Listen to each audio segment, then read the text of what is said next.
Can you hear me? I don't know who else here.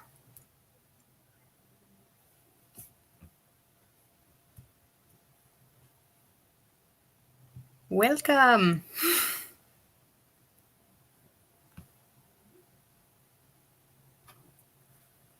I don't know if anybody's on yet. Go ahead and give me a comment if you're here.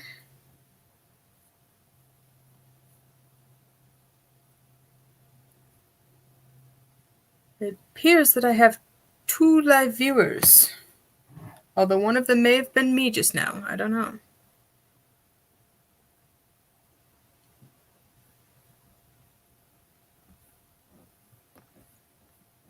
Hello.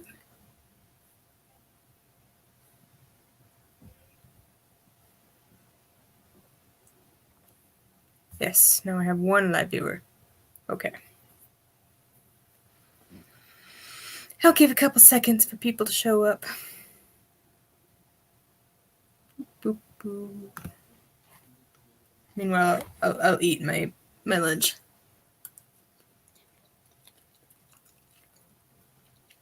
Which hopefully isn't still frozen in the middle. I don't know if it's my freezer or my microwave, but all my food ends up frozen for much longer than I think is average.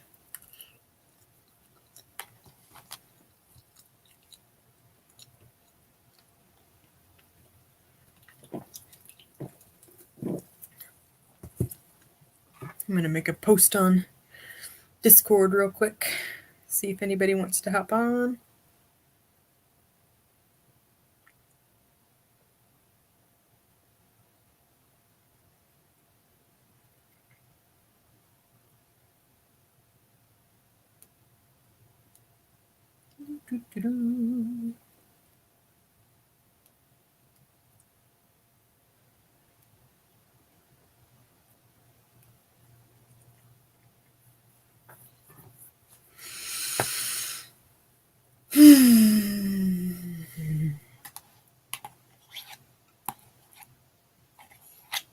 I feel like English. Good thing I'm a writer because, so good at the language and all that. I feel like once I have more viewers, it's going to be less awkward. Because I like the idea of live streaming. But then I don't have anybody on the live stream.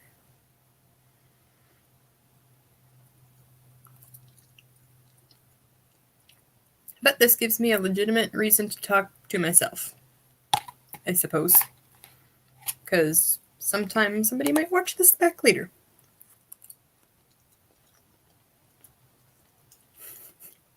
And I look like an idiot.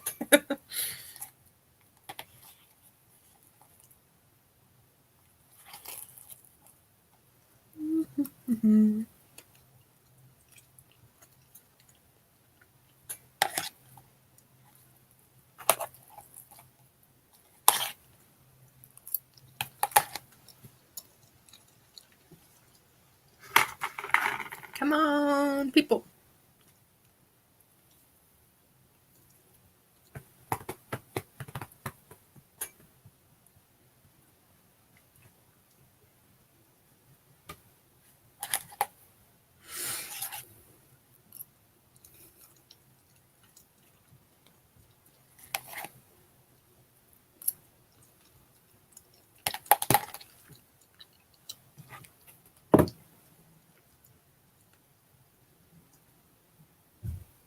I'm not sure whether to say stuff, because then nobody's going to know what I'm talking about, or whether to just be quiet, and then somebody's going to pop in and think like I'm super boring.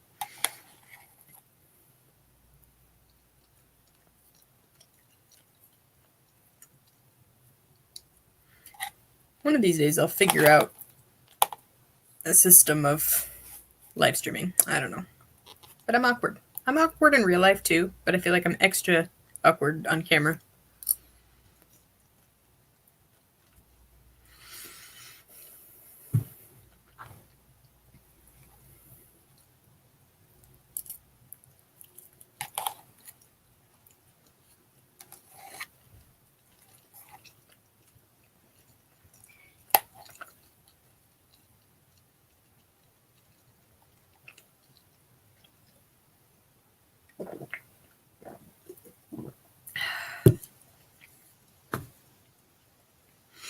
all by myself.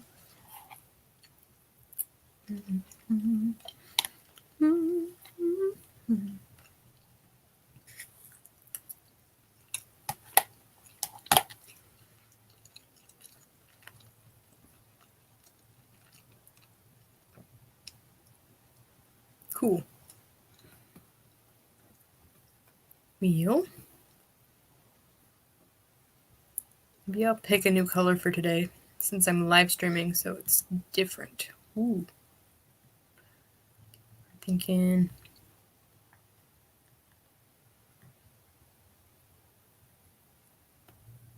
maybe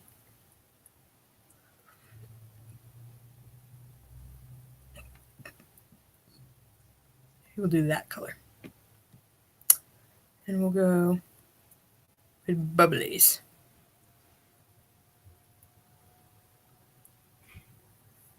Cool.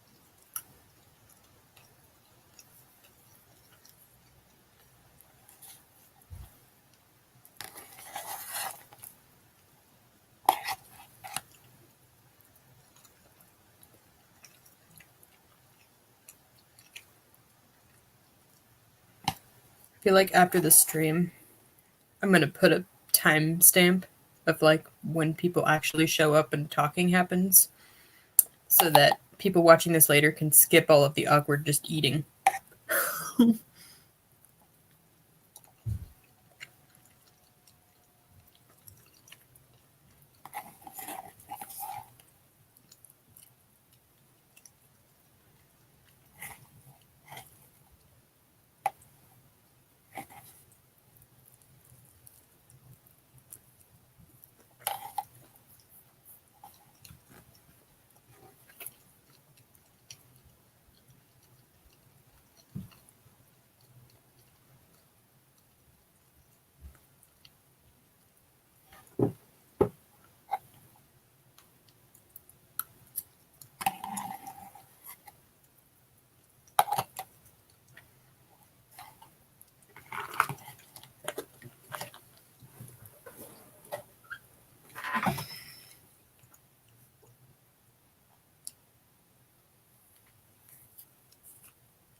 Well,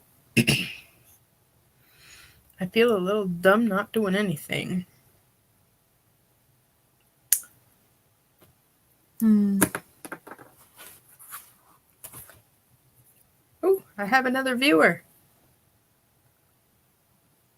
Who's there? Hello! So far, everyone is me and you. I'm glad to have somebody here with me. Yay, finally. How are you doing?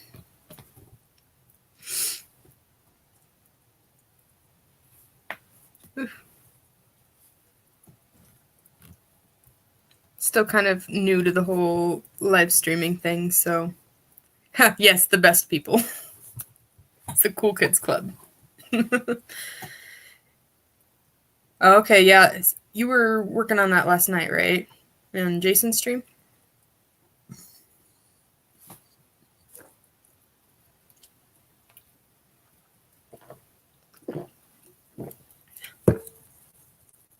Hello! Welcome!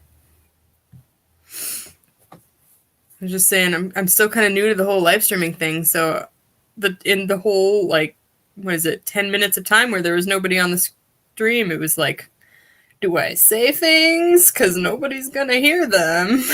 That's really awkward. Need to brainstorm stories for anthologies for March. Yes. Well, we will have lots of brainstorming time today. I'm thinking, I'm not exactly sure. I didn't want to structure this too much because I kind of wanted to see what everybody wanted to work on. I don't know. We might end up doing sprints. We might end up doing, we could play my 10-minute stories game, which is really good for coming up with story ideas. Or I have my fantasy story that I'm stuck on, so thought maybe I'd bounce ideas and see what everybody thinks. Oh, you talk about what you're working on. Yeah, that could work. Yeah, I'm just awkward on camera. I'm awkward in real life too, but I'm extra awkward on camera. So that's great that I chose to be a YouTuber.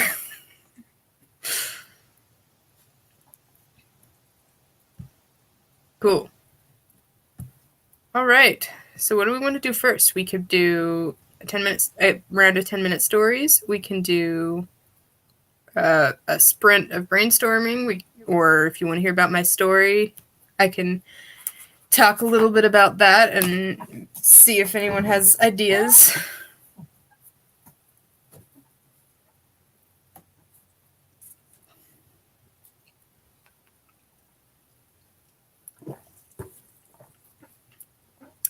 What do y'all think? All two of you. For now, I have more people who have said they're going to get on later, but you're eating pizza, okay? I just spent the first 10 minutes of my stream eating enchiladas, so it is an eating stream as well.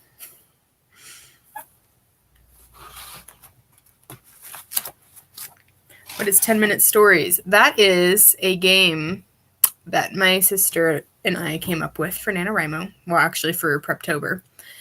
And it's a really fun game. Basically, you use a random word generator, and you have 5 random words, and you have 10 minutes to turn them into a story. And basically, it's just the back little blurb about the book that you have to write in 10 minutes. And 10 minutes goes by really fast in that game, and by the end of it, you end up with some pretty cool story ideas. And also, it's kind of hilarious sometimes. I ended up accidentally writing a zombie story once.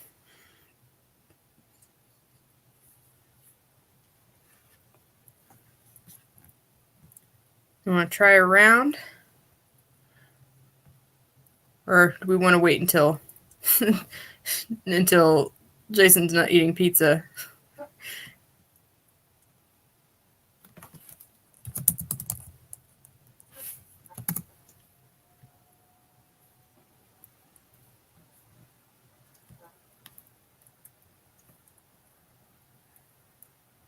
All right.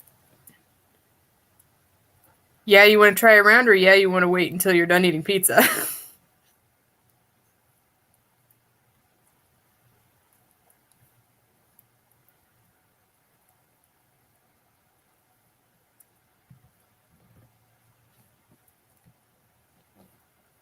You can brainstorm and eat pizza. Okay, cool. All right, so let me pull up my word generator here. Share screen. This one. Okay. So, let me fix this. Okay. I'll make it bigger so that we can see the words better. So you can see the words along the bottom. We won't use those ones because that's just what randomly came up on the screen.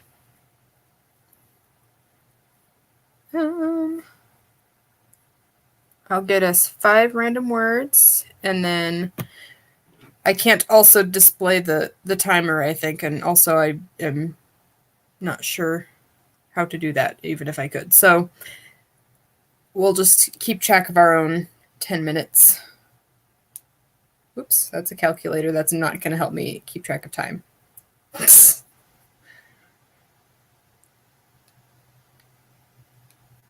And All right, I've got a 10-minute timer. So the way it works is like, let's do an example round with these words: library, pretty, ocean, and vent position.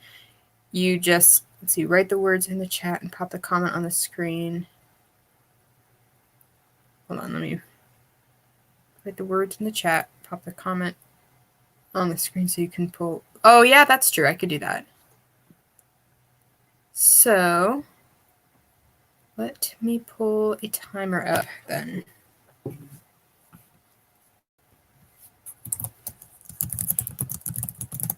Doop-de-doo.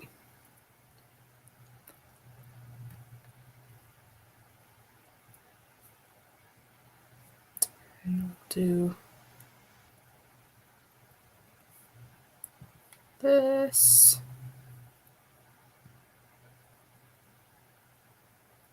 That.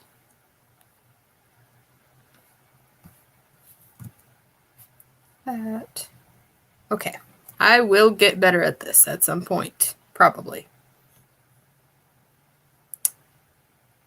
All right. So anyway, I was explaining how to play the game. Basically, you just use those 5 words, and the story that you come up with, it has got to be like what would come on the back of the book to explain the plot.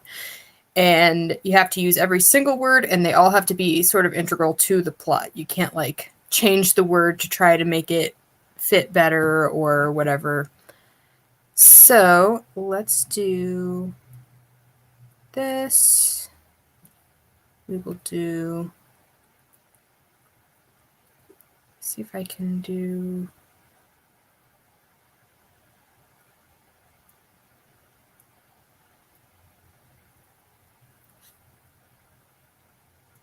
that one. Aha. And then for the random word generator, I will just have to add the words on here. Okay, I'm putting 5 new words. If I can see them and also add them here.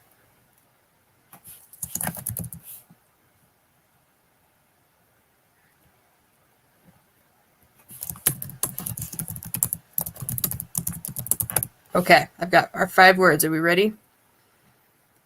I'm going to add them to the chat and pull them up and start the timer. And then we've got 10 minutes to come up with a story. Let me actually find my notepad I'm going to write on. All right. Our 10 minutes begins in 3, 2, 1. Go.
Aha!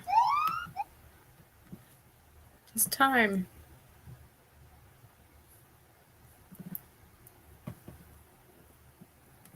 Oh boy. Man, you got a lot. Alright, let's look through this here. Alright, what do you got? Frank's tooth enamel shone so brightly it caused drivers to go blind and cause car wrecks. Oh my goodness. His toothbrush was designed by a sassy former NASA engineer, Leonard, who wanted to make Neil Armstrong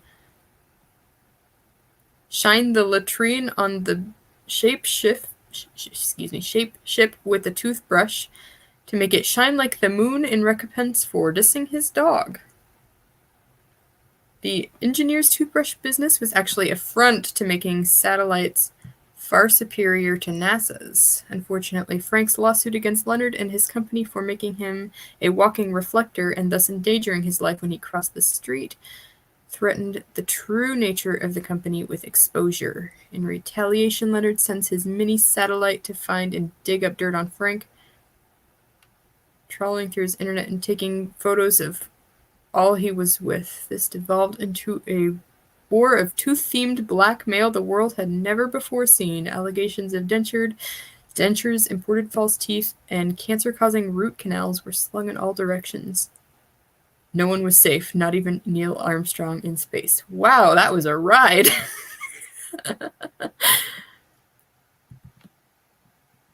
Yours is a lot longer than mine. Oh no! You didn't see the words.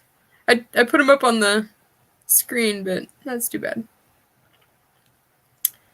So, mine, I hand wrote it because I had to cross things out and map things. I have Elizabeth Jackson is the best in her division. Big marketing sales group has never had a more dedicated salesperson, and she's finally begun to reap the benefits. With her quick wit, she climbed to the top of her division and has been offered the position of a lifetime. Now put in charge of sales for an up-and-coming toothbrush company, she's forecasted to make millions. Before long, though, it becomes plain to the sassy salesgirl that this company is nothing but a front for the mafia. She's bright for sure, but does she have what it takes to take down a major crime ring?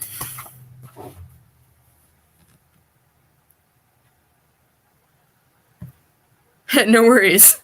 I don't know how you did that because I can't picture the story that fast and also write it fast enough to get that much on there. Mine are always really short. I feel like mine is less of like the book blurb and more of like the movie cover one, which is much shorter.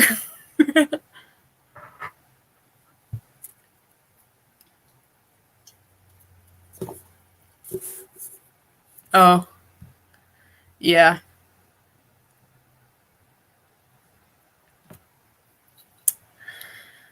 All right. Well, that was a nice little warm-up. Yeah, I'm glad you like that. I've come up with a lot of good, well, I wouldn't say good story ideas, but very interesting story ideas for sure. It kind of makes you think outside the box because you have such a limited time to just make it work. It's great for getting into the mindset of NaNoWriMo like beforehand because I tend to be a very careful writer and I take it really slow and try to, I don't know, evaluate everything and second guess everything before I write it. And so before NaNoWriMo, it helps to have that sort of exercise to just let loose and write whatever. But yeah. So, do we want to play again or do we want to do some actual brainstorming things? I can show you the mess that I'm sort of dealing with of I don't even remember what half of this means for my fantasy story. I just have arrows pointing everywhere and lists of things, and I have no idea. And then more notes of arrows of things. What else do I have? Oh yeah, and then I tried to do a timeline and then got confused. Yeah. Looks like it does. It looks like weightlifting or something. Yeah. Yeah, those are all arrows. Because, okay. So, I struggle with fantasy. I like reading fantasy. I like watching fantasy. But when it comes to writing it, I feel like my brain can't hold all the information and the world building involved. So I get all confused. And I'm okay with coming up with like the storyline, but when the story has to sit in a world that is not ours, I kind of have to have some sort of parameters to work with. And that is what I struggle the most with. So I have a lot to kind of look at with this. I wrote a list of the things that I wanted to kind of figure out, if I can find it. I have like 5 notebooks right now, and I'm trying to remember where I wrote things. But yeah, I always used to come up with these story ideas in high school, and I had a friend who would write with me, and we had the best time bouncing ideas off of each other. And then lately, when I just started getting back into writing again a couple years ago, I realized it's much harder to come up with story ideas when I don't have somebody to bounce off the ideas. So, yeah. I basically decided that if I'm ever going to write this story, I just need to kind of do what it takes to write the story. I was always like very private about my story, my works in progress with other than like 1 or 2 people. What kind of fantasy is it? Okay. So it's kind of hard to say. It's picture like Narnia. So it's like our world in one sort of universe, but then we've got this other like kings and queens and weird like power struggles and kind of, I don't know. I don't, there's not like fantasies like creatures and stuff like that. It's just another world that's like ours, but almost more medieval kind of with like different technology. So I'll kind of explain how the world system works. Basically, and I feel like that is where this map comes in, but it's not going to make any sense for you to look at it.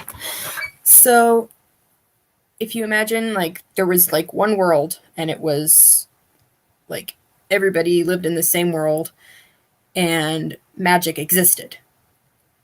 But there were like 2 kinds of magic. There was more earth-based magic and more water-based magic. And the 2 kind of got into like a power struggle with each other.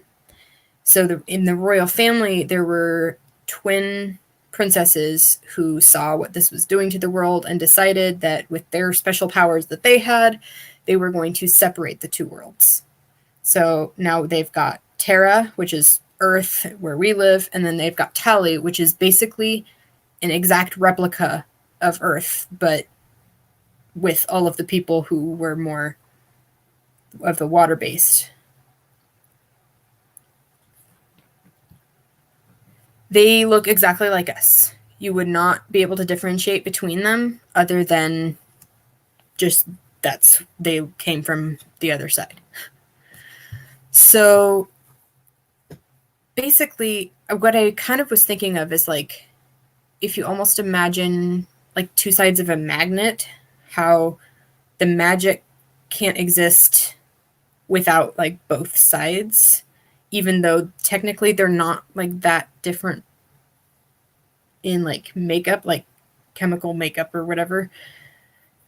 For some reason, it's like the 2 opposites have to be together for the magic to exist. So when the 2 were separated, the magic went away. But we still have the propensity. So Earth, I have it listed somewhere, that the different like propensities of each side. I've got Earth, Terra, they use more from the sun, they use more science, they use fire, they use lightning, electricity, and all of that.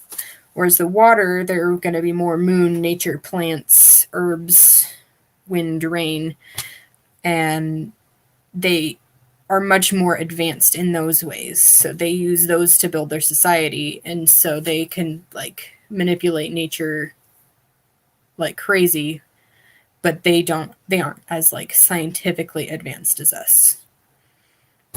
And then also like one of the ideas I'm playing with is having like, since it's the exact same land as we have, there's going to be like, there's Texas, they have Texas over there. They have like Niagara Falls over there.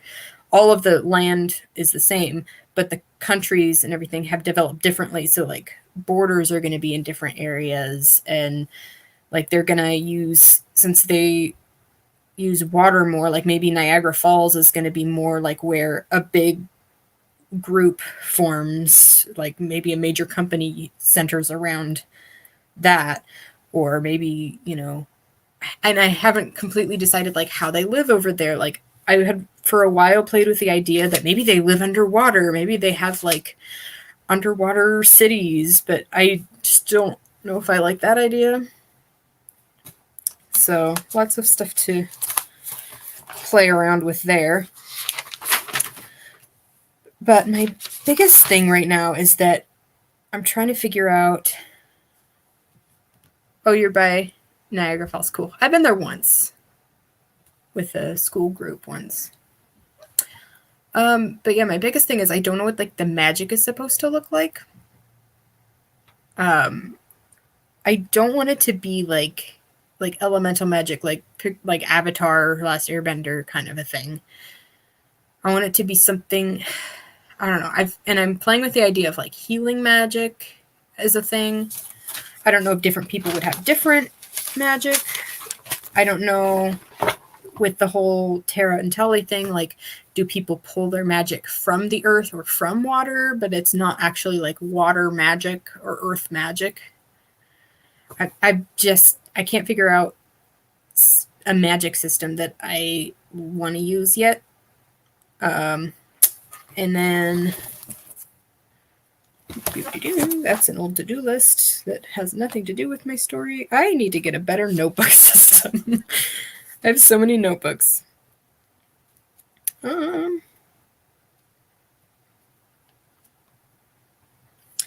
So, oh yeah, and then I had that there's going to be some overlap between the worlds. Like we obviously have studied some like things in nature and herbs and like herbal healing and, you know, using water for power and all of that. But like our key advances are going to be different from each other just based on our propensity towards one side or the other.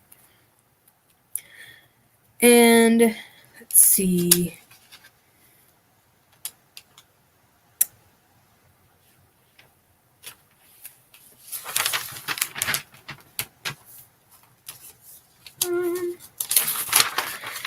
The next thing is I have like a whole timeline thing. So I'll kind of explain like what my story is. This teenage girl is living in an abusive family, or her dad is abusive, and she's basically just biding her time so that she can get out of town, run away. Oh, hello, Anik. Welcome. Question about magic system. So, yes, I know that the magic becomes negative in the very beginning, like creation of the two worlds kind of system, because the two sides are like fighting or like trying to take power over each other. I feel like maybe the nature side, the Tally world, is kind of thinking that the other side is trying to like destroy the world with like fire and cutting down trees and making like all of that kind of stuff.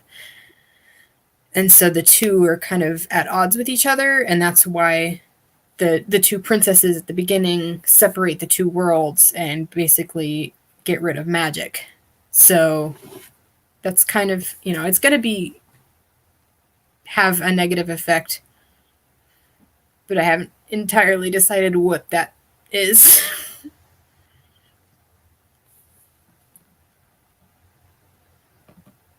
Let's see.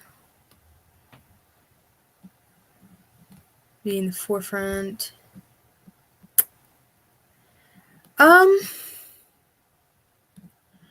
not entirely sure, because in my story it starts like way in the future where there is no magic, so it's not going to really be much in the story, except for there is somebody who knows about this. Like, nobody's supposed to know, because the twins were supposed to keep it a secret, but obviously somebody found out because story got passed down somehow, and now there's crazy person trying to bring back the magic because he wants the power or whatever.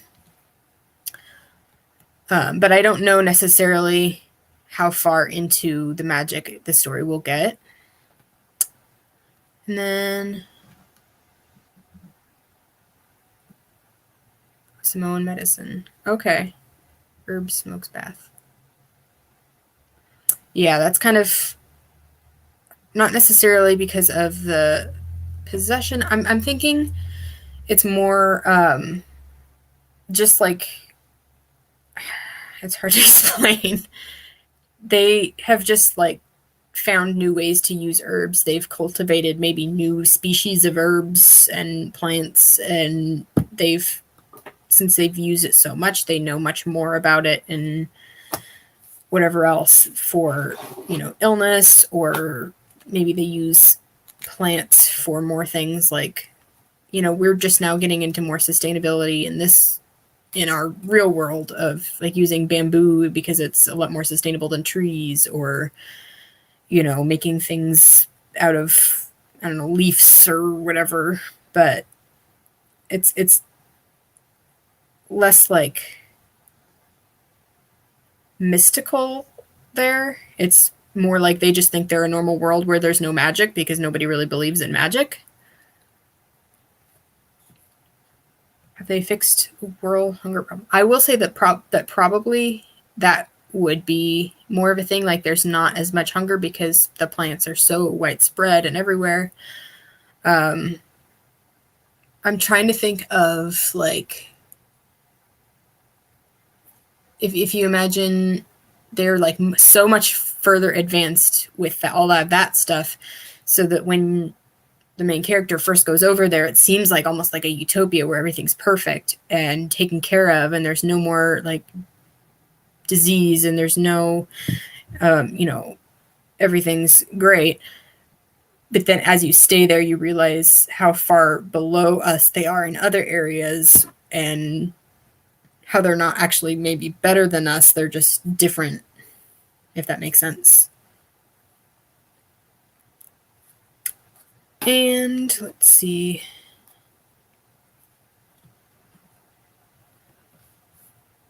So, in my story, we've got Delaney. She's a teenage girl running away and meets this guy who has amnesia. He has no idea where he came from, but he was found they live in like this small like fishing village, and there's like a lake with a waterfall and all of this stuff around them. But she's like running away from home, and she meets this guy, and he obviously needs help, and she has to decide, like, am I going to stay behind and help this guy, or am I just going to leave him stranded in the woods and do my own thing? And so she decides to stay behind. But then they end up on the lake at night, right as the sun goes down, and then all of a sudden they're sucked into a whirlpool, end up in the other world, in this exact same lake, in the exact same spot, only at sunrise there. But they're also knocked unconscious, so they don't realize that how much time has passed, or if any. And then, so they're in this other world where there's all these power struggles. People are starting to find out about our world. they call us Earthborn, which is where the title comes from. I'm calling it Earthborn. And there's like secret societies that are trying to get rid of anybody who's Earthborn or whatever. And you find out that there's been people in the past who have crossed over to the other side, and they've like intermarried. So there's people that are being born that are from both worlds. And, you know, the crazy villain guy is trying to use them to somehow get magic. So let's see. Hybrid super corn that is more nutritious and needs less soil. Basically, yeah. Probably a lot of cultivation going on, but there's also probably a lot more natural growing plants, just because with their kind of society based on growing, they're not doing like what we do and just, you know, cutting everything down to use it and without thinking about the consequences of leaving things behind. So they're like spending all their time like cultivating things and making them grow, and then just using them as they need them, I guess. Some of the stuff I haven't actually thought about, and I'm just making it up as I go. Hello, welcome. Yes, so it's two-way, but it's not known at this time in the story why it's possible, and it's only possible at sunset because it will be sunrise in the other world or dimension or however you want to say. So they are connected somehow at that one point in like the middle of the lake, and nobody knows why. I mean, I know why, but that doesn't come until probably the sequel or prequel, I think. At this point, I have one big story idea that encompasses a lot of information and multiple generations of things going on to like propel the story. And I'm thinking, I know, because like the main story is Delaney's story. Like that's the main thing. But I think there's also like diary excerpts from like 2 generations ago mixed in with that story to kind of show like as you go along, you see what was going on back then at the same time. And it makes other stuff make more sense. And then there's like a prequel with Delaney's mother, who was originally from Tally and then like ran away when she was young. So it's really confusing. But yeah. I don't know. I feel like I'm being boring. I don't know. I'm very new to this whole thing.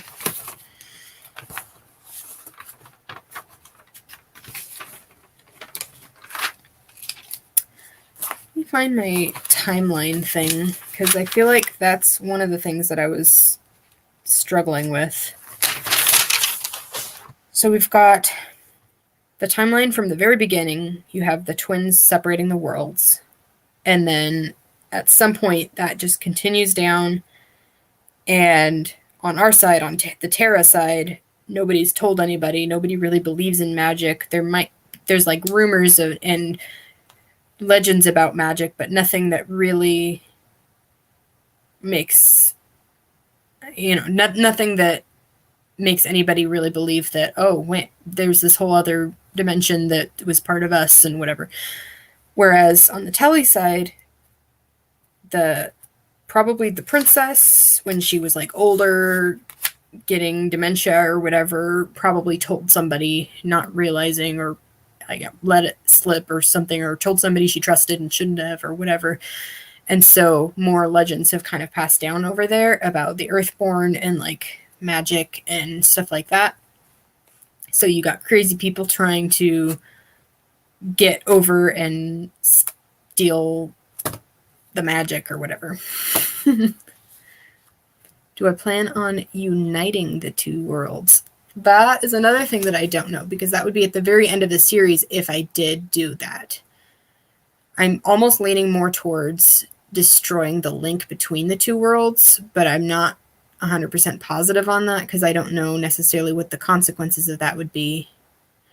The way that the princesses separated them, they created these 2 amulets, which I don't think you find out until book 2 about the amulets.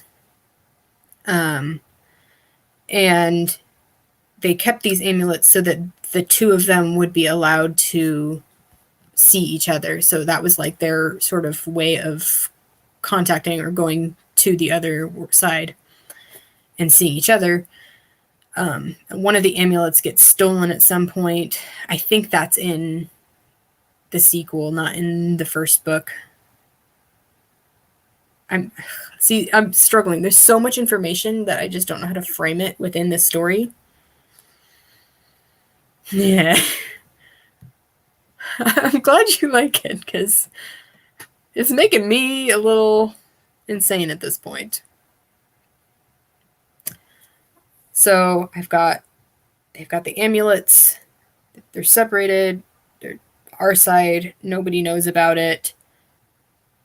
And then the Tally side, they tell people about it. You've got treasure hunters trying to find the amulet. They're trying to steal the amulet somehow to get over to the other world. In the sequel story, you've got the parents' generation, I think, and they each end up with an amulet and end up switching places, almost like Freaky Friday kind of situation. They end up in each other's lives and have no idea what's going on, and they have to figure out like all of that.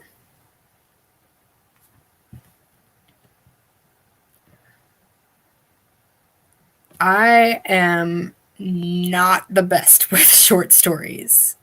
I feel like I think too much in big picture in detail that I don't know. I can't frame.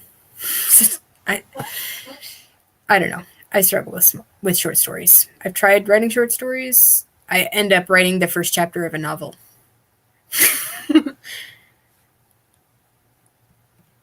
Yeah. So, I feel like book 1 is Delaney's story. She ends up in the other world. She ends up finding out there's the crazy people trying to take over the magic and do whatever.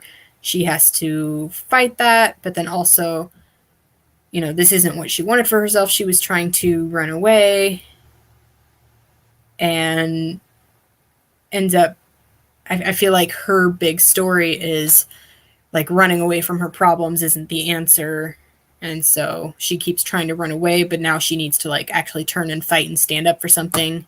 And so she ends up facing her own demons of like her abuse and all of that, but then also facing this guy in Tally who's trying to take over the world.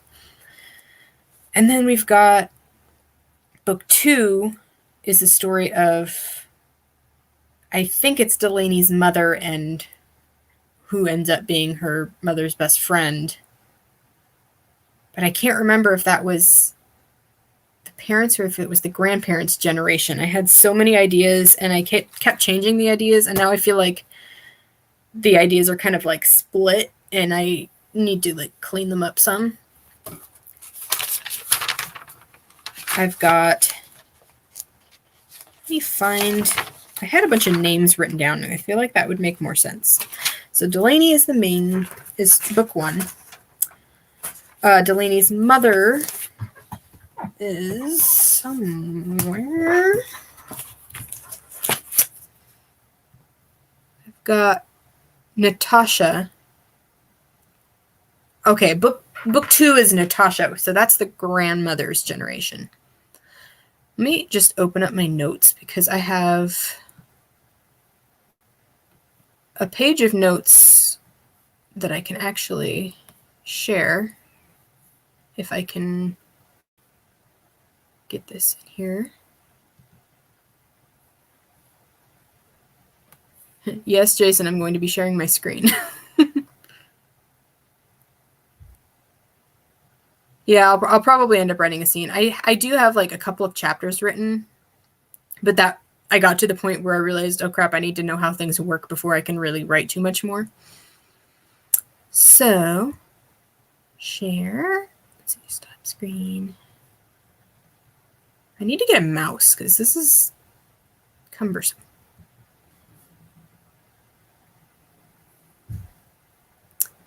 Is it this one?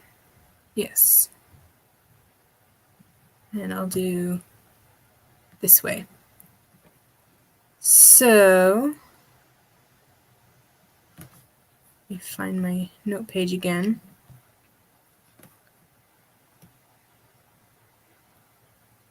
Okay.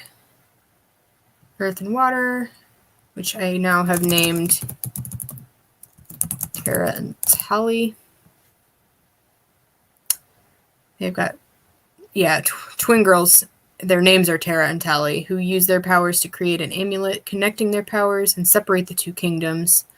The magic disappears except in the amulet, which will allow the wearer to go across to the other side. So Natasha is from Terra, and Lehana is from Tali. And then they end up both finding the amulets, which had been hidden for centuries, and accidentally switch places. So Natasha keeps a diary. The diary is Delaney finds the diary. And so I think throughout book 1, she is reading this diary, and you've got inserts of diary entries in between the chapters. And so you're kind of seeing both of these storylines play out at the same time. But let's see. They end up meeting people in the other worlds. Let's see. Oh yeah, a cool thing that I came up with for their world of how they do names. Instead of last names like we have, they will just change your first name when you join a family. So if you get married, instead of like taking on their last name, they will change your first name to something that like represents their family and their legacy and something like that. So you've got Natasha, who goes to the other side to Tali, and specifically in the country of Erluin. And when she, falls in love, her husband changes her name to Natalia to represent joining his world, Tali. And so, and then his name is Dorian. And so throughout the line, they'll name their kids after the different names. So you've got K. Dorian is the main character in Earthborn because he's the grandson of Dorian. And then we've got, let's see, they have a daughter named Hannah, who ends up changing her name to Jessany because she met somebody named Jessica in our world when she runs away and decides, oh, I need a fake name, and Jessica's a cool name, so I'll make it similar. She meets this guy Declan, basically immediately marries him, and has a daughter that she names Delaney after Jessany and Declan. And you find out, though, that Jessany is actually the daughter... Wait, no. I don't even know what I'm saying at this point. I'm saying names, and I don't remember what I'm saying. So, Hannah, I should say, actually, when she has Delaney, the father is actually Rastus, who was like the evil guy from Tully, who's trying to take over the world. So that's like plot twist. And end of book 1, she finds out, crap, the evil guy is actually my father. And she thought her father back on Earth was bad. And then I was playing around with this system here of like, to be able to do magic, you have to be like exactly half and half from each world. And so you've got somebody being 100% Tali and then somebody 100% Terra. So then their kids would all be exactly 50% of each. So technically should have the ability to do magic, but I don't know if necessarily the environment they're in would allow for the magic to be possible. And then you've got them, when they have kids, they're going to be 75 and 25 because it'll be like half with 100% one way or the other. And so Kadorian and Delaney are going to be opposites of each other, like 75% one, 75% the other, so that if they were to have children, they would be 50% again. I don't know. I was confusing myself on that. I was confusing myself on the generations and people switching dimensions, and then at what point do they go back, and who are they married to, and who is from where. And I got it all confused in my brain. See, I don't know how that works. I don't know. I like the idea of using a program to sort this all out, but then every time I try to use a program, it just confuses me. So I don't know if I just haven't used the right one yet or what. But yeah.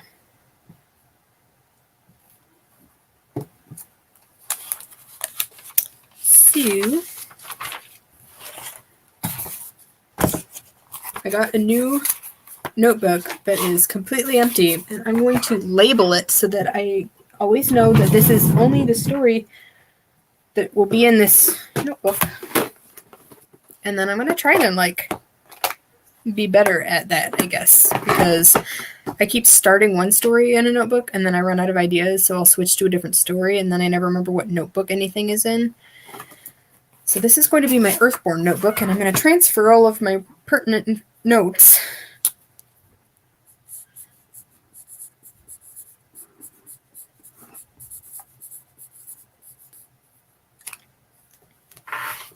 Haha.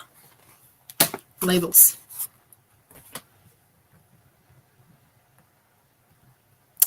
Yeah, let me make a note of that too, and I'll look that up.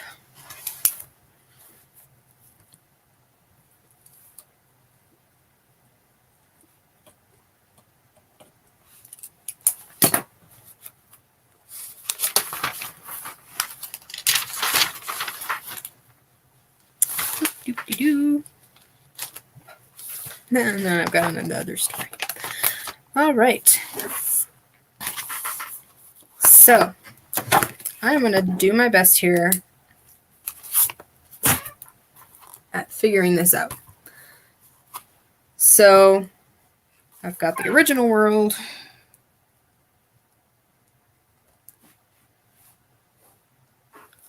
And I'm going to... There we go.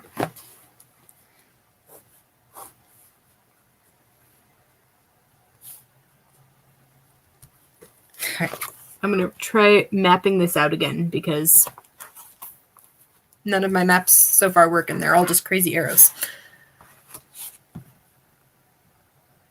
Ah! Yeah, it seems like it would be useful for that as well. Okay. So Terra and Tali. I'm going to skip a whole bunch of lines because I don't know what happens in the meantime. But on the Terra side, I know Natasha is there. And Lehana is from Tali. And they switch places. So I have that. Which already the arrows are starting to be confusing. Okay. And then let me find my notes here.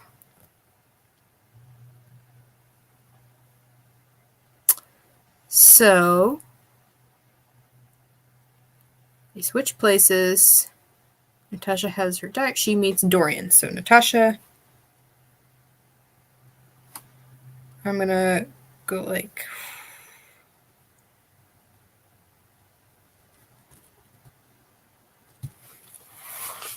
Natasha and Dorian. And then Lehana and Jared.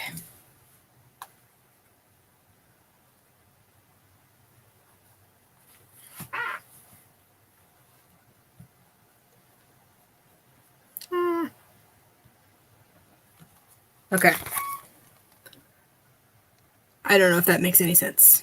They switch places, and now you've got, Lehana over here with Jared, and then Natasha switches, meets Dorian. So I'm trying to keep like the two worlds separate. There we go. And then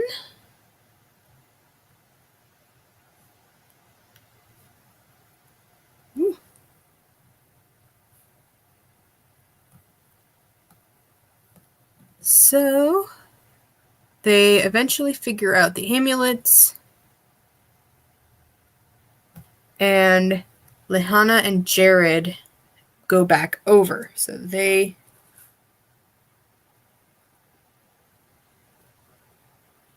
are all on the Tali side. And then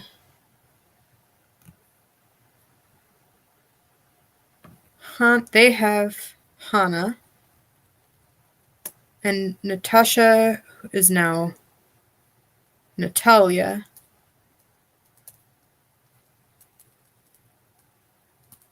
End up having Rihanna, named after Dorian, the R-I-A-N.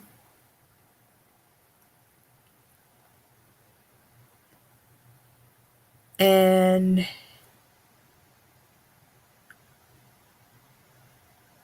somehow somebody else comes from Earth, because Rihanna has to end up with somebody from Earth.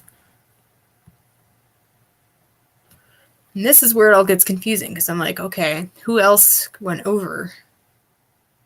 Did it bring somebody along? How did that happen? Or did they go back to the other side and meet somebody?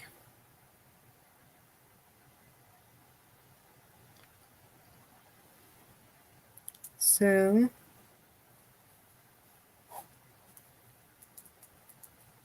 they have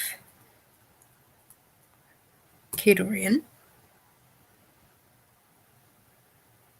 And then Hana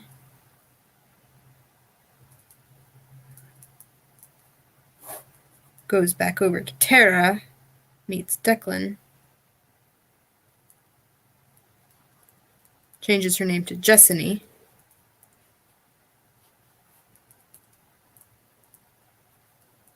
named their daughter Delaney.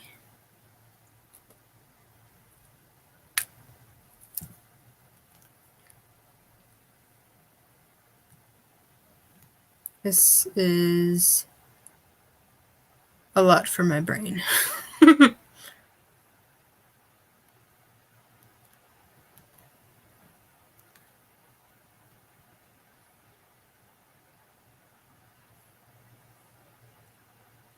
And that's basically what I've got, I think.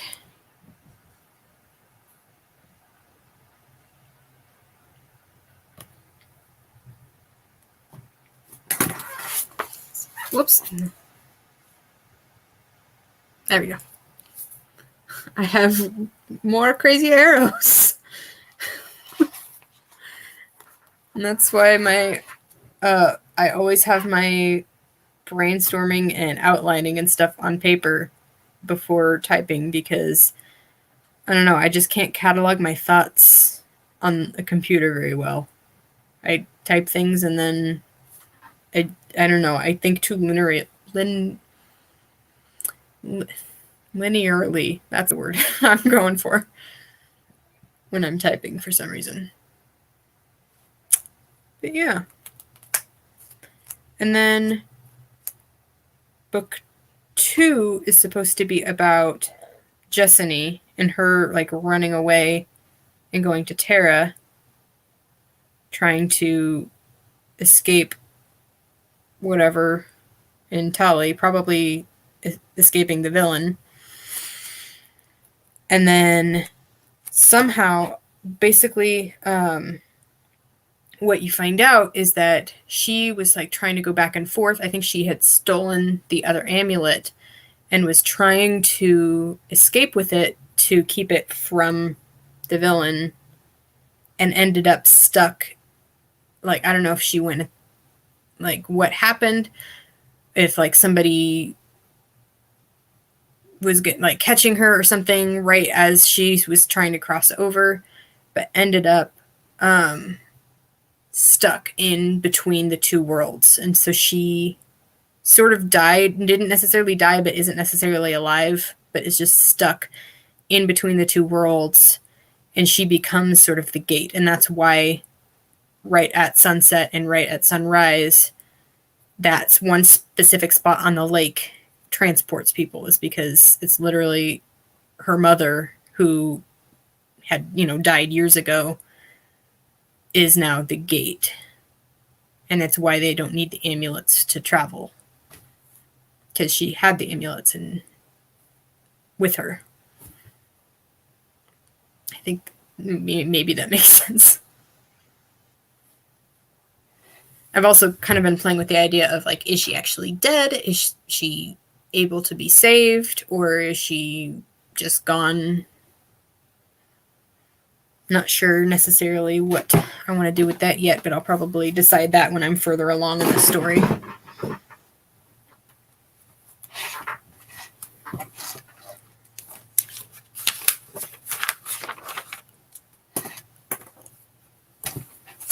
But yeah. That's, I think, everything that I've got so far, so I don't know what my next step is, other than just trying to map things out more and hopefully things make sense.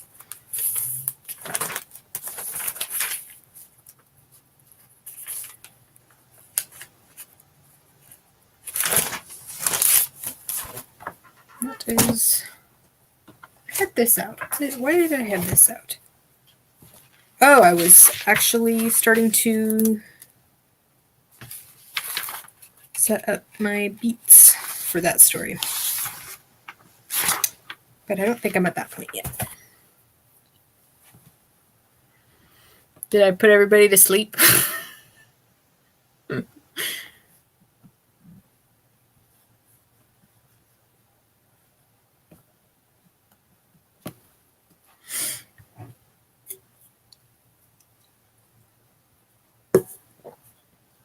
Maybe.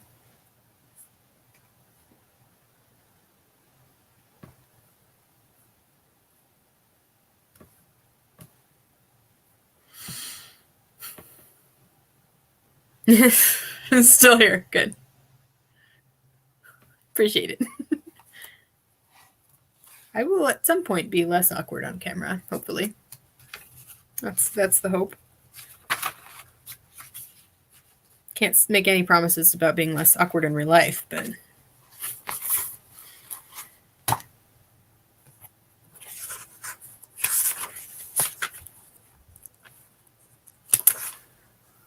don't know. I didn't plan this far ahead. Do we want to brainstorm more? Do we want to play another round of 10-minute stories? What do we want to do?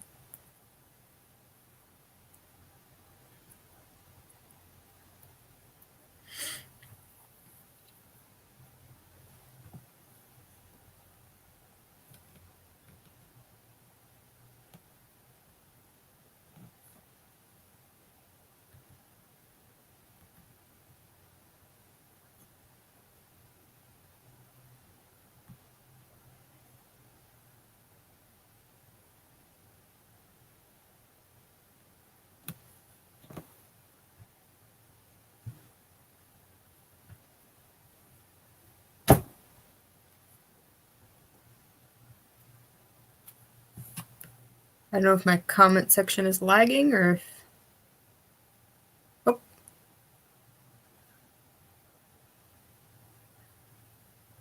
Ooh. Yes, you missed our last round of 10-minute stories. So 10-minute stories is a really fun game where I give you 5 words and you come up with a story idea in 10 minutes. Oh, okay, see you later. Thank you for joining us. And hello, welcome. Up for anything. Awesome. Well, I will not be like most typical live streamers because I'm awkward and don't know exactly what I'm doing. So we're making it up as we go. But 10-minute stories is a super fun game that my sister and I invented. And it's great for coming up with story ideas. So, do we want to try a round? I can kind of explain the rules, or if you want to try it, you can. You can sit out if you want and see how it works. But basically, I have this random word generator. This right now, it has the words from. Oops, stop it. Tap screen. Share. This one. I need a mouse because using this laptop mouse is just a little bit ridiculous.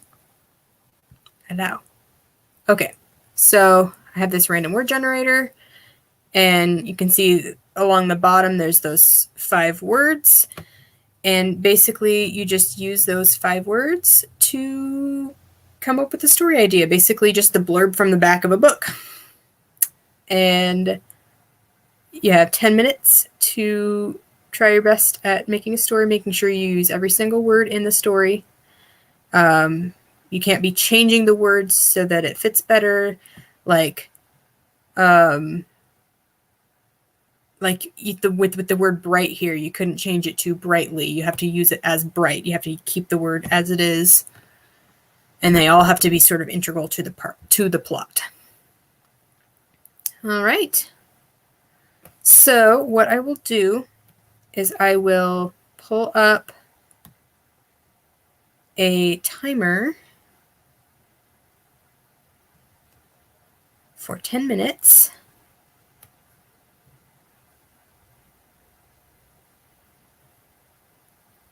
And then, let me do it this way. And then I'm going to put our 5 words in the chat and put them up on screen. Where's my random word generator?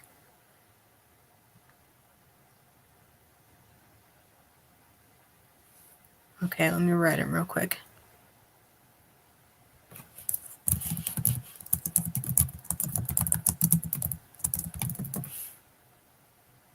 Oh boy.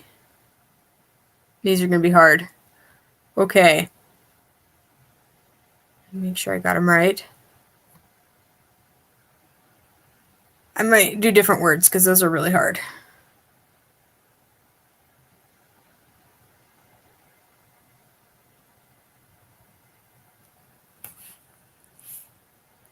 I'll just leave them. Okay. You're going to see what everyone else comes up with. All right. I can't make promises that this is going to be any good, but we are going to see what happens. Our words are empty, beam, smell, oval, and bless. And our 10 minutes start right now.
Time is up.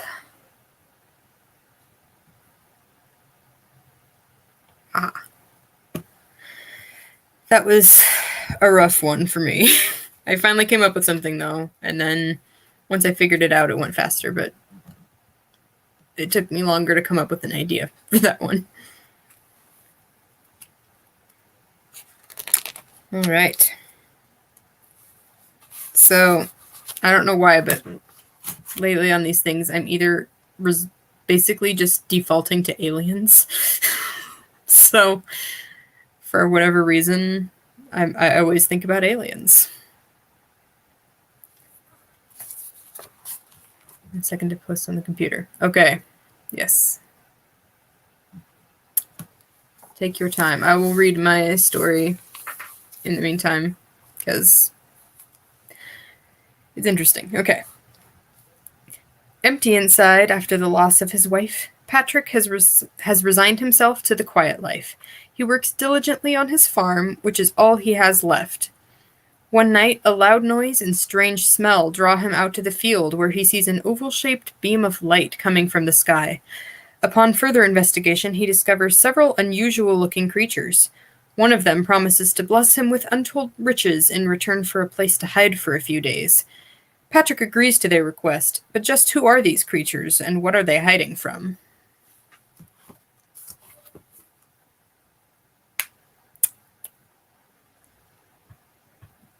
Aliens.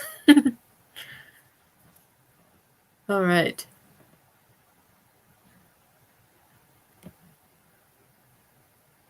Did you also do aliens? That's funny. I feel like Beam made it, like, obviously about aliens somehow.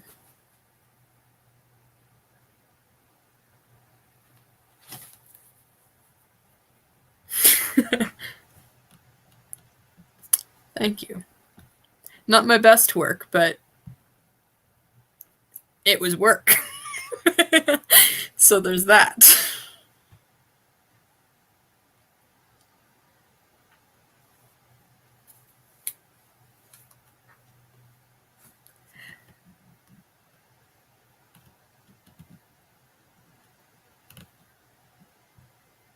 See, mine are always really short. I don't know. Everyone else seems to be better at, like, making, like, longer synopsis. What's the plural of synopsis? Synopses? Synopsi? Synopsises. I already forgot what I was talking about. Good thing I'm a writer and I know words and things. Yeah. It's funny because I never write alien stories in real life. I only ever come up with alien stories when I'm playing this game. Or zombies. I've also come up with zombie stories by playing this game.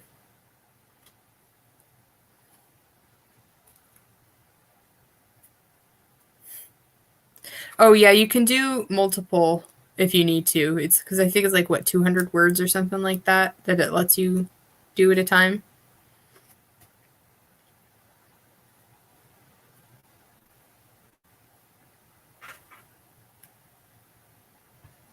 Doo-doo.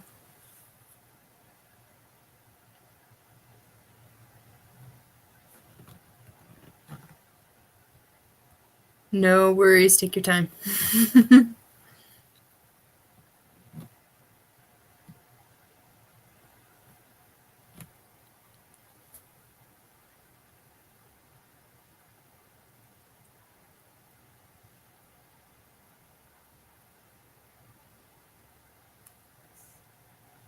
All right.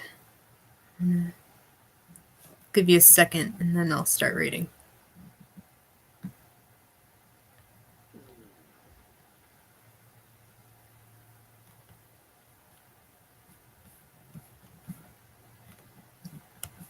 But this already looks really good.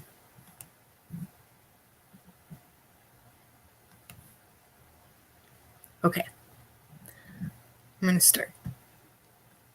In an advanced society where people have evolved to rely upon their smell more so than their sight, A species travels the cosmos in search of the intoxicating smell that underlays all others. To them, space is a vastness of sense and beauty. One girl, I don't know if I can pronounce it, Imua? Is that how that is? Comes of age and sets off on a great pilgrimage, as all do when they reach the age, to search for the source. They believe that the source of the intoxicating smell is their goddess, and all those who find it will be blessed like no other. But Imua has a secret. She's already found the source once before. She was blessed, or in her belief, cursed, to repeat her life for eternity. But the source changes where it stays in each iteration, and she hasn't been able to find it again. Oh, that's good. But she believes she'll find it this time, because this time she's taking a completely different path. She'll forgo meeting her old friends and sticking with her family. Now this time she'll be devoid of all relations, and she'll walk alone. Oh, that's really good. That could be a webtoon, like, already. I want that to be a webtoon. I would read it.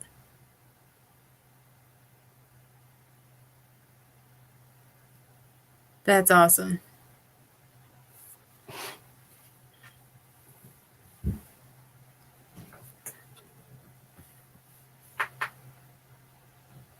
That's so cool.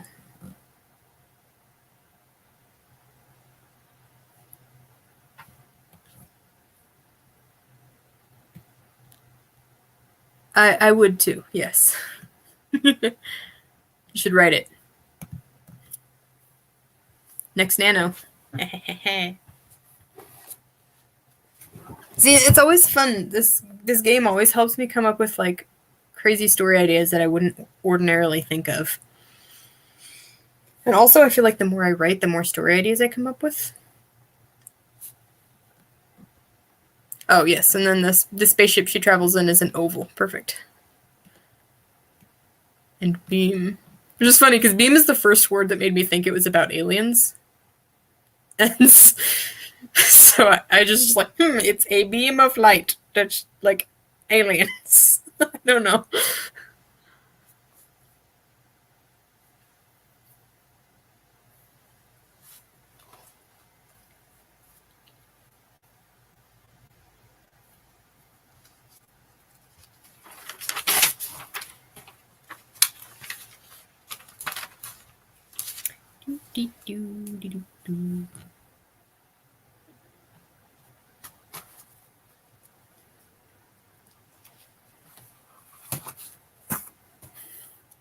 Beams are like that, yeah. Yeah, the smell thing, I like that. It's different. It's kind of cool. And I love the take on, like, that she's already been there once and now she's, like, trying to get back. That's really cool.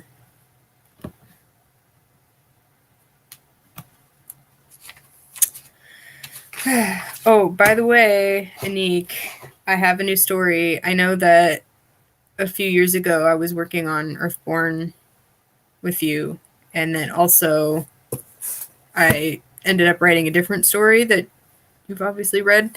But yeah, my new one. I don't know if you want to hear anything about it, but I really like it, but it's a very different sort of story from all of the other ones I've ever worked on.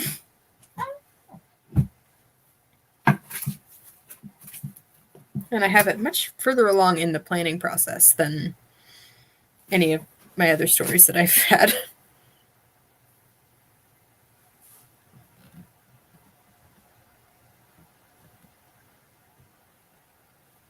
My chat is really slow.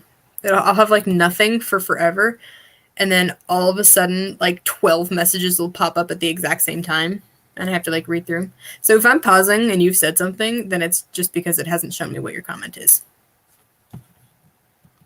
Ah, you want to hear about it. Yes. Yes, okay. So, I've got my note cards with the plot and everything all planned out. So, the story starts with the main character is Riley, and she's just about a couple of days away from turning 16. And the story opens with her being dumped by her boyfriend. And it's very sad, but she's trying to be strong, and you realize that all of her boyfriends end up dumping her, and she doesn't know why. You meet her best friend Tamara, who, you know, typical best friend in a teen young adult novel, I don't know. Basically, you see that she's pretty spoiled. She gets everything she wants. All she has to do is ask, and people just give her whatever she wants. And she doesn't understand why other people don't have the same life that she does. She figures, she just is more confident than they are. And like, they just need to be confident and ask for what they want and they'll get it. But basically, she's getting ready for her birthday party, which is going to be like bigger than prom, huge event, giant like dance, caterers, DJ, everything. She has to find a date to this party, so she's like thinking, great, I have to spend all my time like finding a date to my own party. How pathetic is that? She's making plans for the party. She's, getting decorations ready and all of that. She's putting everything into this party. And then it's the night of her actual birthday, which she's having her party like later on. But her actual birthday, she's been up late getting ready for this party, making decorations, invitations, whatever she's doing, and goes into her room, and there's a strange lady sitting on her bed. Picture a mash between Miss Frizzle from Magic School Bus and Miss Darbus from High School Musical. Very eccentric, strange lady. Crazy hair, just like very unexpected that she would be sitting on her bed in her room. She's just like, what the heck are you doing here? Who are you? The lady basically tells her she is Lilith Maple. She is from some sort of fairy godmother academy of some kind. And right when Riley is thinking, oh, am I getting a fairy godmother? That's kind of weird. She discovers, no, actually, Riley is a fairy. She gets everything that she wants because she has this magical power of persuasion where she can make people do what she wants. And she is destined to be a fairy godmother and use her powers for others. But at this point, she's like really selfish and doesn't really want to do that. She now has to choose between her life as it is now, or taking on the life of a fairy godmother. But if she chooses not to become a fairy godmother, she has to give up her powers and all of memory of magic. So now that she's kind of unsure of herself, she's thinking, if she does end up taking, like, if she does turn down the assignment, then she's going to have everything come back to bite her that she's done before, because the magic is going to be gone. She's not going to have that power, so she's not going to get what she wants anymore. So she ends up deciding she's going to take the assignment. What's the worst that can happen? She'll get some little 5-year-old girl. She'll convince some celebrity to meet them and, have her, whatever, she'll meet the Jonas Brothers or something, Justin Bieber, I don't know, and live happily ever after. She gets to go back to her life. Woo. Big whoop. So she takes the assignment. Then finds out that actually her assignment is the mean guy at school. And he doesn't believe in magic. And sort of the rule behind it is, to complete the assignment, somebody who believes in magic has to make a wish, and you have to grant it with the power. So she ends up with this guy, Jace, who is like super mean and glum, kind of bully kind of guy. And she has to convince him, first of all, that she's magical so that he will believe in magic, so that he will make a wish so that she can grant it and then get out of his life. But obviously, that's not how things go. And then I don't know how much I should say, if you want spoilers or if you want me to just tell you everything or because I've got the whole story planned out. I came up with a story while I was in the shower and basically like sobbed in the shower as I thought of some of it because it gets kind of sad. But yeah. And then I had to like run out of the shower and write it down as fast as I could before I forgot it.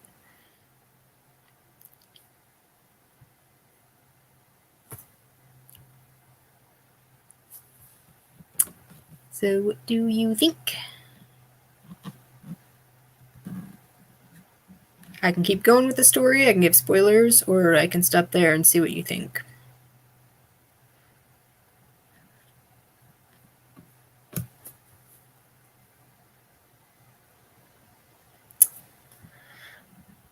I do have the first chapter and a half written, plus a bunch of notes from scenes that come later. But yeah, the writing, I'm sort of taking the writing a little bit slowly, just because I want to get all of the, I want to get like, what's the word I'm looking for? Like the outline in place and like all of my scenes in order of like what I'm actually going to write before I start actually filling them in. Because every time I start a story, I have this idea of what's going to happen, and then I get like a lot of words into it, and then I'm like, I have no idea which direction I'm going, and then I'm like adding scenes, and then it doesn't make sense.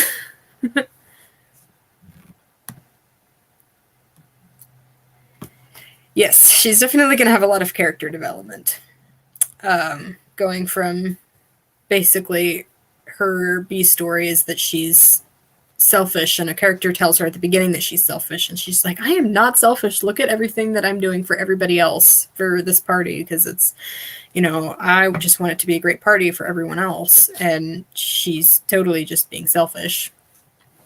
And then by the end, she's realizing that she has to, you know, put others' needs before her own and all of that.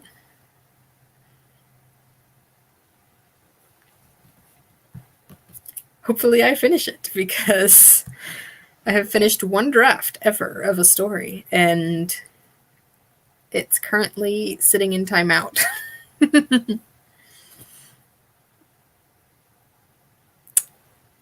Yeah. I've never gone through the editing phase before, and it's intimidating. I do.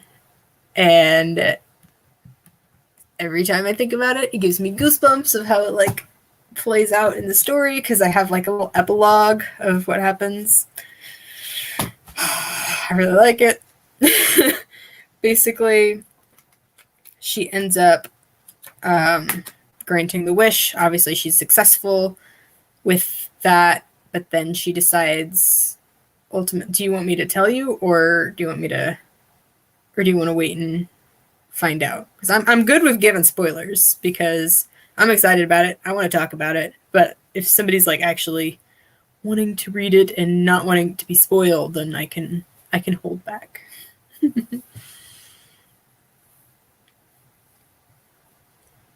Though to be fair, the story might change like 20 times in between now and when I actually finish it. But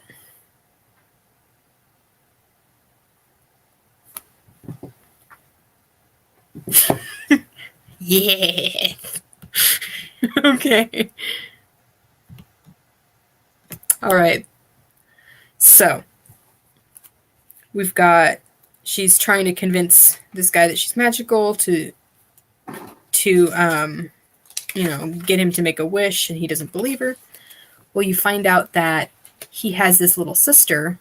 The way that you get a fairy godmother in this story is somebody who believes in magic has to selflessly wish for somebody else to have a fairy godmother. Like, you can't wish one for yourself. You can't earn one of your own merits. It has to be like a selfless thing given to somebody else by somebody who believes in magic. So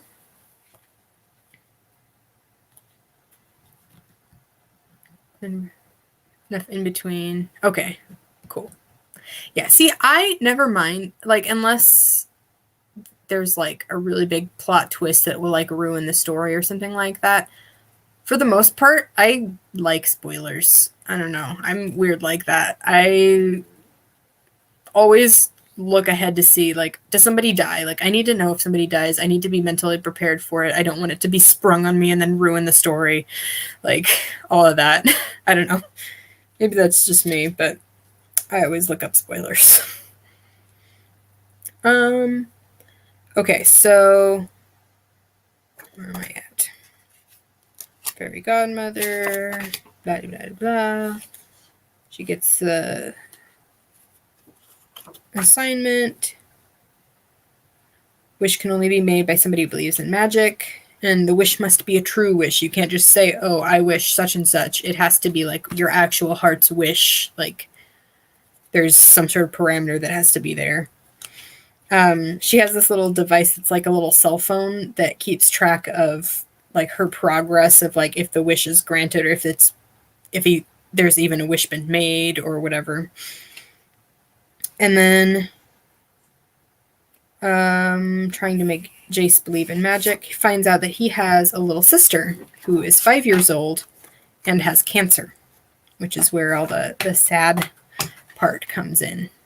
So she is a very sick little girl, and there's this surgery that's supposed to be like be able to save her life if they do the surgery, but it's really risky.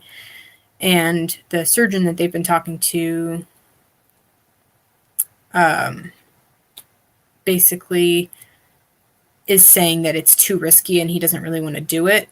And they're just kind of, I don't know, trying to make her, stretch her life out as long as possible, make her comfortable so that she has like more of a happy life instead of just ending it possibly with the surgery. So Riley realizes, hey, this could be my chance. I will use my powers to convince the surgeon to do the surgery and, save the girl. Everybody wins. It's great. And so she ends up doing it. And she's kind of starting to get Jace to believe in magic almost a little bit. Like, not quite, but he's starting to, like, kind of be hopeful that she's telling the truth. The family's all, like, getting ready for the surgery and all of that. Meanwhile, there's a lot of other stuff going on, like the stuff that she was trying to do before to try to convince him that she was magical was, like, getting him into a new restaurant that is, like, impossible to get reservations for, getting him a date, getting him out of assignments and, getting him out of trouble for different things and stuff like that. And so when this opportunity comes up, she's like, yes, this is my chance. I'll save his sister. It's great. And then afterwards, she realizes how risky the surgery is and how she could have just put this girl in danger because her power doesn't extend to actually saving the girl's life. It was just in persuasion of getting the surgeon to do the surgery. So, let's see. Jace is starting to trust her through this point, and so now she's just, like, trying to, like, everything's fine, you can still trust me, it's great, just make a wish. And now it's, there's sort of at the midpoint, there's sort of a false victory, so she realizes she's falling for him, they're getting along really well, they're getting closer, finds out that, so the surgery is supposed to go ahead like the following week or something like that. Everything's starting to look up a little bit, and then now she's realizing, crap. So first of all, Jace has a date with this other girl now that she's got to deal with. She's realizing how her selfishness has been affecting the people in her life, like, outside of all of this. She's realizing how much in danger this little girl is because she's not feeling confident about the surgery, and she's kind of stopped fighting at this point. And so she's now, fast forward to, they are at this party that's supposed to be bigger than prom. She's thinking, I don't know, I'm stumbling over my words now, but they get a phone call that the little girl's not doing well. They have to rush the surgery. They have to do it that night. And so they have to leave the party. In desperation, Jace makes the wish to save his sister, and she has to tell him, I can't do that. I don't have the power to do that.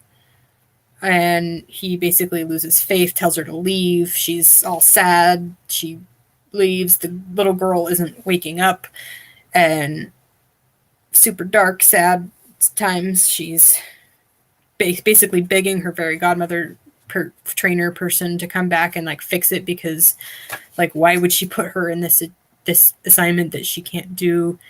And you know, it's too hard. She doesn't have the ability to do this. You know, it's not the magic that she has. And all of a sudden, in the sort of the turning point at the end, she realizes there is one thing she can do, because the main issue was that the little girl stopped fighting.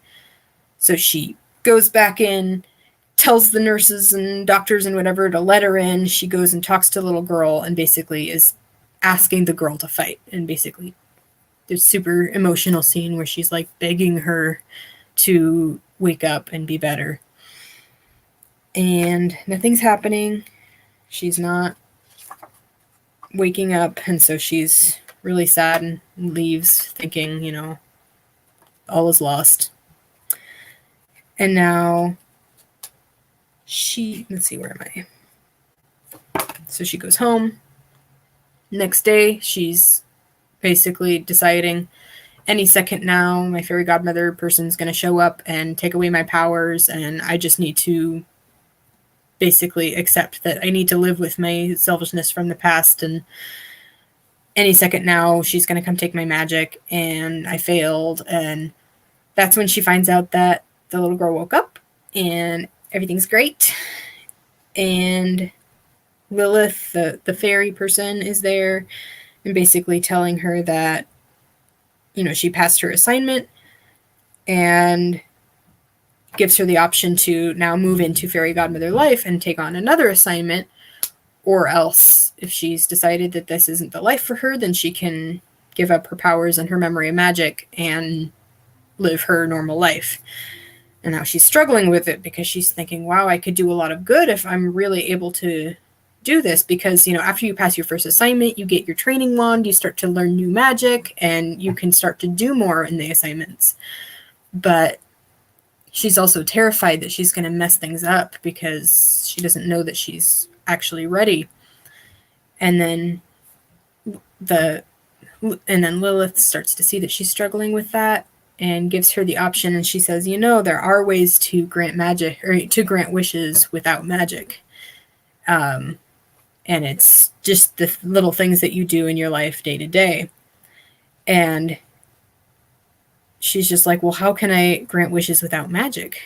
If I don't have my powers, then I can't do anything for anybody. And she says, well, you granted that wish without magic. And she's like, what are you talking about? I used my persuasion. I talked to the little girl. I told her to wake up. And she says, well, your magic doesn't work against people who believe in magic.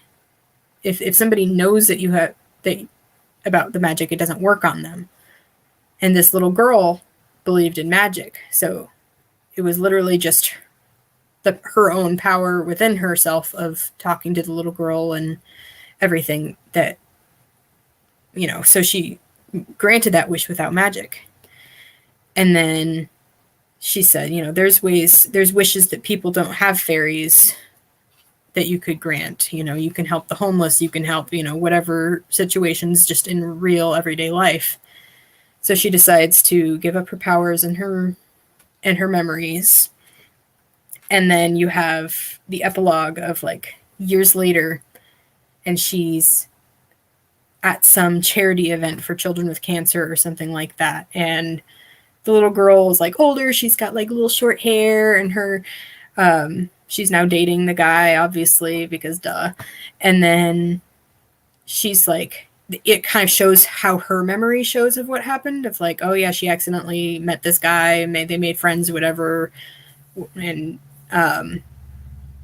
basically all of her memories of what happened are altered, so without magic. And then as they're like running this event, she thinks out of the corner of her eye she sees this weird looking woman winking at her. But then by the time she looks, the woman is gone. And that is the story.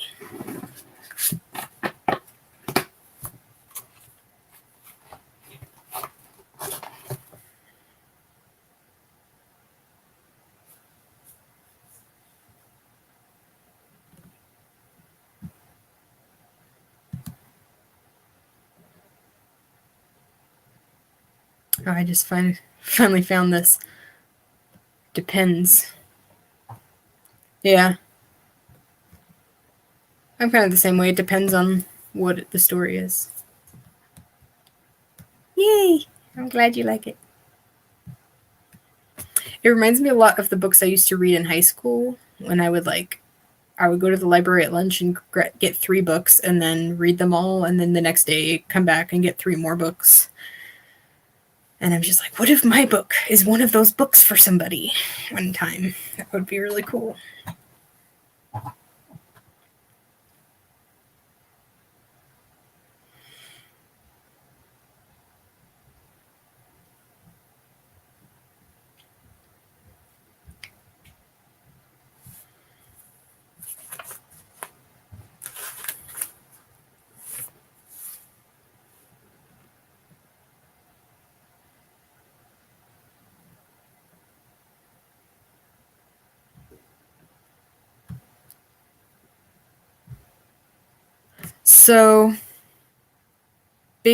So her memories were altered so that, she remembered having been selfish, and she remembered, how it felt to do something good just out of the, just from the heart.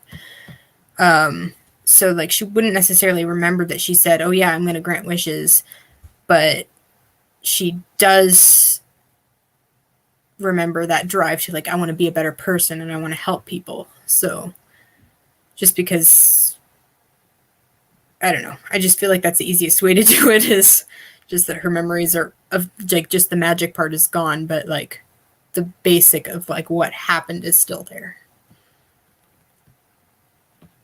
Thank you.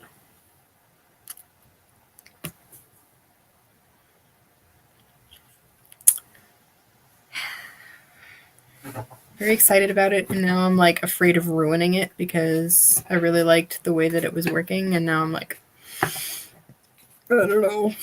Hopefully I can actually do the story justice when I go to write it.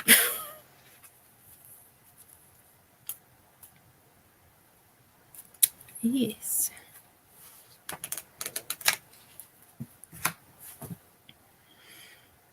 I feel like I've been talking a long time.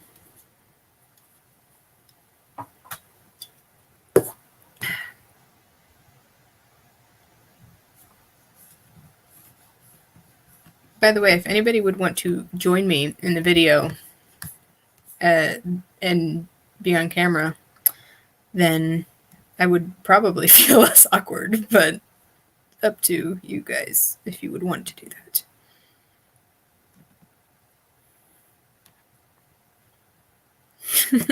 Easier said than done, but thanks.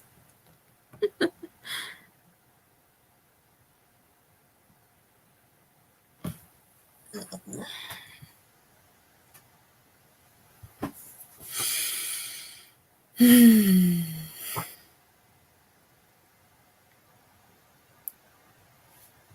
fact, what I will do is I will put the link in the chat.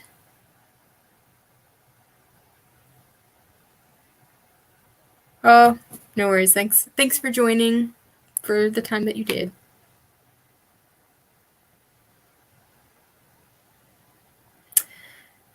So now I don't know what to do with myself. So I've talked about my one story. I talked about my other story. We've played 10-minute stories. I don't know.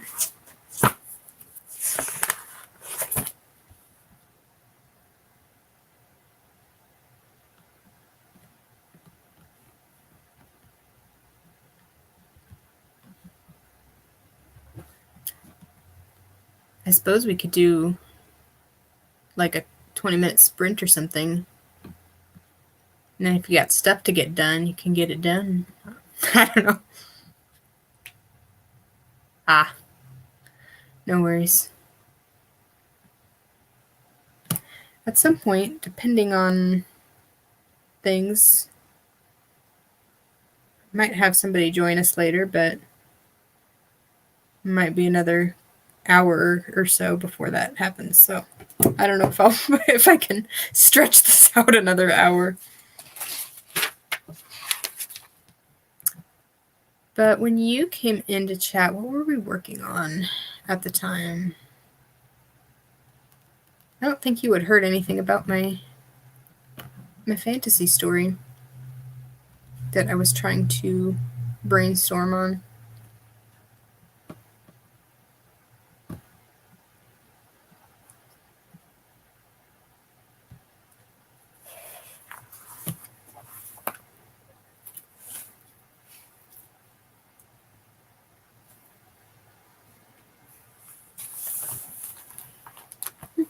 I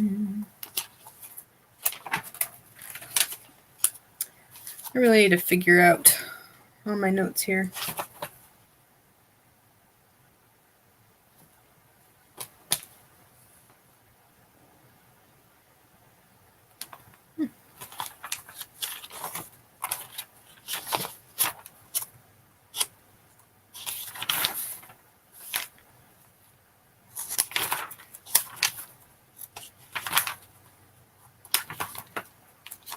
So much random notes in this notebook that have absolutely nothing to do with anything that I'm working on.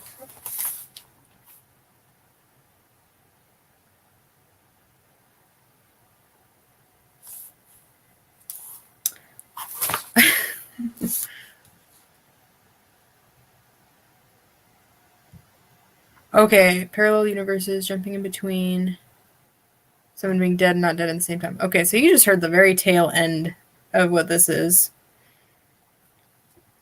So, I don't know. I'm struggling with this just because it's so much information to map out in my head that I cannot figure out, like,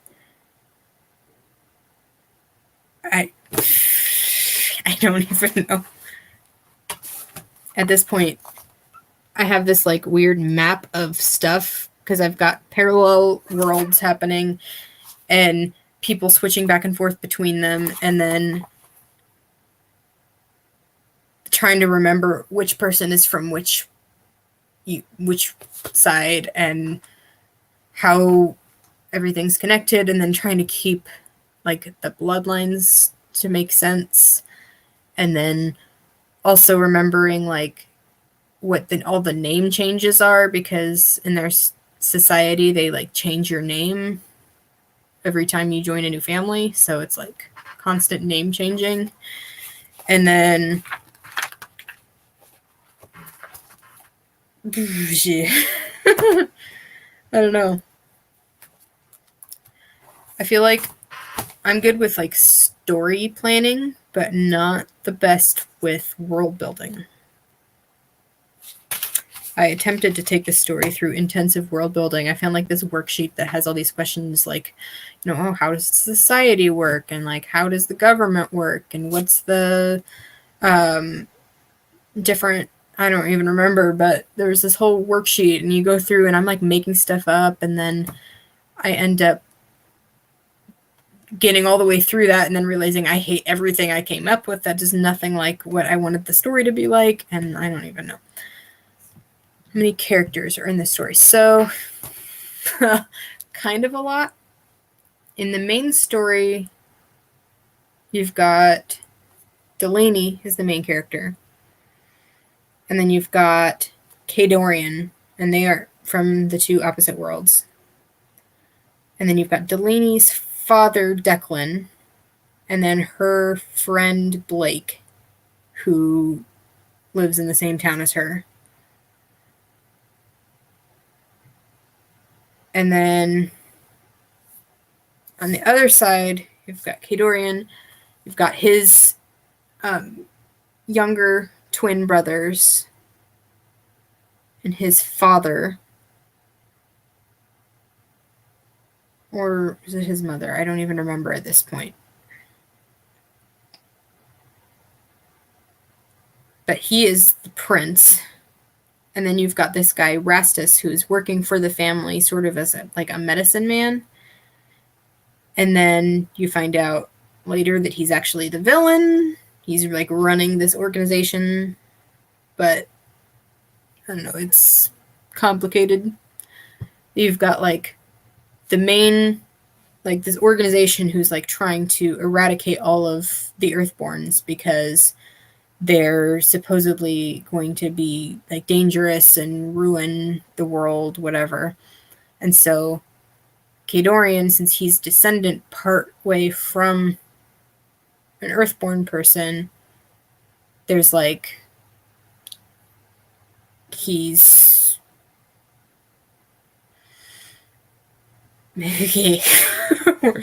they're trying to get rid of him and put somebody else on the throne is what's going on. And so he's kind of in hiding. And then you find out that this society is run by this guy Rastus, who's using that as sort of like a cover of like finding all of the people who are Earthborn and bringing them to him. But his goal isn't actually to kill all the Earthborn. It's he's like running experiments with them and trying to basically steal their powers somehow. He's trying to figure out how to come up with like magical abilities. He knows that the magic has to be somebody from both worlds, so he's thinking like, oh, he comes up with like a really rudimentary form of like blood transfusion, thinking like I'll steal their blood and then I'll have the blood of an Earthborn person and my own blood, and so then I'll have magic. And so he's like trying all these like experiments and stuff like that with the Earthborn people that they catch. Well, that's good because I need ideas and then I'll be able to flesh it out.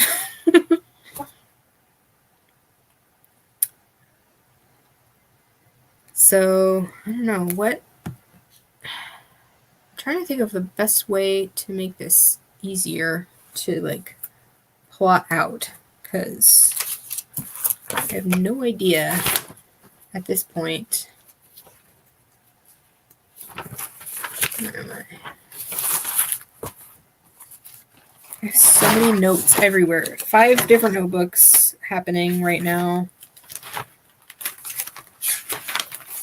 There we go. World Anvil I needed to look up. See if I can find that.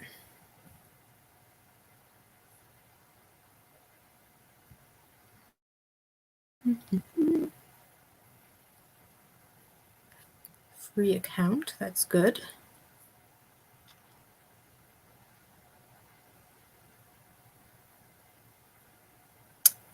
Perhaps that could work for me. I have no idea how it works, but looks like there's a way to do family trees, so that might make things less confusing.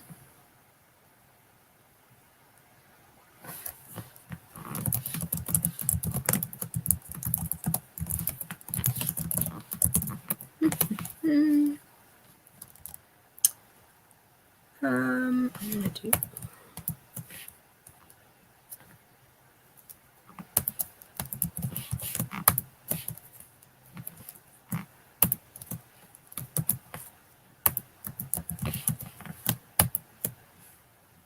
and that, and that.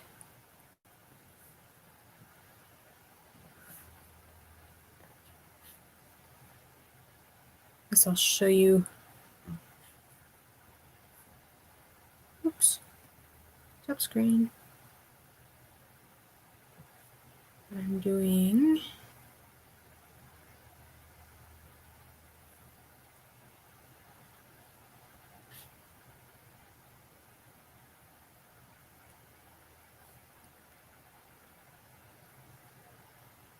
Where am I? There we go.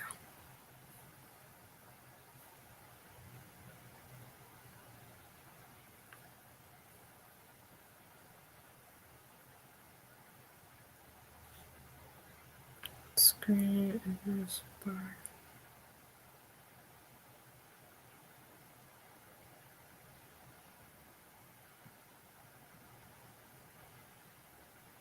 Okay. Move the page. Share. Screen. This one. Allow.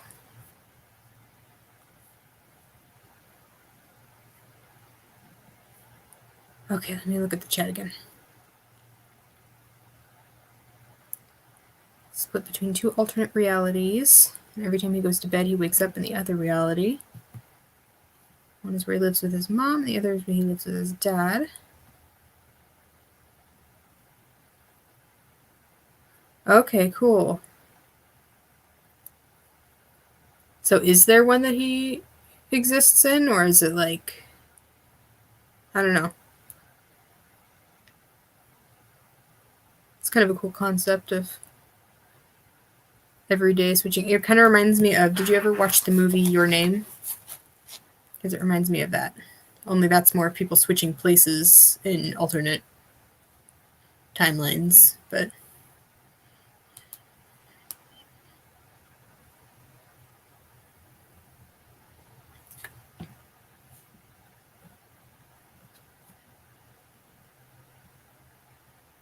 let's see.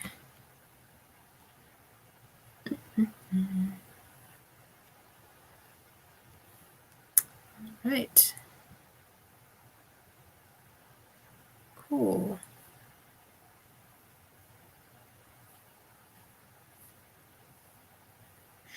Sure, I don't know.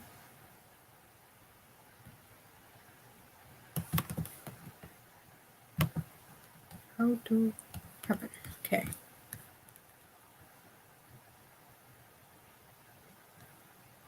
World building. Oh, I see. Enabled.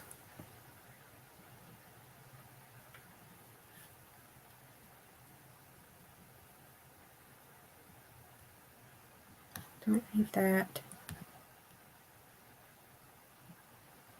No. Nope.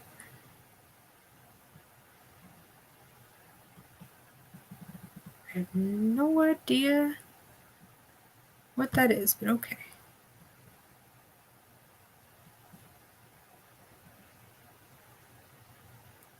And I have no idea the difference of these. Let's just do this one, sure.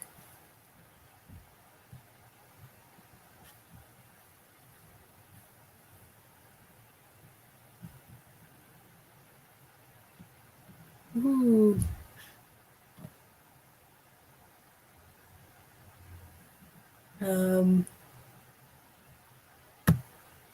So let's just do the word Kali, maybe?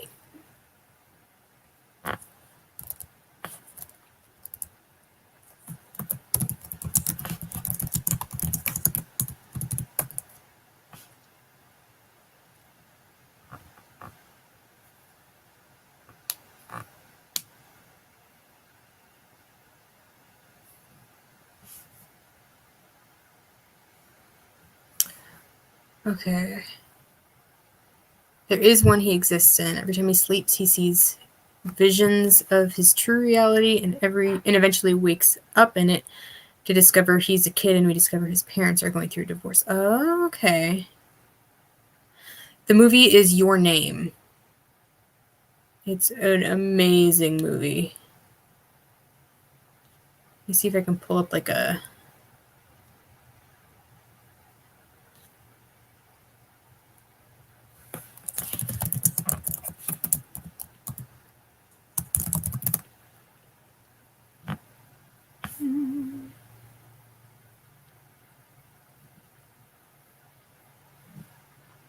that. I don't know if you've seen it, but it's amazing. Made me cry a lot, but it's beautiful. Basically, you've got this guy and this girl are switching bodies and like living each other's lives. Every single day they switch to the other side, and then they're like living each other's lives, but they like lose the memories of their own life while they're living the other life. And so it's like this weird, like, you're in a dream, but you've kind of forgotten what you were dreaming about kind of a thing. And then they're like trying to find each other in real life. It was really cool though. Let me get off of this random ad.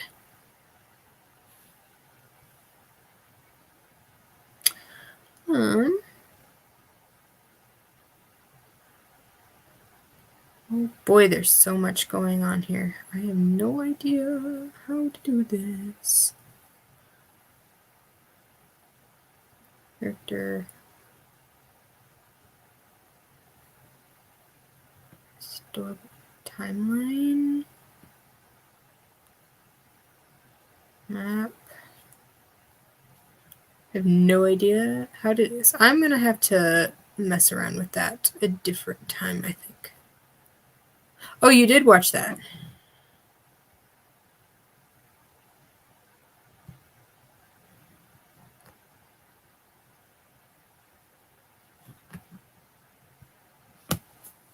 That's one of my favorites. It's so good. Bloop,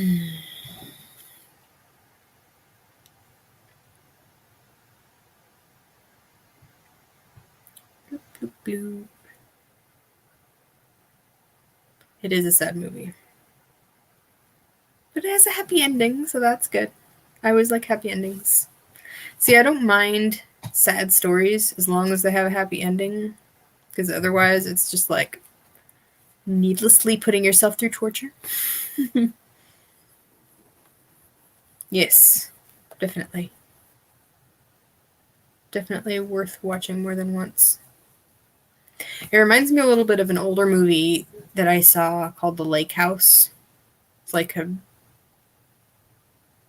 it's a little bit different, but kind of the whole alternate timeline thing is similar.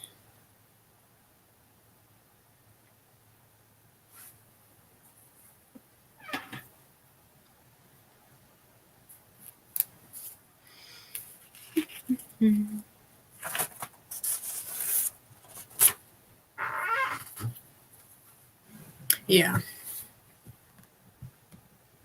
I agree.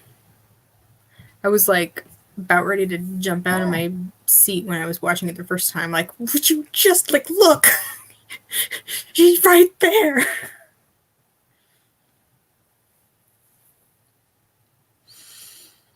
I feel like I need a snack. And it doesn't help that I put my snacks right in front of my spot, so. I'm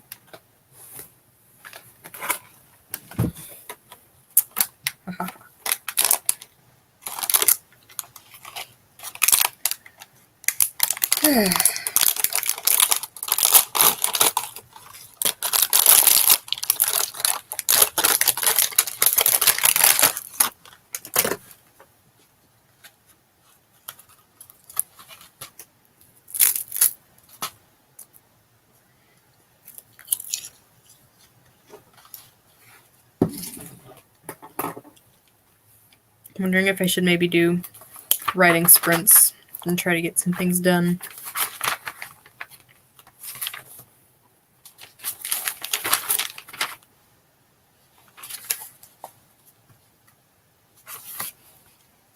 Have you ever been on a live stream with like productivity sprints or anything like that? Yes. Yeah, that was really cool.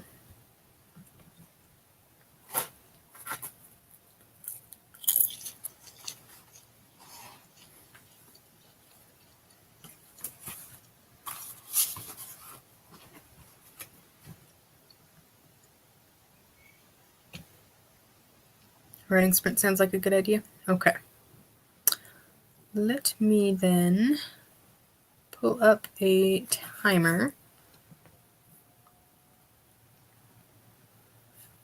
Let's see. I'm going to pull up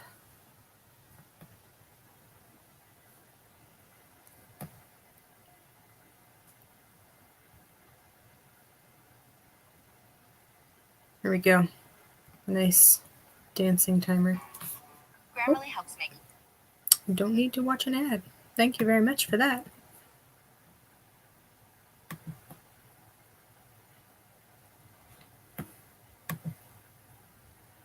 All right. Share my screen.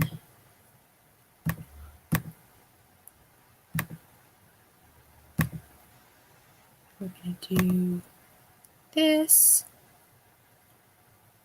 It's your first live stream with writing stuff. So yeah, basically I am on live streams all the time of like other people's live streams, and it's just a really good way to get stuff done, even non-writing related stuff. Like I've cleaned my room on live streams. I've done like reading. I've done meal prep. I've done all kinds of stuff. Just, you get 20 minutes and you just get stuff done. It's nice to set like a goal time. It helps you get stuff done faster. So, if you are ready, we will start the time. And I'm going to work on trying to outline a bit more of Earthborn. Because I have the beginnings of an outline, and I have a few notes, so I'm thinking maybe I'll be able to piece some stuff together.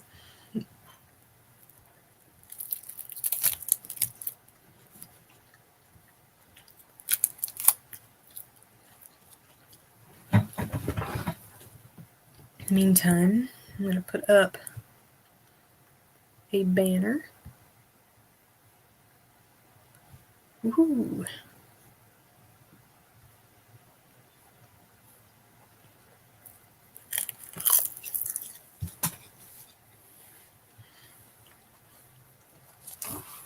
All right. Well, I'm going to go ahead and start a sprint. Let me find my notebook I was working in. Honestly, I need to get this together. I have so many notebooks and another one down here. And then I've got like 2 more the other stuff are in. I just need to condense everything so that each one topic is in one notebook and labeled so that I know where to find things.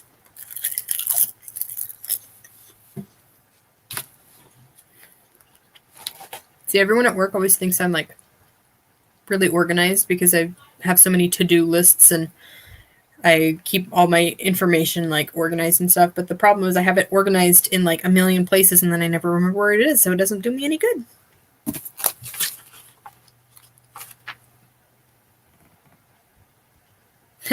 I don't currently, but I just labeled my first one today, and that's the hope is that I will do that from now on. Like, this is now my Earthborn notebook. And now all of my Earthborn stuff is going to get moved to this notebook.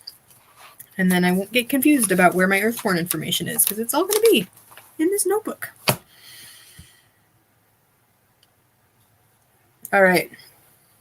You got something to do for the next 20 minutes?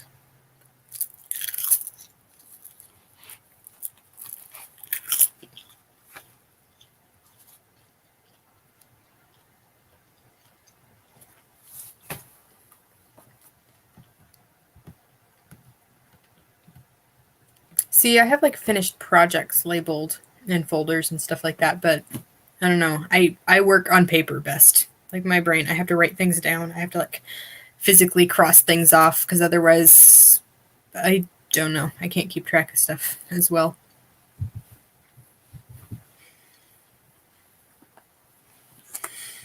All right. All right, I'm going to start. Got my notebook. Open up to my beat sheet. And then we will go ahead and start our sprint. And let's see.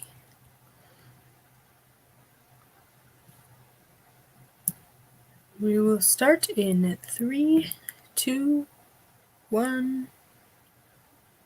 Go.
And time is up. How'd you do?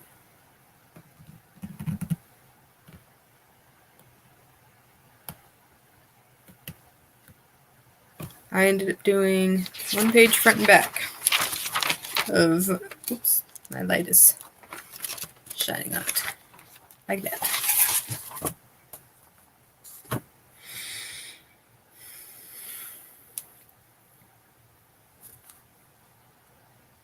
Oh, I guess I can turn the banner off.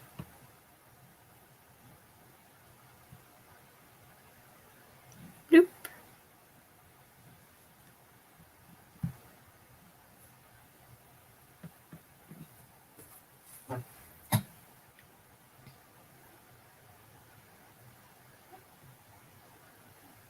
Made some progress. Awesome. Good job.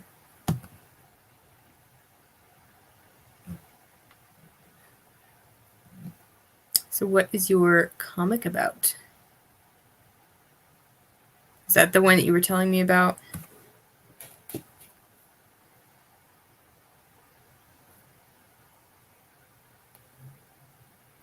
Something about a mushroom?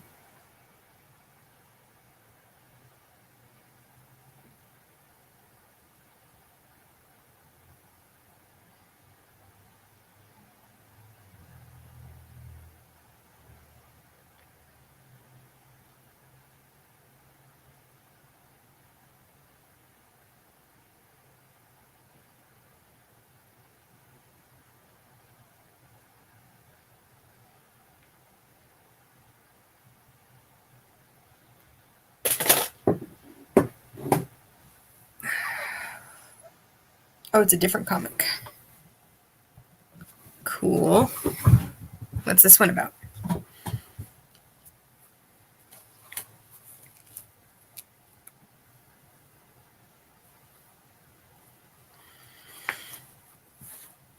Oh.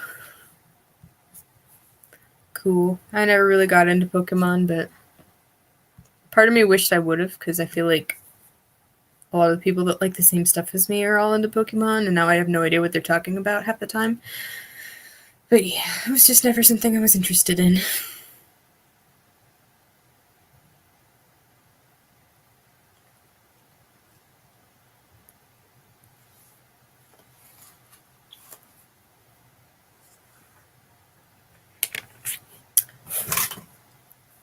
I remember we were talking about... I found the message from when you were talking about your other comic.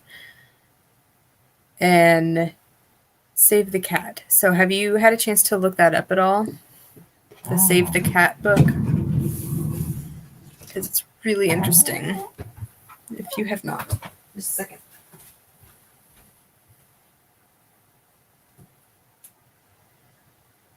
Where is it? Where have you hid it?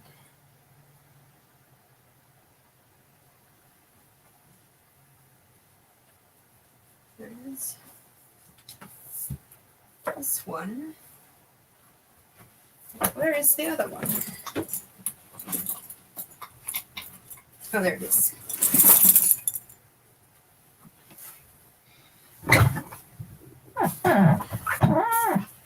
So, this is Save the Cat, and it's by Blake Snyder, and it's written to be about screenwriting, and I bought that before I actually looked at it because there's actually a version for novel writing, which is what I wanted, but now I have both just in case I ever want to write a screenplay, I guess. But it's so interesting. This is by Jessica Brody because she took the original Blake Snyder Save the Cat method and then adapted it to be about novel writing. But it's so interesting. The way that the beat structure is laid out. There's a lot of like really cool information. How, like, if you can see that at all, you won't be able to probably read what it is, but like it'll show like the different points in the story and in order of like when they happen, and it's really helpful with like figuring out at what point things need to happen and how to like tie the story together, because you might have like many ideas that you need to bring together, and then Save the Cat kind of just like ties it all in and makes it like a cohesive story kind of take place. But yeah, it's really interesting. I'm thinking about making a video about it at some point. I do have a video of my outlining method and like how I do my note cards specifically for National Novel Writing Month. But yeah, I might make a story about just how I use Save the Cat and like how the system works and all of that.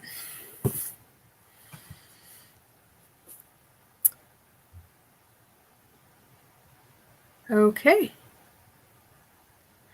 I can appreciate that that means something to people who know what those are.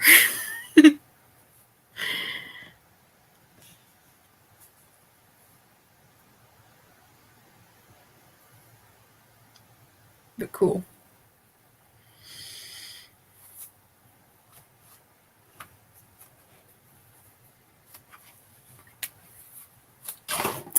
See, I never got into... Oh, okay.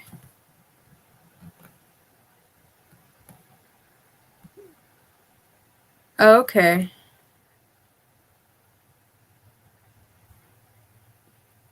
I see. Okay. Cool. It's interesting to be able to go into like sort of a universe that already exists and create stories from that, whereas I'm more tending to create my whole world and everything with it.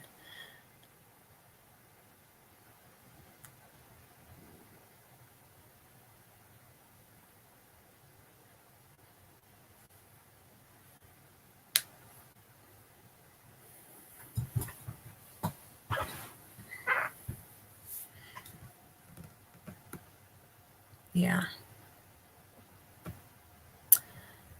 See, and it feels like a lot of people who I talk to online that write and stuff like that are actually like got their start with like fan fiction and stuff like that.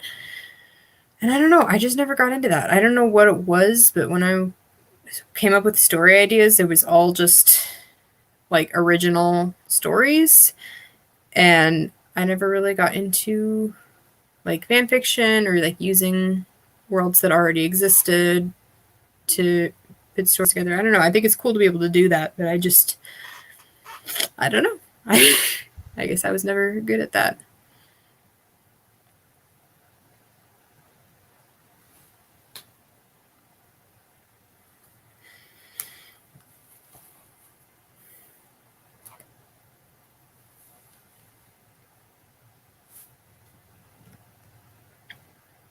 Yes, I definitely recommend it.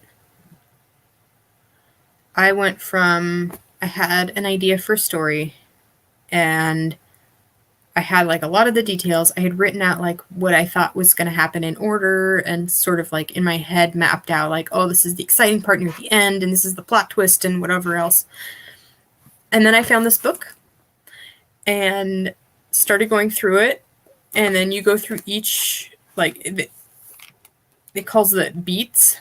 So it's like 3 acts and was it 15 beats? I think. Yes. So 3 acts, 15 beats total. And it'll tell you like what's supposed to be in each beat. Like, so the first one is the opening image, and it's supposed to show your character's life before any of the story happens. Get a sense of like, what is life like? What does it look like? Who are they before? And then like the very last beat is the final image, which is like, who are they now? They've gone back full circle. They're back to their old life, but like, how is it different and what's changed? And then you've got your second one.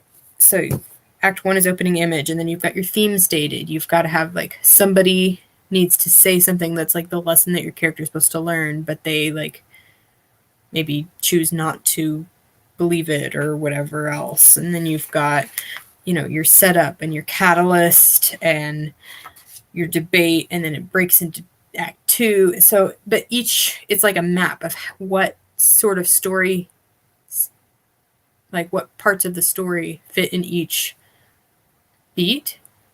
And so as you're going through and filling it out, it's making you realize, oh, I need something to happen in the story that serves this purpose. And then it's like helping you tie up all your ideas into a neat little bundle.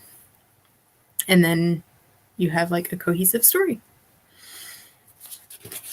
So I have used Save the Cat for every single story ever since I discovered it. And so far it works for everything. I've known some people who don't really like it, and they have like a different sort of structure. Like some people do a 4-act structure because they split act 2 in half, and they have like slightly different beats. But I don't know, it's worked very well for every story that I've put together. But yeah, definitely worth taking a look at that book. Or even just searching. You could probably find the beat sheet on Google. Just find the basics of how to do it, like without even needing to buy the book or anything. But it's really good. I would want to buy it just so that I have it because I use it so often, but sometimes I won't have my book with me, so I'll just Google the names of the beats to help me remember which one is which. But I got, during that last sprint, I got the first 3 beats written out, and I've got beat 4 started. I'm almost through with act 1.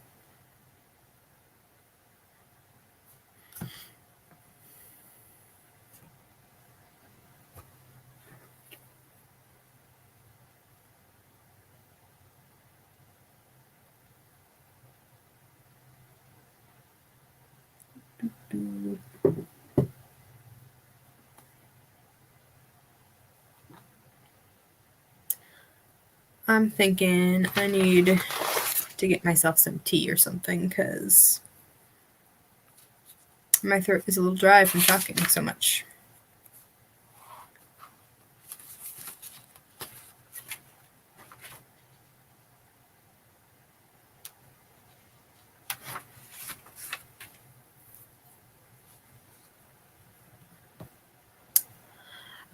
I haven't, mostly because like the way that it's laid out is like multiple pages per beat, talking about like different examples of all of the beats and stuff like that, which is really interesting, like when you're first reading it, to like learn about what all the beats are. But like for instance, you've got, oops, let's see if I can point to it. So act 1 is right there, but then the act 2 will go on to the next page, and it would just get confused and with 15 whole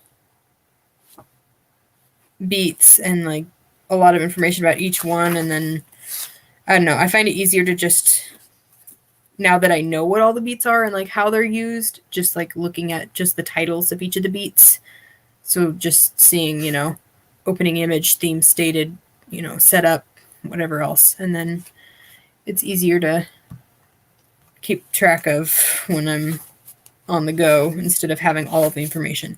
But then if I get stuck, it's nice to have the book because then I can go in, find the exact beat that I'm looking at, because there will be like a whole section about that one beat, and then I'll see like how other books do it and how, you know, different ways I can choose to go about planning it out. But yeah,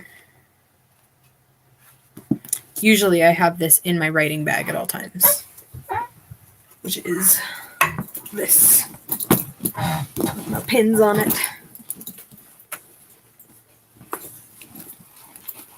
I'll have my laptop, I'll have several, oh look, 2 more notebooks because I needed more of those. And then my Save the Cat book. All the essentials.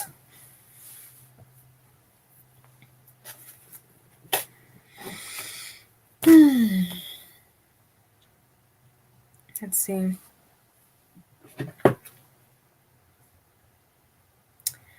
In the next little bit, a friend of mine might be able to join us.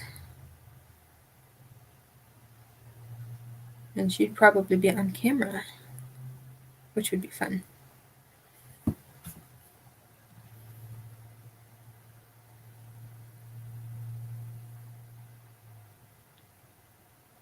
What? What is the faces about? Keep in mind that the chat is on a delay a little bit, so I see it after it's relevant, and I don't remember what it was about half the time.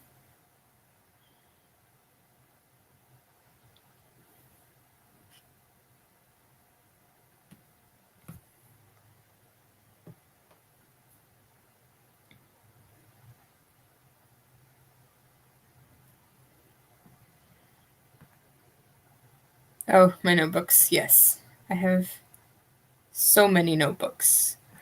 Every year for National Novel Writing Month, I get myself a new notebook. It's like totally empty. I get something that I like the look of it, so it's like motivates me to actually write in it because it's like, I don't know, it's an aesthetic thing. Yes, I found more notebooks. But I'll get 2 notebooks for every National Novel Writing Month. One that I put my notes in, and one that I actually write scenes in. And I'm thinking I'm just going to stick to one because most of the time I'm typing during NaNoWriMo, so I don't necessarily just handwrite scenes that much. And it probably wouldn't interfere that much with my note-taking. But yeah, a notebook for each one. And then the thing is, I don't fill the notebook out. So then I have like half filled out notebooks. So then I'll start a new project. And then I'm like, I'll just finish this notebook. But then I have 2 projects in the same notebook. And then I'm all confused. So that's why I'm trying to get individual notebooks for each project now and label them. And then I'm only allowed to use them for that project.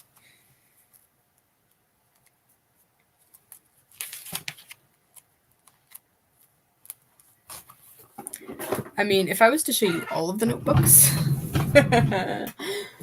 I've got, of the ones that I have not even shown you yet, I've got these ones.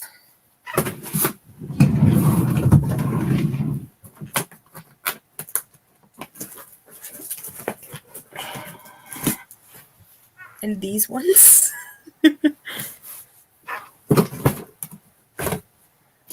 So many notebooks, although a lot of them are empty, and actually a lot of them are old like notebooks that I used to do homework on in high school and then ripped out all the pages. So now I have like let me see if I can find the one.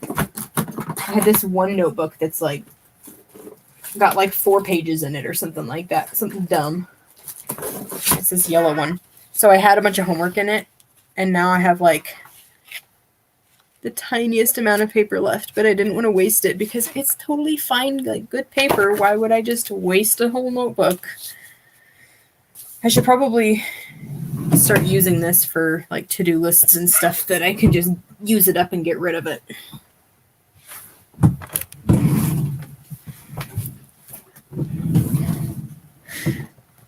I know. I basically live my life in notebooks.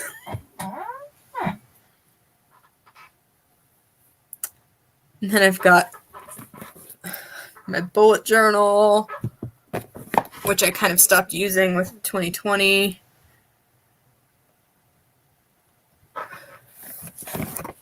Yeah, this was supposed to be my 2021 bullet journal that I never even started. So I'll have to find something to use that for. Oops.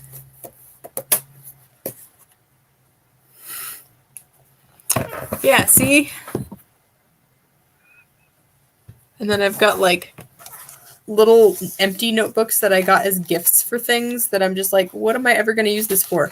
But it was a gift. Why would I throw it away? Another little bitty notebook that I got for, I don't even know why. I have projects that I've started and all kinds of things. I have like another little notebook.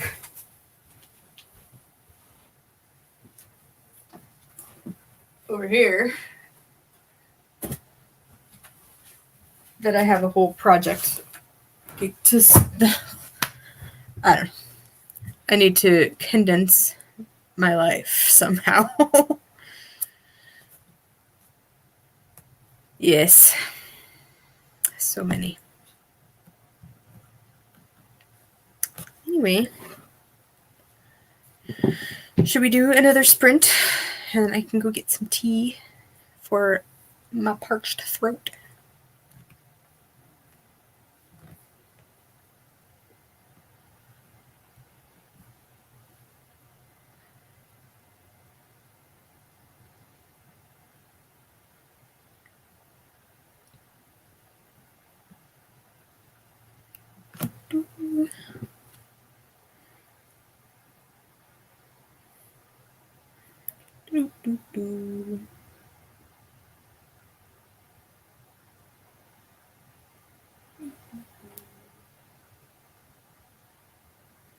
All right.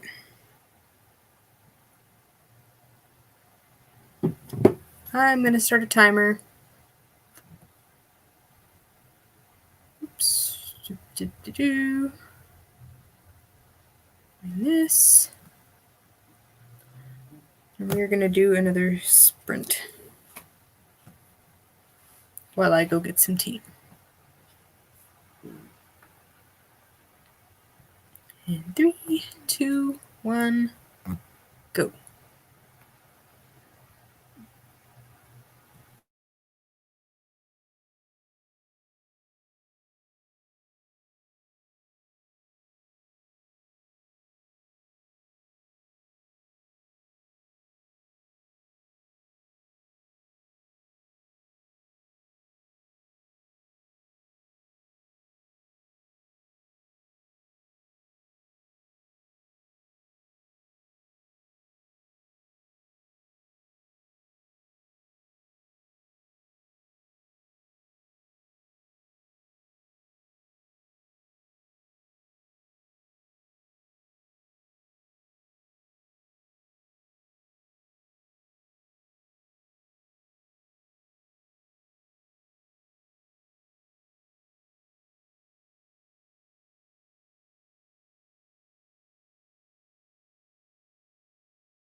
And we're back. And I have tea.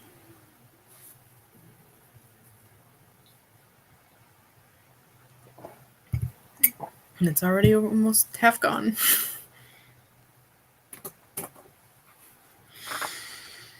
I got most of a page written. And I got through, what is it, almost done with beat 5.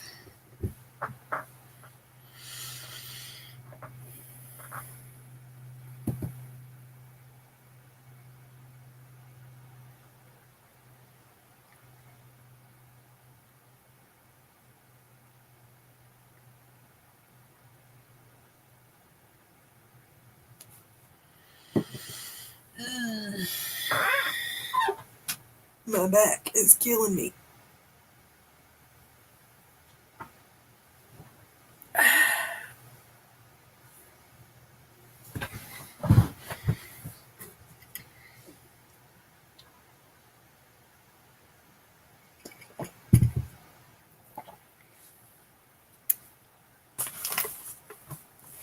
I'm noticing as I'm writing the beats out this time, some of these I've already planned out.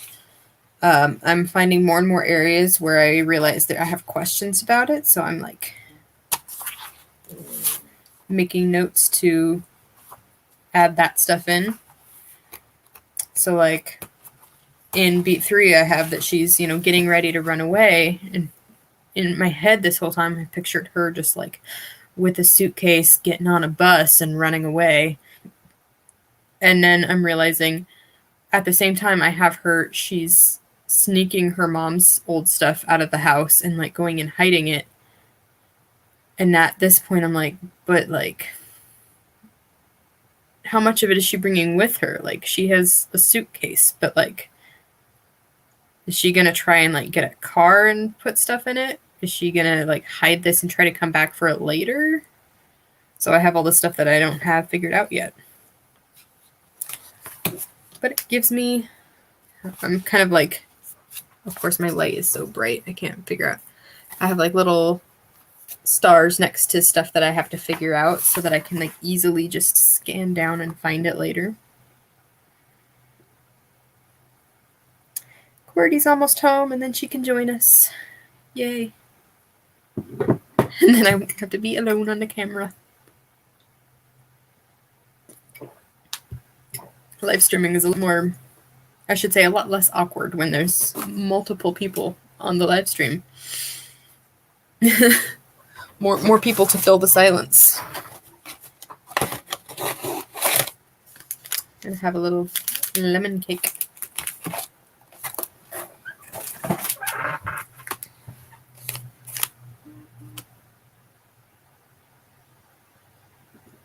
Oh, you're messaging me in Messenger.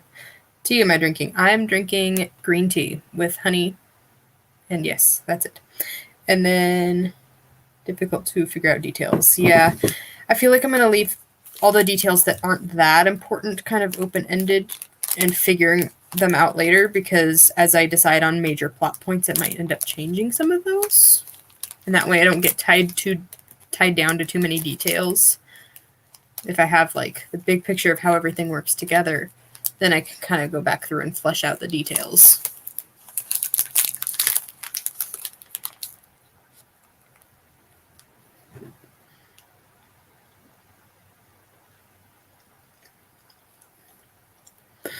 The messages do arrive faster on here, but also then nobody else gets to see them. And my answers won't make sense to anybody. I'm okay either way, though.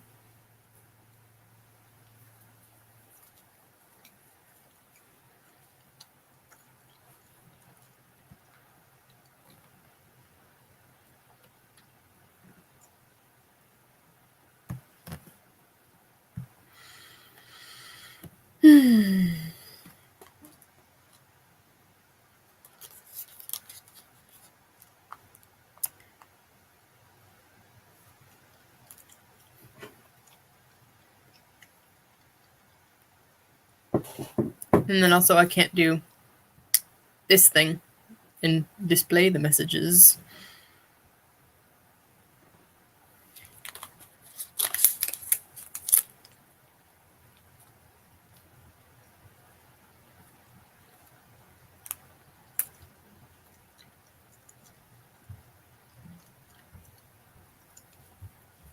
Yeah, I've almost been going 4 hours. I've gotten some stuff done.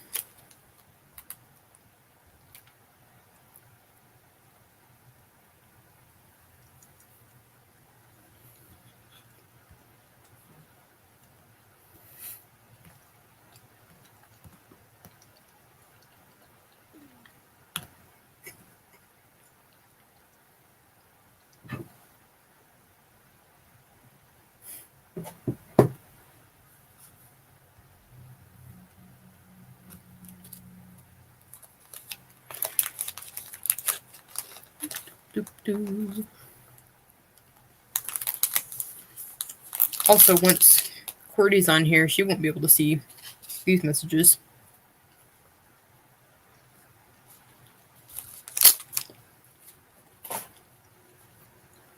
She'll only see what's in the chat.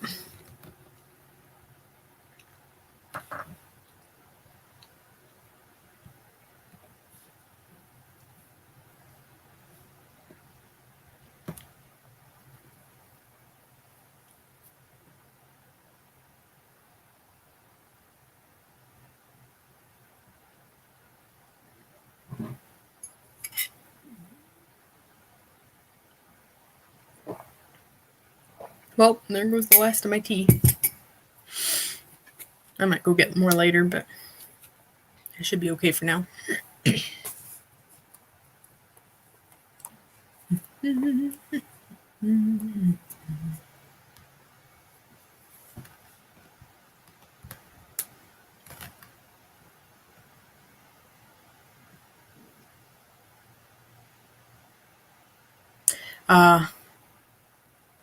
Got some stuff to do.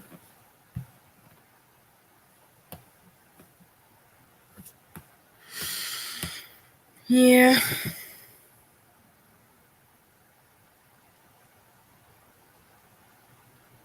That's all right.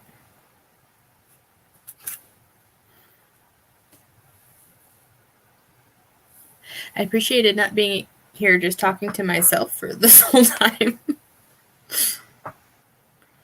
My channel's still kind of small, so my live streams are even smaller. Although it's weird, all my live streams I found out end up getting like 37 views or whatever after the fact. So I don't know who's going around like watching old live streams. But yeah. I always get...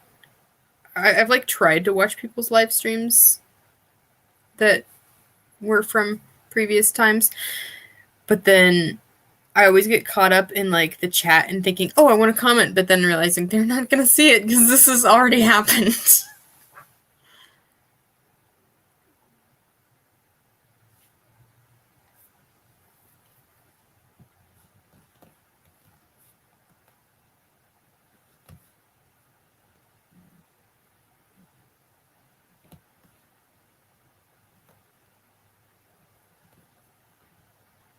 You watch old live streams from certain channels?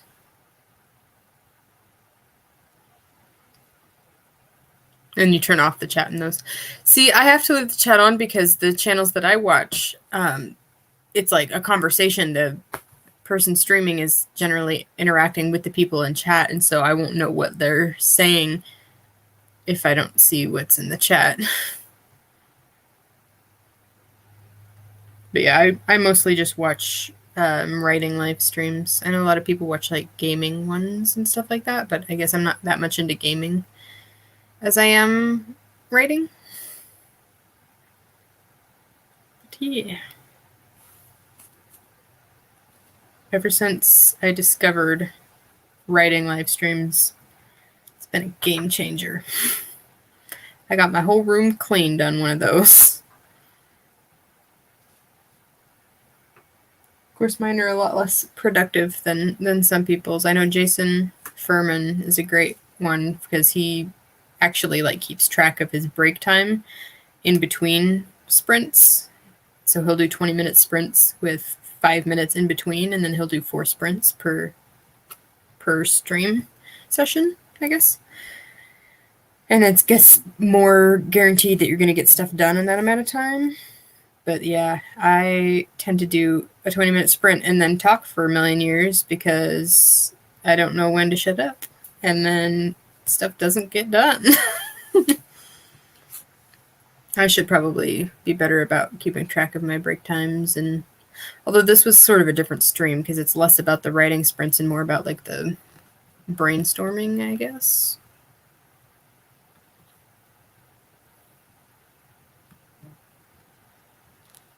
You prefer drawing to writing? I do like drawing. I have some drawings somewhere that I did a long time ago. I don't remember where they went. But I haven't drawn in a long time. I should probably get back into that.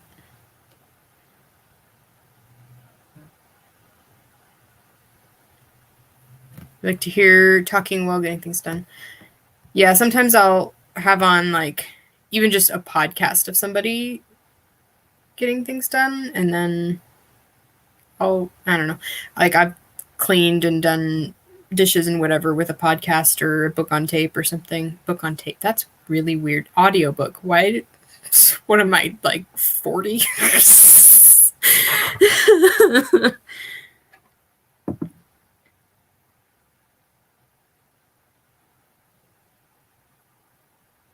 Interesting to hear my thought processes on things. Cool. I never know what I'm saying half the time. I feel like as soon as I'm on camera, I go into this like other dimension where I have no idea what words are coming out of my mouth anymore, and I'm just trying to fill the silence. It's great and a little bit terrifying. I've never been one for improvisation. So why did I decide to do this? I don't know. But it helps me get things done sometimes. So I guess that's why.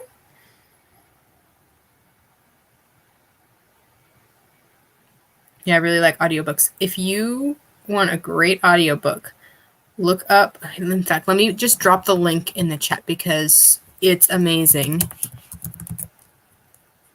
It is an audiobook version of Lord of the Rings. And I need to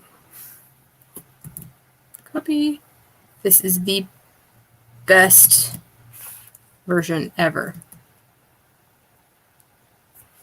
Worth listening to. It has like all of the cinematic music. They have like all the voices and everything. It's like you're watching the movie, except for it's the book. So it's like more in detail and all the stuff that actually happens, like follows the correct plot and everything. It's amazing. I listened to the entire series this last year leading up to NaNoWriMo as like a way to get my mind working story-wise, I guess. And that was great for getting stuff done and doing my chores and whatever else. I would always have my audiobook on and I'd be listening to that while I did stuff. It was awesome. I love that. And I've listened to that audiobook series like twice now. It's great for if you go on a run because I try to walk or run a 5K at least once a week. And it's great. It's so fun when you've got like the intense like battle music playing and you've got like all the characters like screaming and running into battle. It really kind of helps with like the adrenaline and the motivation to run. Somehow it's a really cool experience, especially like this last summer.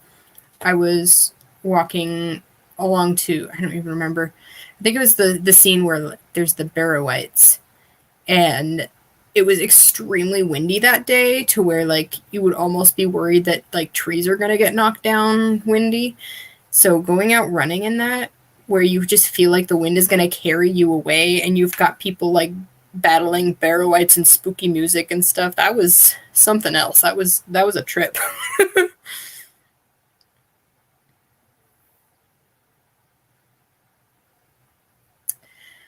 Any minute now, Cordy will show up. Possibly.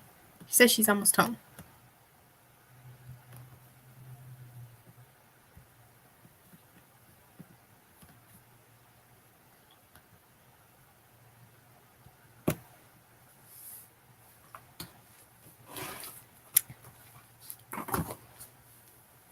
I'm hoping this year to finally break through this slump that I'm in of starting a million projects and never finishing any of them. I really want to like power through something and get it done. Which I mean I kind of have done with like cleaning my room at this point. And I feel like bit by bit I'm getting things together that I've been trying to do for years. So maybe it'll happen. Oh, Cordy is here. Ed. Hello. That was fast. Yes, I just happened to glance down right, and it was still like white screen. I couldn't even see you. I'm like, oh, click. Start up. Hello. I just got home from work and changed, and yeah, hello. Hi. What's happening? All kinds of stuff. So I had absolutely no format figured out for this stream. It was just going to be, hey, let's brainstorm and do things. I don't know. Cool. And so, yeah, it started off kind of weird, and we played 10-minute stories. Nice. And then we did, I basically just talked about my fantasy series and was trying to bounce off ideas and stuff, but there was only like 2 people in chat, so there's not many ideas to bounce. Sure. Yeah. Well, I have a video to edit for tomorrow. And I once again have to postpone Literarily Cooking episode 2 because I'm not going to finish it tonight for the amount of time that I have. Because there's still like a good hour and a half worth of raw footage for that one. And tonight I have to go to bed by 9 because I work at 7 tomorrow. Gotcha. So that will be Thursday's video. So I'm going to do something else. Hi. James says hi. Who's that? My friend James. Hi, James. Or Darth Proxus 1. Do you prefer Darth? Whatever you like. Yeah, so I have to edit a different video that's shorter. And I can go and it's done. Just nice. That's how I edit all my videos. I just go and it's done. Magic. Yeah. I wish it was that easy. Other stuff. I have my how I make masks video kind of on hold right now because I, for some reason, hate doing voiceovers. And that's the next thing that has to be done is I have to voice over the entire process. Yeah, they're super fun to do. Because I can't exactly cut the time out of do the time lapse and stuff until I know how much time I need for each thing for how long it takes to explain it. Yeah, my computer just like froze. I'm sorry if suddenly something happens because everything just froze. Uh-oh. FYI. Oh boy. I am just trying to get your actual stream so I can post it to my socials and everything froze. I can hear you, but your picture froze for a second. But now it's back now. You're good. Okay. So yeah. Fun. How long you been going? Oh, wow. I see now. Yeah. Yeah. So yeah, I've been trying to get stuff done. Originally I wasn't gonna do sprints, but then kind of the silence just happened and I felt like sprints needed to happen. Sprints are always a good thing. Yeah. I definitely like a good sprint. Like a good sprinter. State Farm is that. Wait, what? Sorry. Yes. Don't curse it. Oh, there you are. I didn't know why on my phone my subscription you wasn't coming up, but it is on my regular YouTube. Oh, weird. Well, that's good. I was worried. I'm like, did it unsubscribe me? What did it do? No, I'm still subscribed. Good. I'm gonna make sure I'm hitting the bell though. Cool. All there we go. Because I was like, why did it pop up on my thingy? I don't know. I don't know why. Do, do, do, do, do, do. God, this is slow. It's because I just started at my computer and it's like, what are you doing? I was sleeping. Yeah, I'm the same way though. Sounds like you, computer. I don't like to multitask early in the morning when I first wake up. Yeah. 6 p.m. almost. You're right. Hey, if you've just woken up, it's the middle of the night, okay? That is quite true.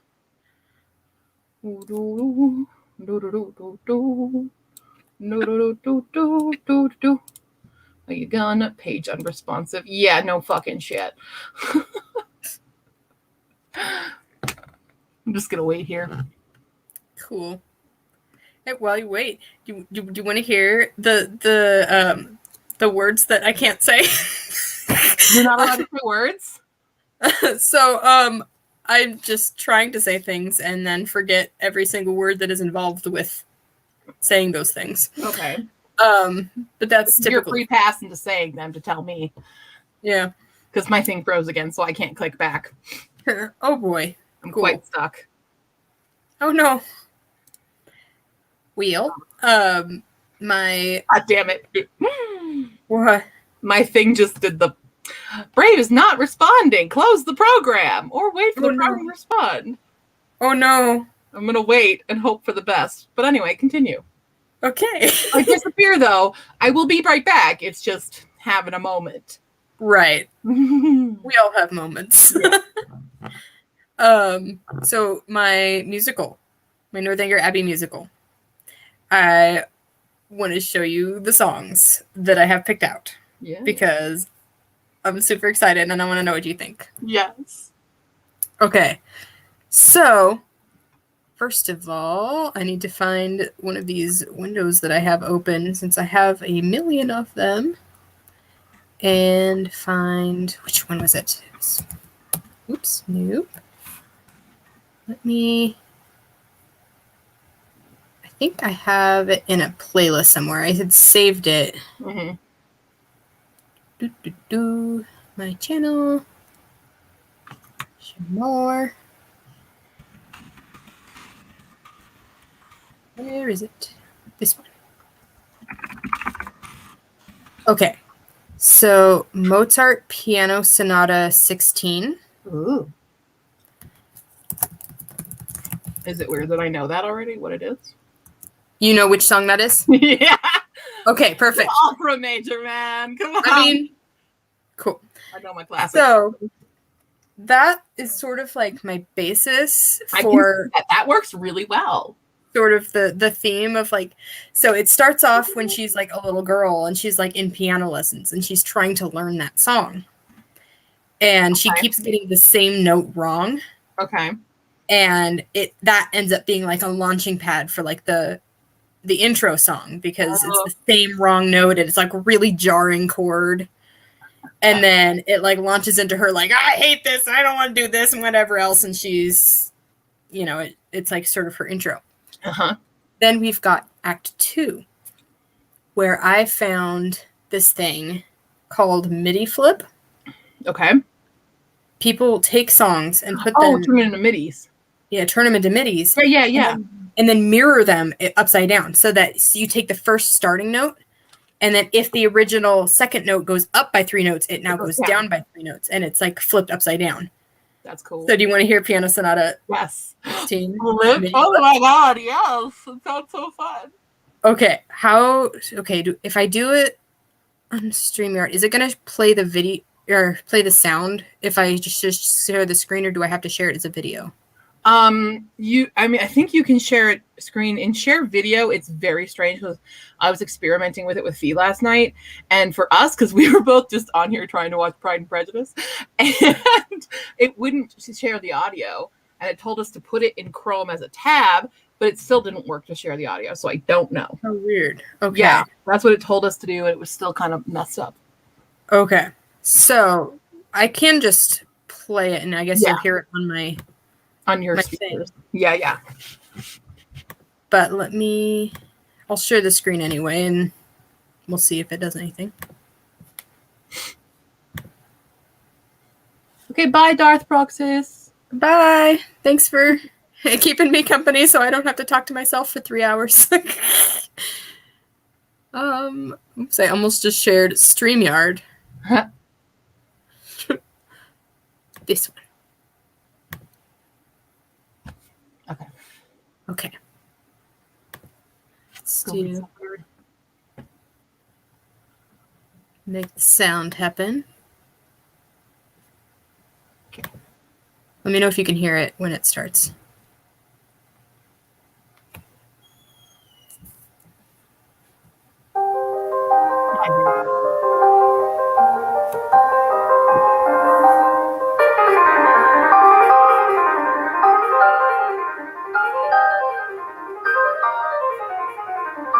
That's so cool.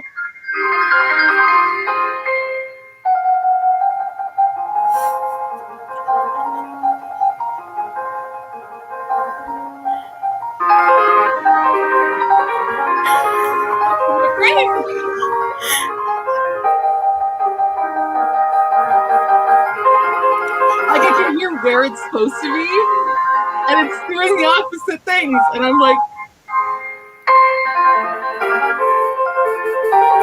And you can use like so many different themes. oh my god. My brain keeps trying to catch up and be like, where? No. Yeah.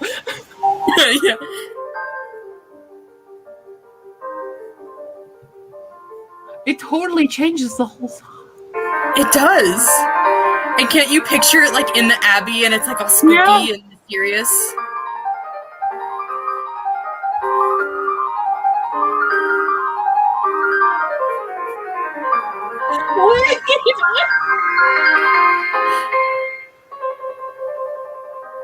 I love this part. Operator's mind. What the fuck?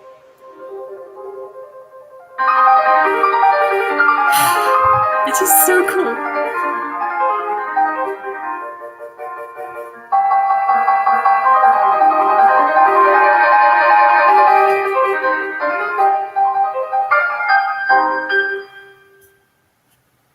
And then that's the end of it. And then it goes into like a different song. But Whoa! Whoa! That is so cool. is that not so cool? I'm bad. Like my cheeks hurt from smiling at that.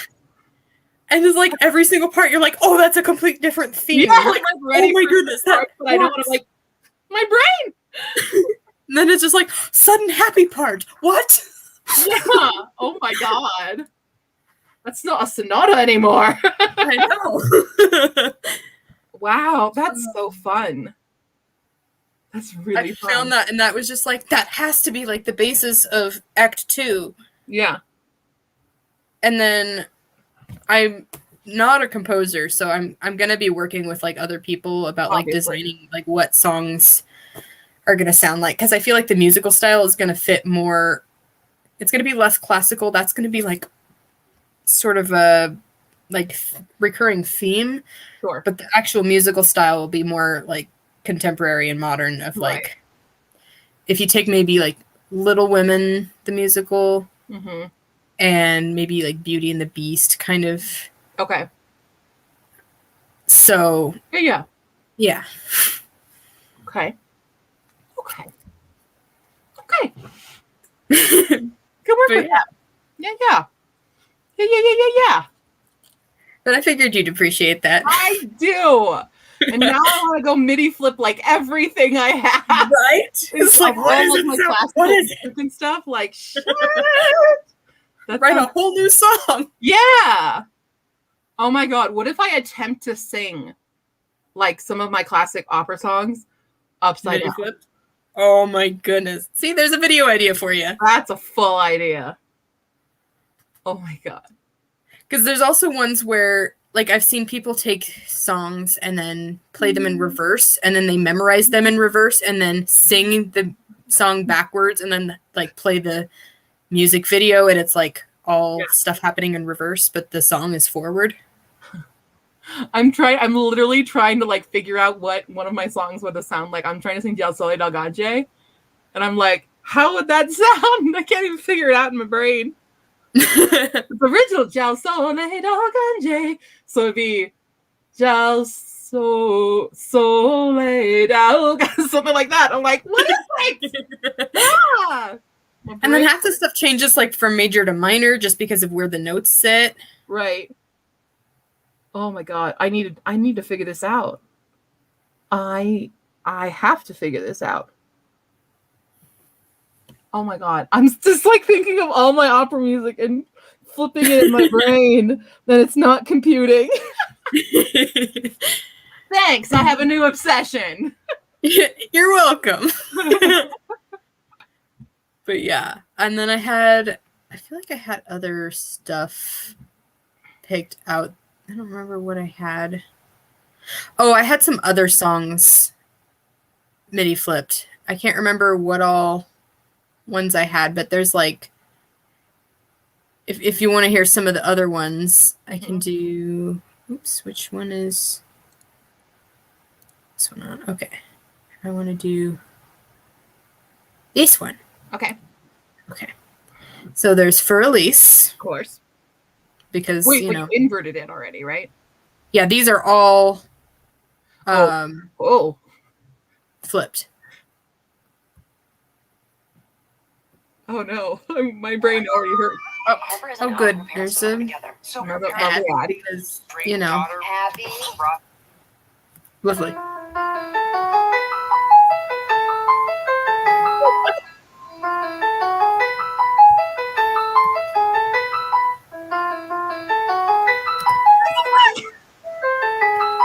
And it's like, it makes it darker somehow. It does!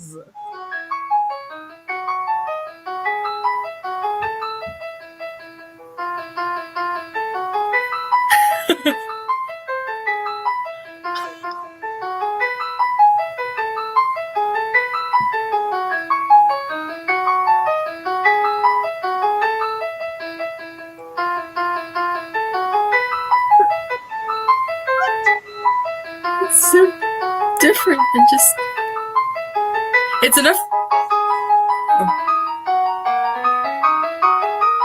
the fuck?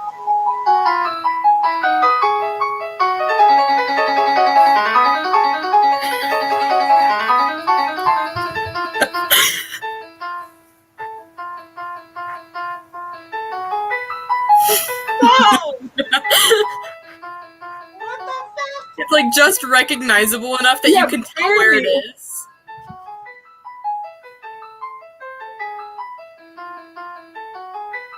But it's like alternate universe version of the song. Oh my god, it feels almost, because it's MIDI, it feels like this would be like, you know, you're in a dungeon in like a Mario game. Oh yeah, definitely, it does sound like that. And you had the faster part where you have it, and that's where you know, you're fighting. Like, right here. Uh-huh.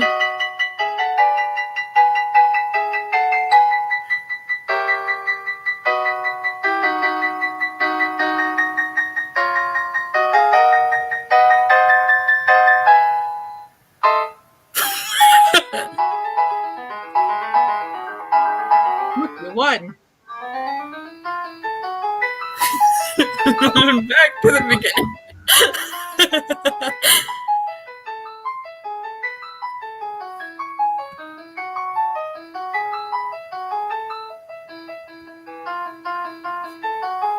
Let's see. Oh my fucking god. What else do we have? Wait, Moonlight Sonata inverted? I need Moonlight Sonata inverted right the fuck now. Oh god, I don't think I'm ready. Oh my god.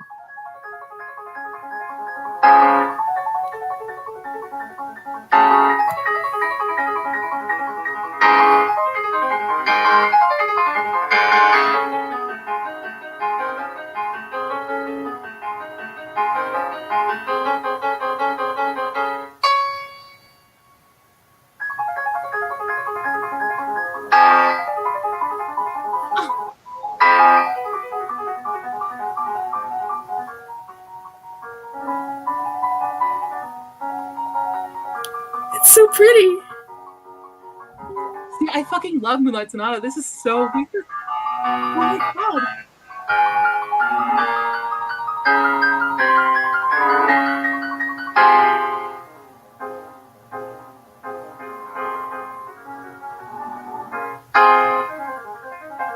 Gives me kind of Matilda vibes almost from the musical version Okay. of like the off chords and stuff sometimes. It but- feels silent movie to me. Oh yeah, kind of.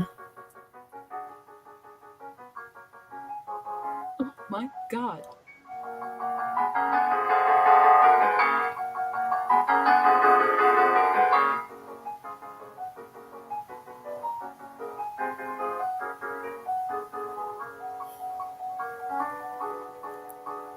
I love this part. Oh my god. Imagine getting this on sheet music and giving like actual like a pianist to play it on like a good sounding piano. Shit.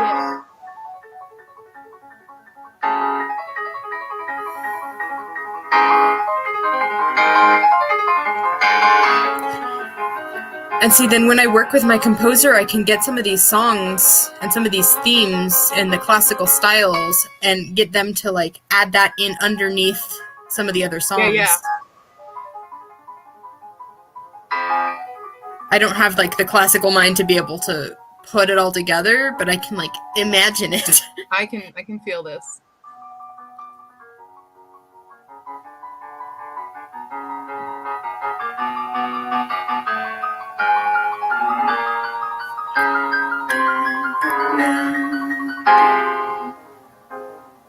Oh my god.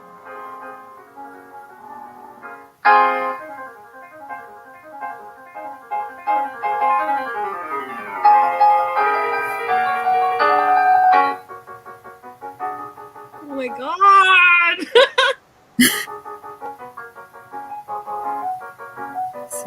Daylight Sonata.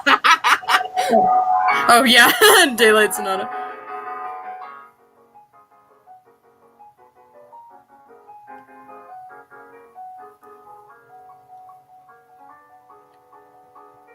That's crazy as fuck. Kristen! Amanda's blowing my mind! Welcome to Daylight Sonata. She keeps showing me inverted classical music, and my classical music mind is being exploded.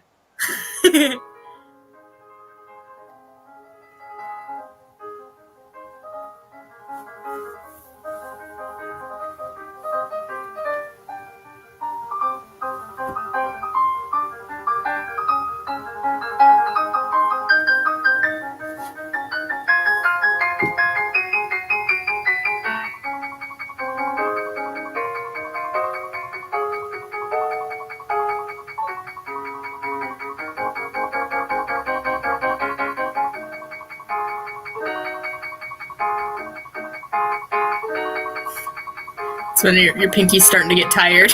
Yeah, like. Ding, ding, ding, ding.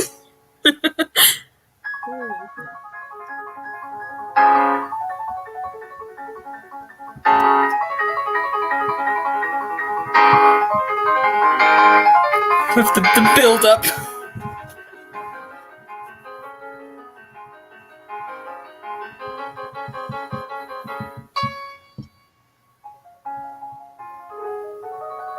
It's just so pretty. It reminds me of like Disney kind of. Yeah. Like in that part right there.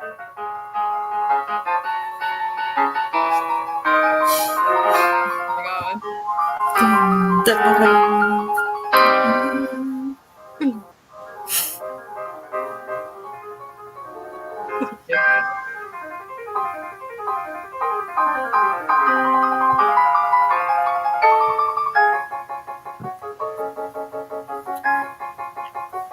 Even just visually, the music looks cool.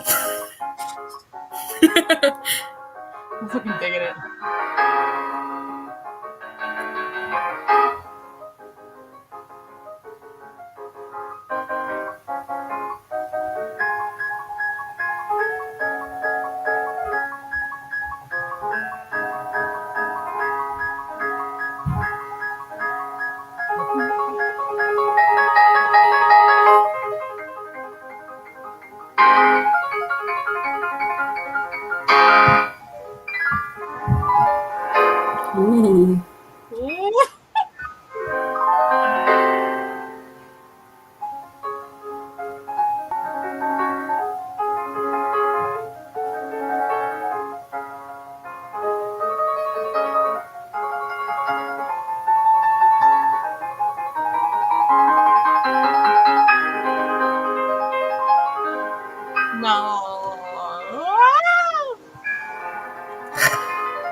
so cool. I just love that it still works. It's so weird inverted. No. Other way.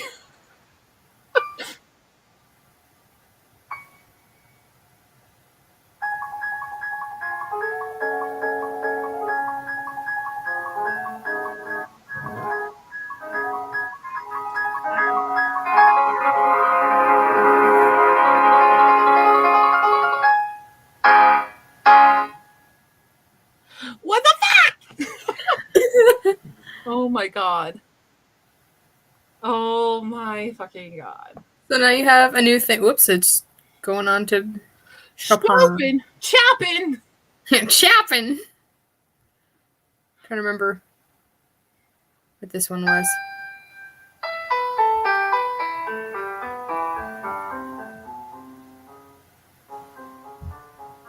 Trying to remember what this one was.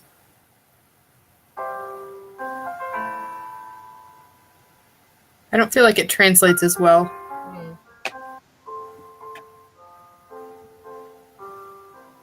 Oh. Oh, okay.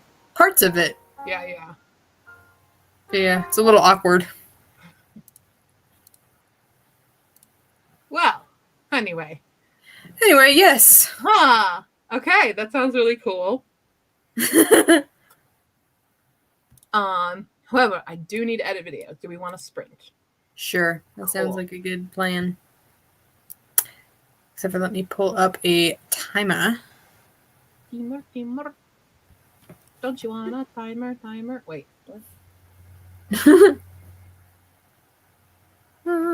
Where is my timer, I wonder? Do you like Buffy? I have not seen. Okay, I won't tell you then. Okay. It's good, because I would have totally gone on a tangent, so. Ah. Oh, I can't get this incense out. 20-minute timer. Let me find a good one. I'm gonna do the dancing timer that I had on earlier. Nice. Oh, good, another ad. I don't want to watch an ad about tonight's dinner, actually. No. Yes, you do. You love ads. All right.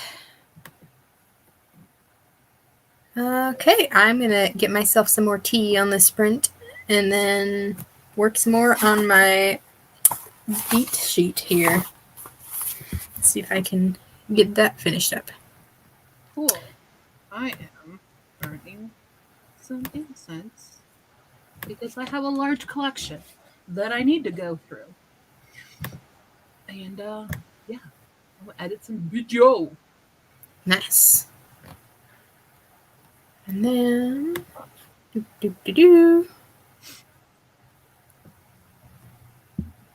let's see.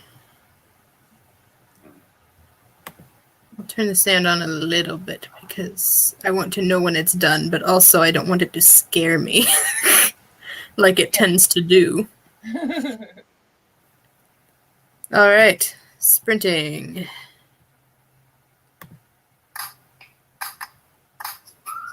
Hope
And we're back.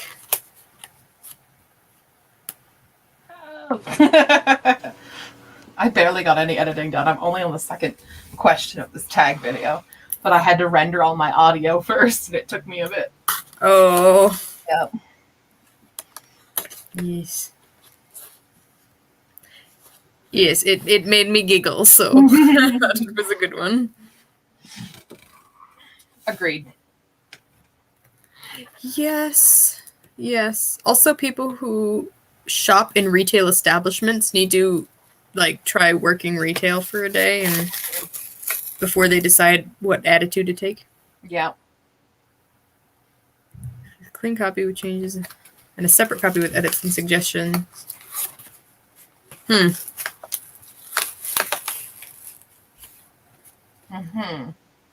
Interesting.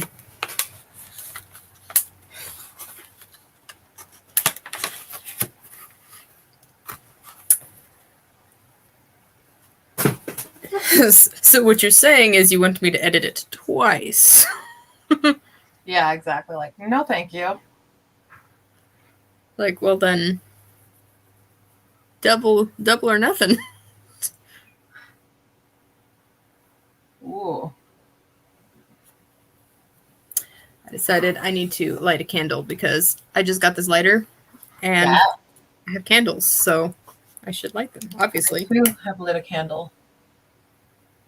It is called Mountain Lodge.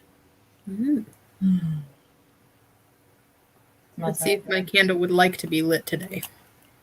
Everybody wants to get lit! Sorry, I'm fine. Oh my goodness, this one is... Whoa. Woo. Pumpkin, peanut. No, thank you. Pumpkin peanut brittle. I know you would be allergic. Yeah. Well, I don't know if it's actual peanuts that they use in the candle. Scary enough. It's the essence of death. Okay, but book title. Book title? The Essence of Death. Oh, yeah, that's a good one. Sorry, I was reading Kristen's comment. The twice for $100 for 40,000 words within a week. I think not, asshole. Wow. Yeah, no. First of all, just 40,000 words within a week. I can't even write that fast, let alone actually think about the words. No, thank you. Oof. $100 would not be worth that time.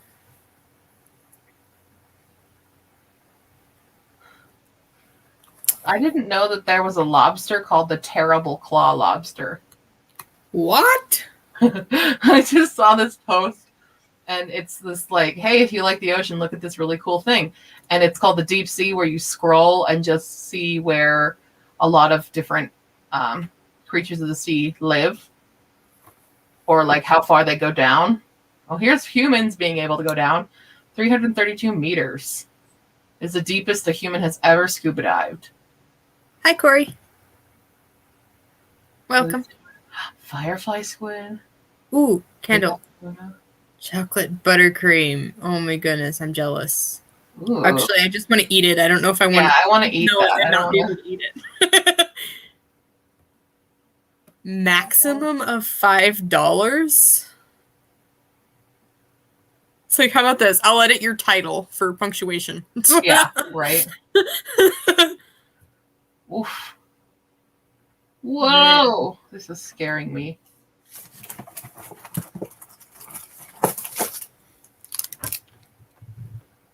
This is freaking me out. What? Oh my god, there's that oarfish. That oarfish is fucking weird. You got me all curious now. You want it? No. I'll send it to you on Facebook. You can look at it later. Okay. It's intense. I'm terrified of the ocean. What? The Midnight Zone. There's my anglerfish.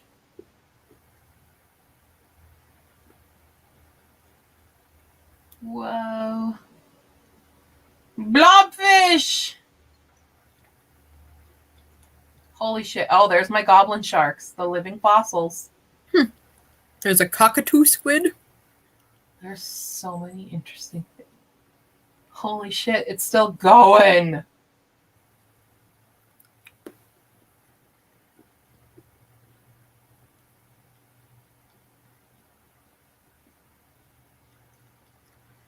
Wow. Emperor penguins can dive deep. There's the Yeti crab.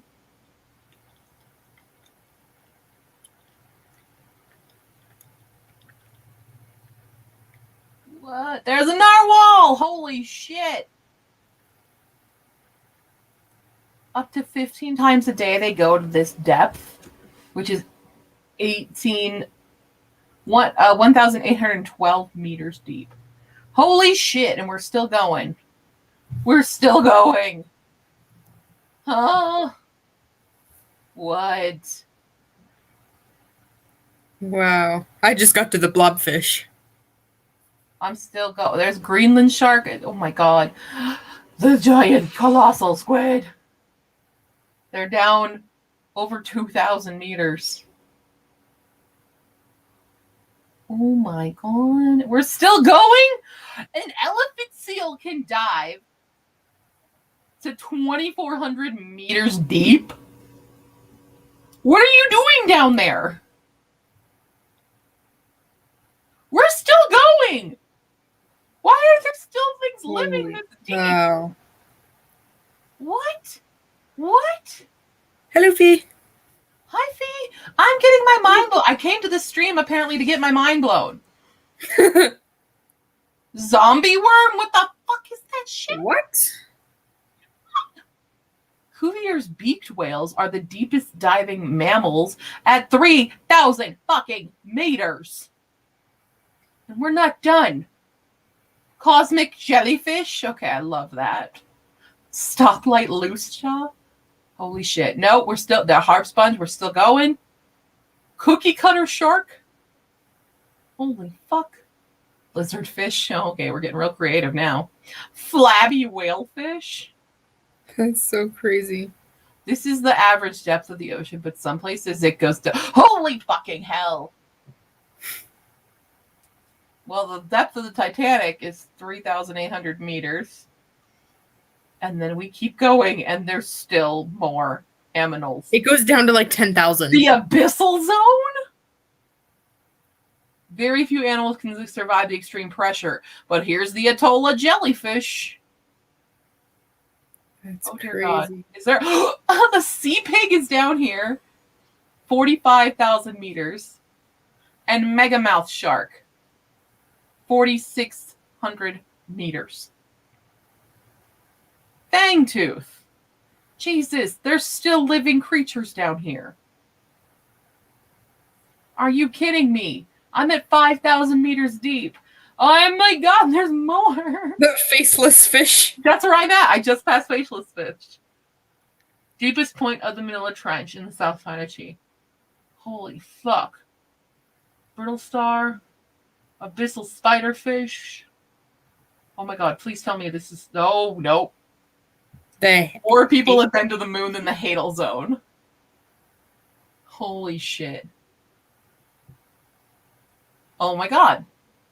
Oh, USS Johnson shipwreck is there. Deepest shipwreck to ever be found. Life here is sparse. Oh shit. Oh shit. Still not impossible?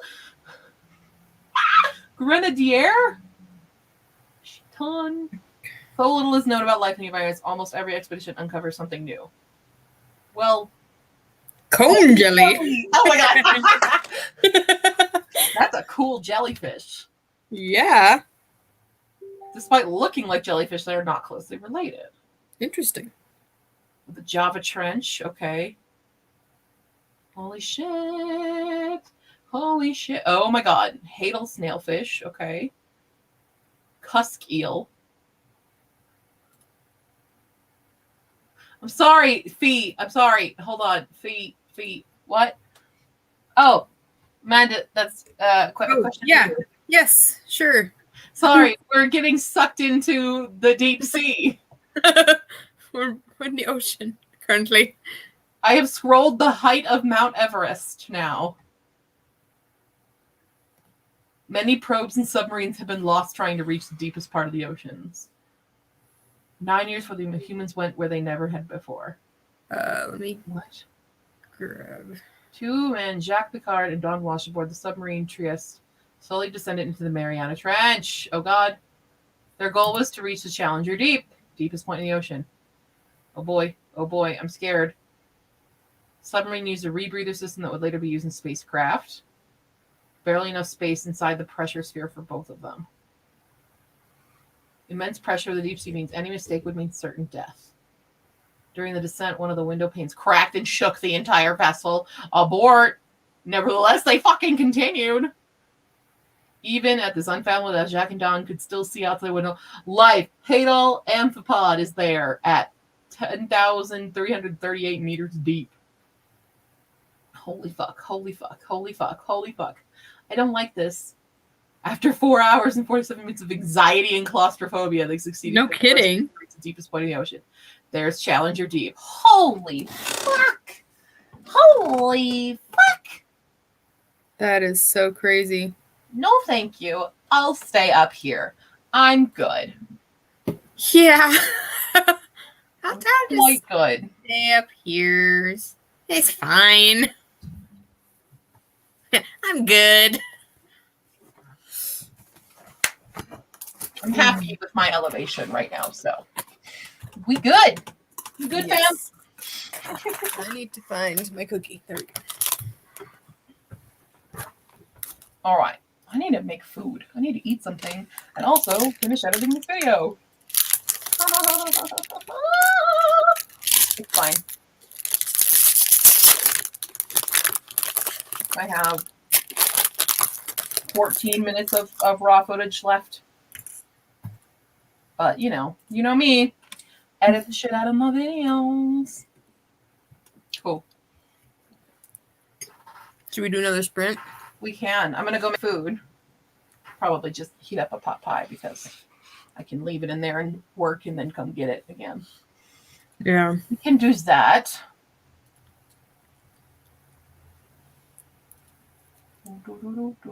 You know, the goal is to read our damn comments and then she doesn't pop up. I'm just saying. Oh.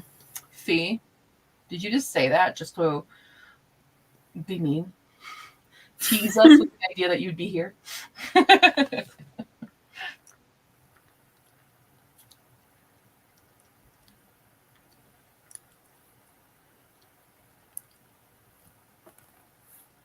I don't know. Okay. Well, I'm going to go get food. Right. Start a sprint. Peace.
Welcome. Bienvenue, welcome. Sorry. I apologize.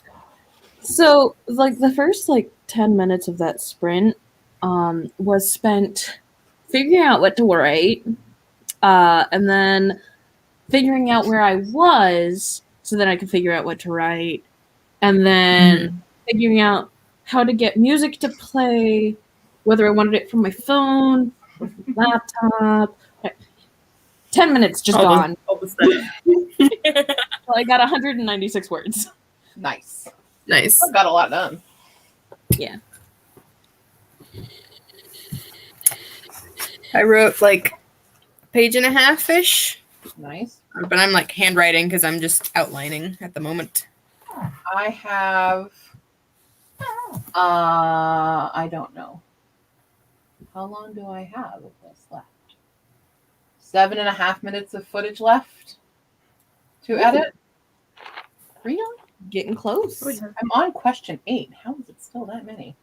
There's only 10 questions, so. Apparently, I don't shut up in this one. Do you ever, though? Fair. Reading. Noted. That's my friend Al, by the way. He's Hi, Al. I read it as AI, honestly. I was like, AI in the chat, Fee. Nah. He requested the link since I let him know that I was on the stream. That's a Don't have a $100. mental breakdown. It's okay. It is ridiculous. It is bad. What's this about $100 job? It's a stupid editing job. They're like, basically edit it twice within a week, 40,000 words, and we want you to send them a perfect clean copy and then one with edits and suggestions on it. And it's like, fuck you guys. It's like, no, thank you. Mm-hmm. Okay, so it's not that, I'm sure there are editors out there who don't mind. Like, they have the time and they have the energy to give. That's not the problem. The problem is that's setting the bar really low for those who don't. Yeah. Mm-hmm. And here's the thing. That's the highest price I've seen Kristen mention any. I know. I've seen like $5, like, $7. No way. Disgusting. Mm-hmm. Yeah, that makes... Yeah. Kristen, once I get through paying his for CAC edits, I'll pay you for Ashport. I promise. That's why I haven't sent it to you yet, because I can't pay you yet. Hey, Al, what were you reading? Reading? Yes. What are you Reading. The last line that I wrote, I'm not going to read out loud because triggers.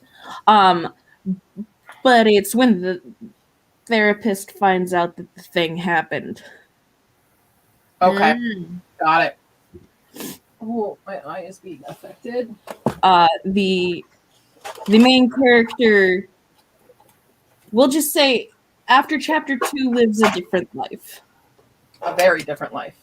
A very, very different life. I think my incense is affecting my eye. Oh, noes. I don't know what it is, but like every night when I sit down at my desk, my eyes go freaking insane.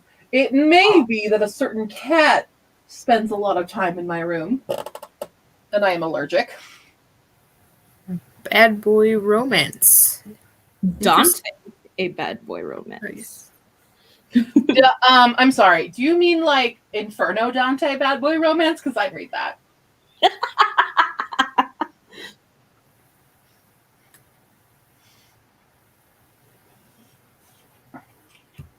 Oh, they don't want just any editor. They want an experienced editor to do this for $100. Yeah, that ain't happening.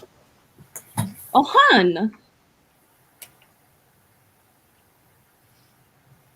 Yeah, that's fun.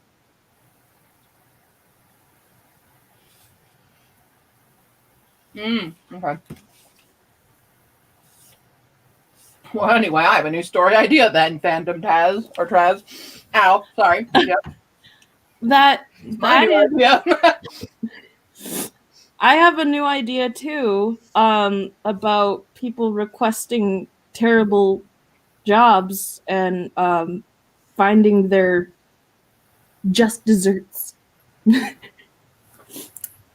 See, my sister runs a freelancing gig on Fiverr where she does, she names people's businesses for them.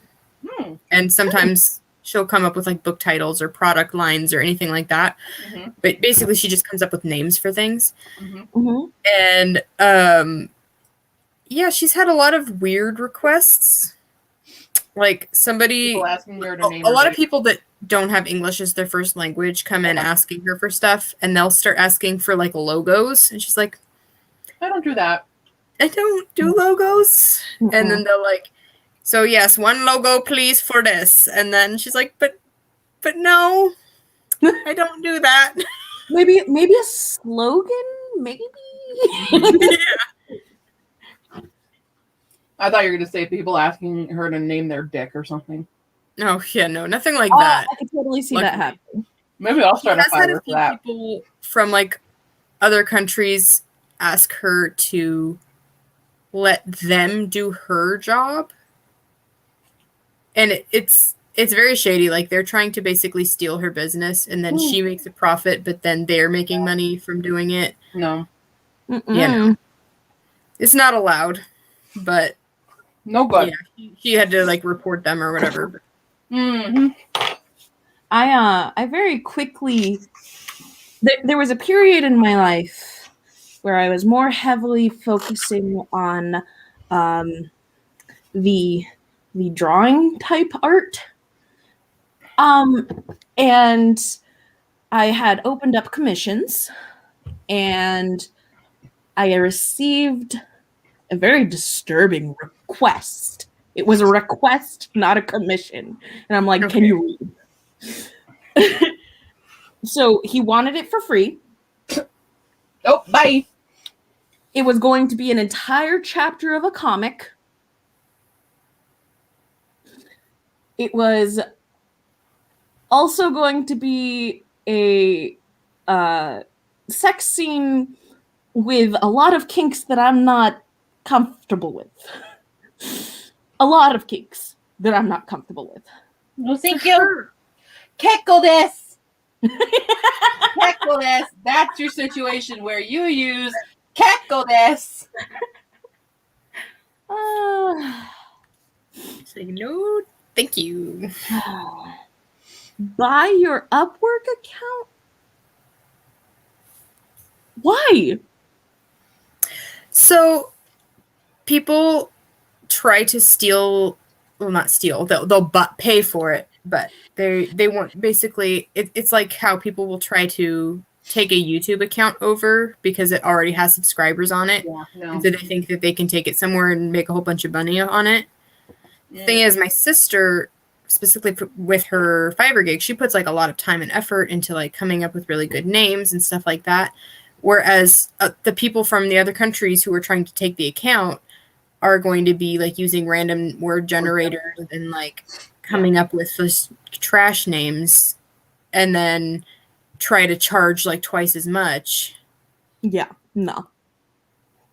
But yeah.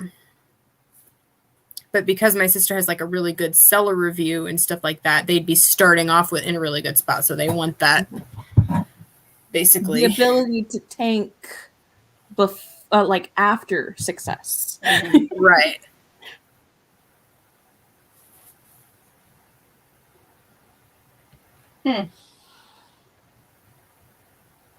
That doesn't seem like a good deal. Mm-mm.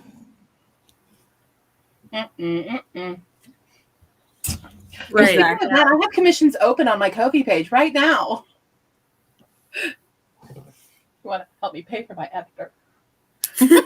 Please help me pay for my editor. I love her, but it's very expensive, but I want to pay her correctly.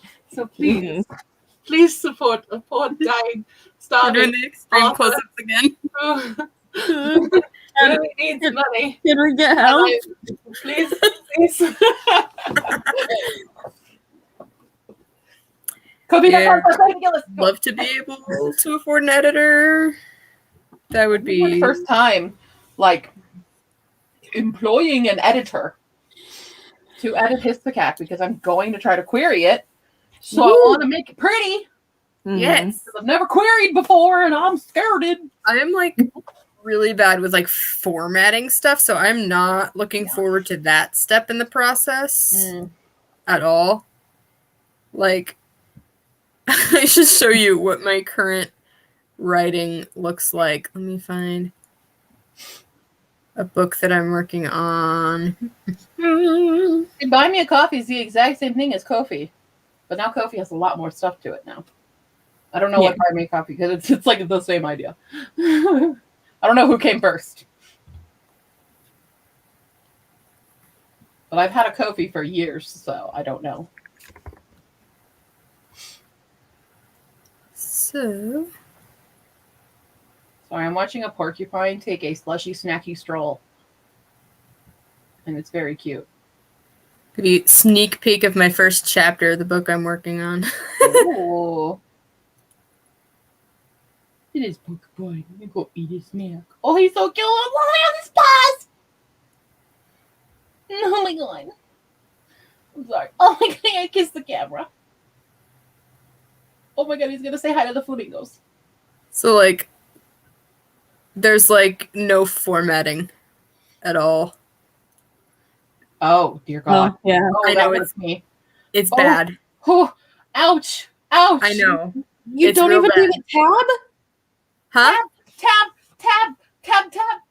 The See, the indent. thing is, I know in like theoretically that is supposed to happen, but while I'm drafting, I can't like stop long enough to. Okay, so just so you know, Google Docs does this thing where if you do it the first couple of paragraphs, it automatically assumes that you want to indent there. Think about Huh. it. Then you can just type enter, and it automatically puts the indent. Hi, Chris. Right? Yeah. I was like, I mean, I'm not looking down on you or anything like that. It's not I'm like judging something that I'm judging you about. But it still hurts. Yes, I understand. Yes, and I We know love it you, hurts but me to look at. ow. It hurts me to look at, not because the sight of it itself is painful, but just the knowledge that I'm going You're to gonna have have to to fix format it that later. is painful. Yeah, it kind of gives you a bit of a headache about how. See that's sometimes when like I copy things over from one thing to another, it removes those indents, and I'm like, it's like, how dare you? I That's what actually happens to did me. the work. Or like, okay, so when I copy from my Word doc into Scrivener, mhm. it makes the indents gigantic. And I hate that. Yeah. And then when I post it from Word into Google Docs, it does some weird shit as well. And I'm like, why do you hate me? Why? You're all word processors. Process! Yes. Yeah. Process the words. God damn it. Ooh, Yeah. plenty of fanfic. Of what fandom? Ooh. I'd like to know. It's important for me to know these things personally. Fanfic is an extremely valid and loved form of writing. We've all been there. We all write fanfic. Yeah. Fanfic where we start. Playing with characters that you don't own, but turning them into art. My Hero Academia. Oh, I see. I hope you like my fanfic song. I never really got into fanfic. I don't know what it is, because I didn't get into it a whole lot, but I did get into it for a little bit there. I have some Ranma 1/2. I have Prince of Tennis. I did a Secret Garden one. I did Avatar. which was really, it's not really a full fanfic because it was more like I wanted to write the story of the first Avatar, and then they fucking did that with Legend of Korra and ruined everything for me, and so I stopped writing. I was really mad. I had like 10 good chapters, and then the fucking Legend of Korra came along, and I'm like, fuck you guys. Like, how dare you? Did that. How dare you not I did my own first? I did my own Hunger Games. I did do that really early. Yeah. I think those are most of the fanfics that I did. Those are the fandoms that I did. Not a whole lot. But like once I got it, like Hunger Games was an original technically, but just within the universe. So not so much playing with other people's characters, but other people's worlds is what I usually ended up doing. Kristen? Sorry. She sent something to us in the group chat. Yeah. And I am personally attacked. Very rude. May I share my screen? Really rude. Yeah. So you can be a part of this group chat that is literally labeled Kristen attacks her friends with hard truths. I am very angry. How dare you? Yeah. That's I finally accurate. have every sorry. You gotta see the porcupine. Although for me it's instead of the new shiny book, it's the book that I've read already like 12,000 times, and now I'm restarting the series. I might be doing that with Cruel Prince. I just got all of my books into this room. I have no room for more books, but I have a cart full of fucking books. I have not had purchase yet because payday is Friday, but I've got a cart. Oh god. Cute. Me. Literally, Goodness. my closet. I don't know if you guys can see. That's the top of my closet. Oh my Double goodness. stacked. And I have this baby. Right? And then we have this baby behind my bed. Oh boy.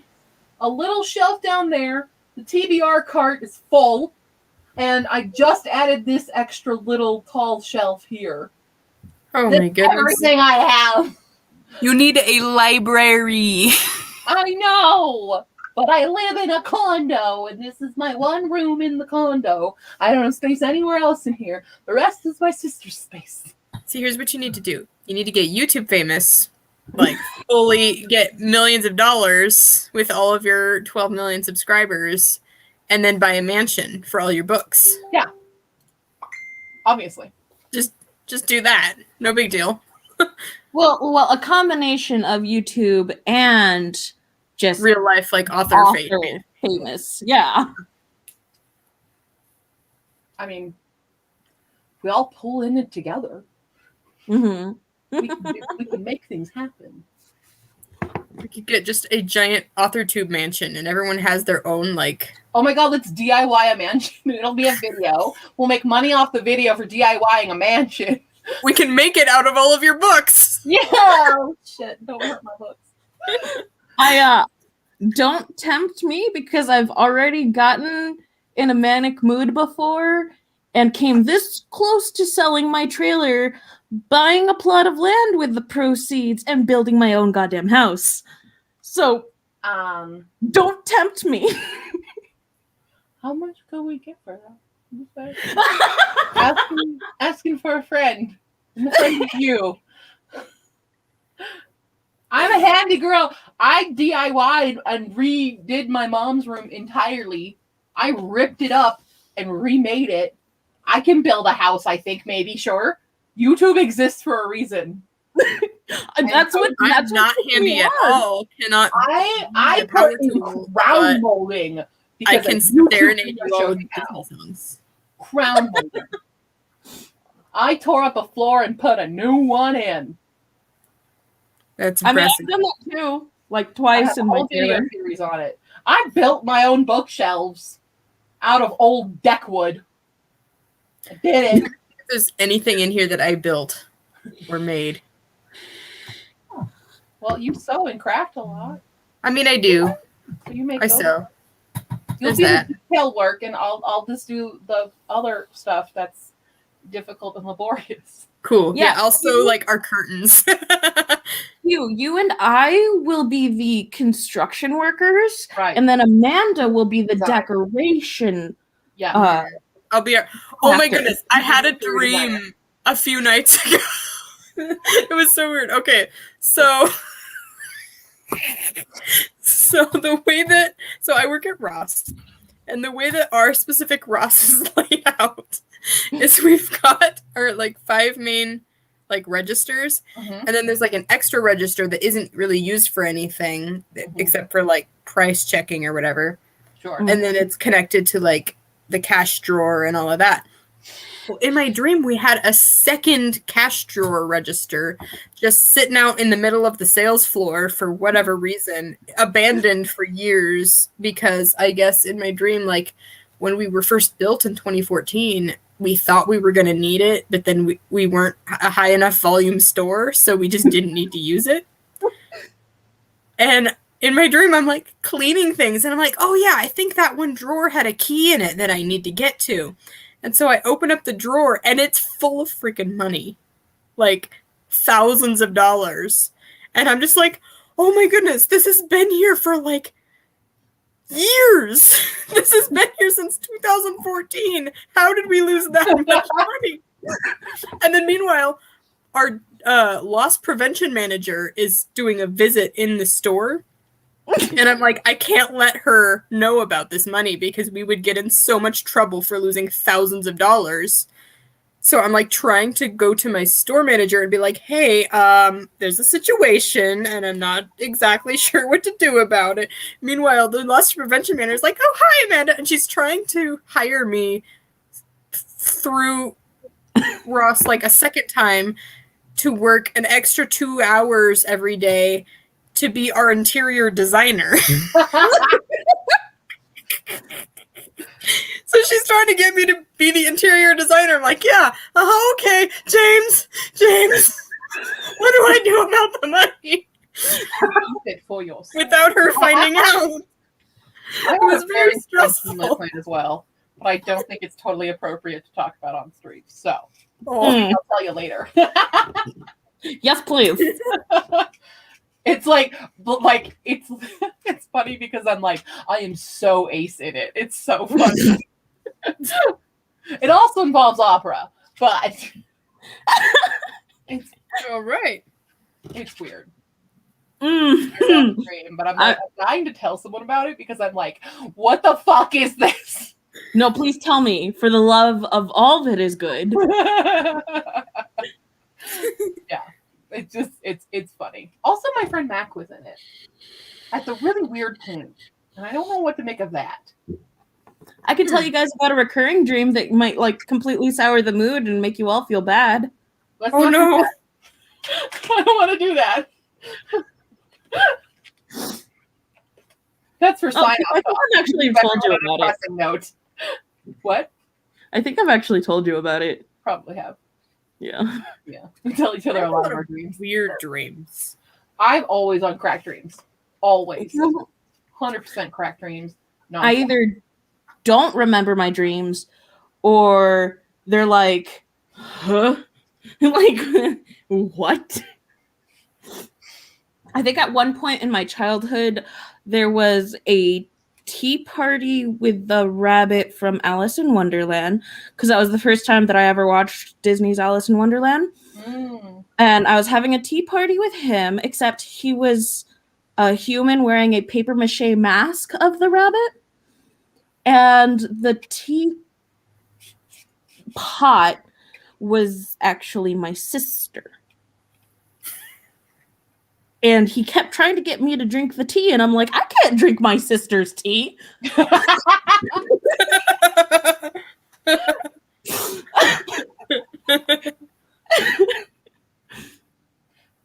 No, I'm not going there. All right. Should I spread? Maybe you think you Maybe.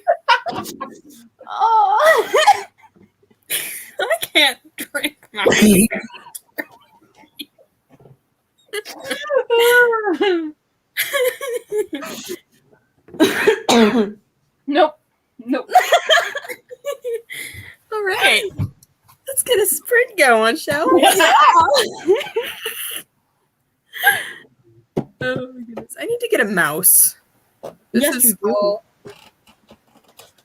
Do you guys want to see the secret thing I bought myself for a reward for not crying at work today? Yes, very much. Yes. Let me. I bought gay cake. Oh.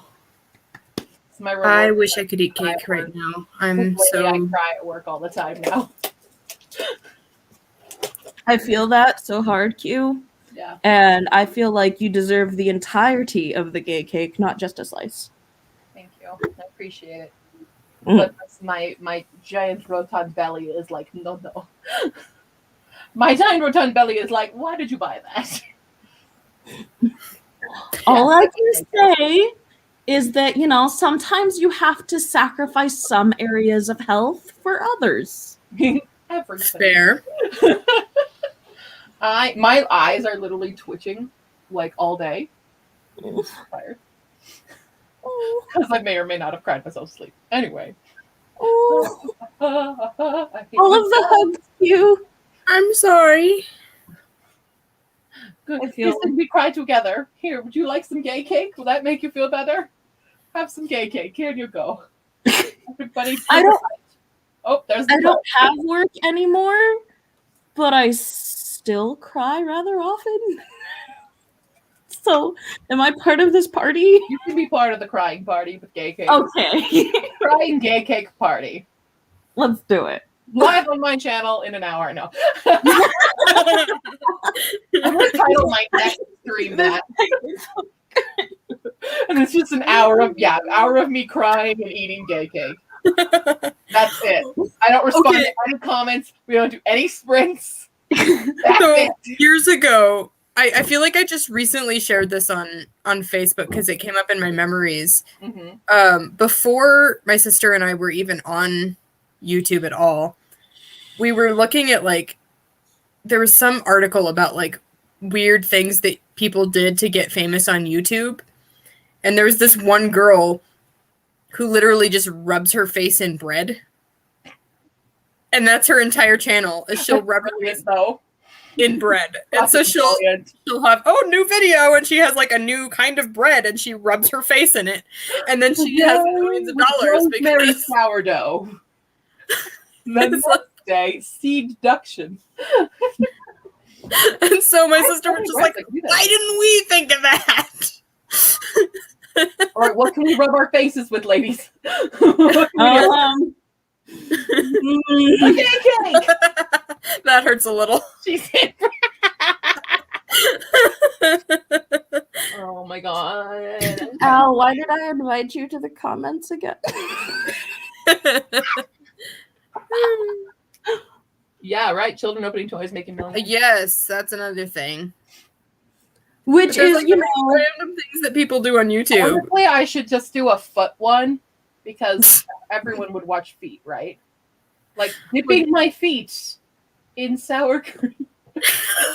Dipping your feet in different condiments, just constantly doing that. Men would watch that shit. Italian I would dressing. not. I think you would. I know, but I mean, I watch all of your videos, and if any of them start doing that, I am not subscribed to you anymore. I'll make a whole new channel for it. You'll never know. Okay, good. Don't tell Because me. I don't want people to know it's me. I just want to do my feet. It protects my identity. And, people with their foot fetish, there you go. Thousands and thousands of dollars right there. Yep. Oh, Yep. oh, I got a good one, Burger guys. King foot lettuce. Ah! Yep. He's Stop. No. Okay, anyways, I got a good one. what? We critique book scents. So we get a new book, we buy a new book, Smell it. Oh, and the we smell. it, and we give a critique, and that's our Sniff it. video. Swill it. Yes. Waft it. Yes. So you gotta get the whole up in the crease. Yeah. and then like the page flip. Mhm. Yeah. Yeah. Under jacket, over And then, jacket. then the cover, because if it's like that fake plasticky cover that stinks, Mhm. Yep. How good Book does this scent book reviews. smell? Oh my god! or if we it's have a that new really show, soft guys. plasticky cover that like smells somehow sweet and wonderful. Okay, Mhm. we're doing a show now. You realize? Okay. This is our Okay. show. Is it going to make us millions of dollars? Yes, And so then I don't have to Absolutely. work retail anymore? absolutely. Yes! I mean, it's foolproof. Duh! I keep telling everybody in the stockroom that, you know how we get the, like, stuff comes in with those little, like, silica gel packets? Mhm. Well, all of the clothing comes with one of them in every single article of clothing, and sometimes multiple. And we get, hundreds of articles of clothing a day. Yeah. I keep telling them we need to just save them all and like get a giant vat of these silica gel packets and then open them up into one single giant packet and then sell it. And then get lots of money because some weirdo is going to want a giant silica gel packet. But you see, that might like get in the wrong hands, and then somebody will like dump it into like a pond or something, and We'll have to vet them. Yeah, they'll have to have a I think background we check. should call our show Book Blunts. yes. Huh? Book Blunt. That's our show. Because we're Mhm. inhaling the books. Mhm. Gotcha. I don't know. You can think of other punny names for that. But, Book Blunt. This is the first thing that came to my mind. All You right. can employ your sister to think of a company name for us. Yeah, that'd be a good idea. Yeah. Oh, yes. You can join if you want. Kristen, what? What? Kristen, what? Bloodbound books. Block him. Oh, that's the one. I was Wait. like, what is it? That's But interesting. like, how much was he going to pay you? I don't know that matters. I'm curious to know the market. Oh my goodness. Hey, we can make that dollar bill, y'all. I feel no shame with the idea of doing that kind of thing, like, at all. My only concern is the type of people who would randomly request that of someone, as opposed to going to someone who already advertises that they do it. That's Exactly, understandable. Kristen. Yeah. Like, I mean, you got loans, so I got loans. If I can find an easier way to get those done with, I might take it. It's just spitting in a sink. It's not like. Oh, by the way, I got a lot of saliva in here. I looked up the difference between Buy Me a Coffee and Ko-fi. Mm-hmm. Ko-fi has the gold plan for $6 a month. And Buy Me a Coffee has a 5% transaction fee. And it also, Ko-fi does credit card and PayPal payment methods, whereas Buy Me a Coffee does credit card, PayPal, Apple Pay, and Google Pay. Oh, that's cool. But do they have shop as well and commissions and on Buy Me a Coffee? Because Ko-fi just opened up shopping. Yeah, one-time tipping, monthly support, supporter only posts. See, Ko-fi doesn't do the monthly supporting yet. They probably will in the future, but also Buy Me a This is why I Coffee like has that. a mobile app and live chat support 24/7. Yeah, exactly. See, I don't like Patreon because of the Mhm. monthly thing. I don't want to ask people to fund me every single month because, like, I can't afford to fund people every single month. But it Right. gives like Barely both afford me every options. single month. What? But it gives like both options. You can do the one-time tip or the monthly. That's what I think Ko-fi will be rolling out as well that way. Mhm. I don't know. I just like Ko-fi. Because Buy Me a Coffee is, it's tea erasure, it's hot chocolate erasure, it is all kinds of other beverages. Because some people don't fucking like coffees. Ko-fi lets you change it to whatever you want. That's why when you go on my Ko-fi page, it says buy me a hot fucking chocolate. All right? Mm-hmm. This coffee bullshit. Anyway. I I see love that the you're intense very glare she's giving us. see that this is a very serious subject for you. Dude, coffee culture is a thing that I hate. And you don't want to open the doors of that. You don't want to do this. That reminds me of another dream I had. Oh my goodness. I Except for this also was- like really find it funny how probably about 30 minutes ago we were like, let's do a sprint. Yeah.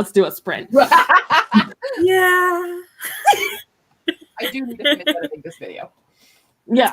Yeah. But like, so I had a dream years ago that I was with a bunch of friends from my summer camp. I was like probably 16 at the time that I had this dream. And everyone was in a conversation about like coffee and tea and all of this stuff. And one of them is just like, hey, did you know that there's this new drink that combines coffee and tea? And everyone was freaking out. And I remember one of my friends being like, why would you ruin two perfectly good drinks?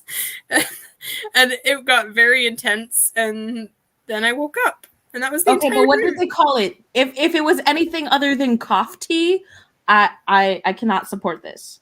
But if it's I can't cough support it tea, anyway. That's disgusting. if it's cough tea, I will allow it to exist. No, why would it exist? Because that's like tough tea. Although I have since found out that there actually is a combination of coffee and tea.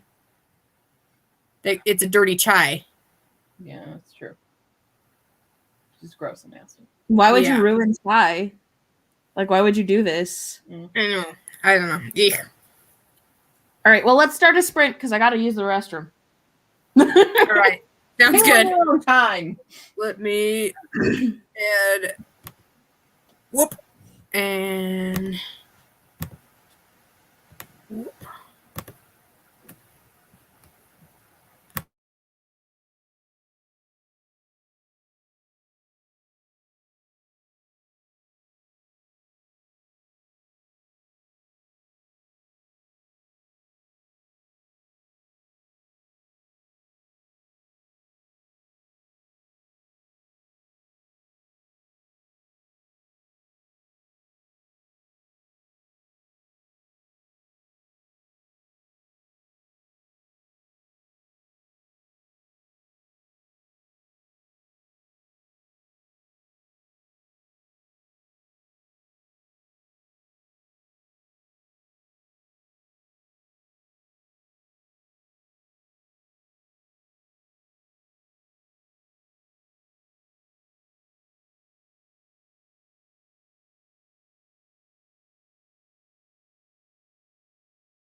Beep, beep, beep, beep.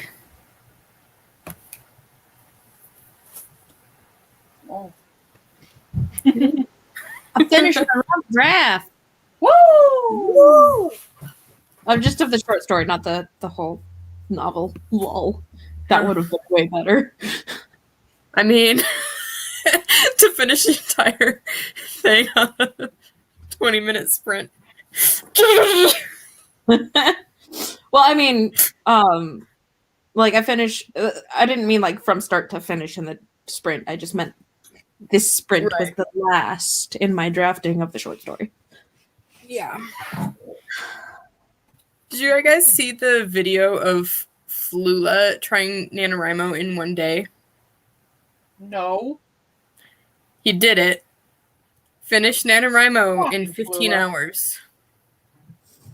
Flula! That's so mean. Hold on. It's So a really funny video though, because you can see like his screen for the last little bit of it as he's like finishing up the time, Right. and the writing is atrocious, and there's typos in like every single word, and he's just like, and Rindle Dindle the magic dance pony, and just this and that, and a dance with me kitten cat, and just so like that's literally approximately 56 words a minute if you don't take any breaks into account. Like bathroom breaks, food breaks, or anything. right, Jesus. really really fast. Flula! Okay. Being mean and Wow. doing In fact, stuff. I'm tempted to pull up the video of the last couple seconds because it's hilarious. Yeah.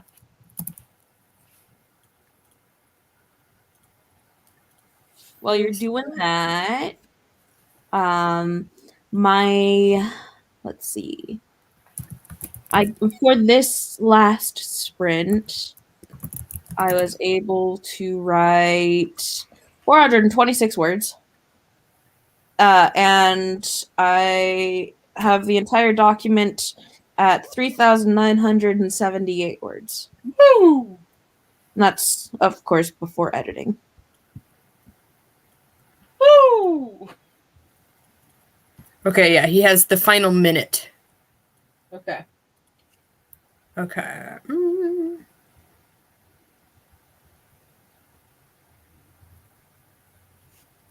Make sure the sound is up.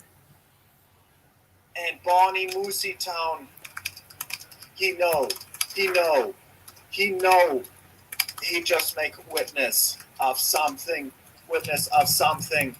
that is so very much great. He know it because that is so very much great. And it is a history time for Bonnie Moosey Town. Oh yes. Come now, kitten cat. Say, Bonnie, we must go and dance and go and dance. Dance.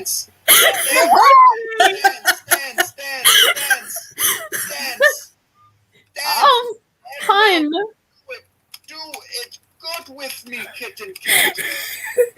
Kitten cat, yes, you may live with me, and we shall be happy.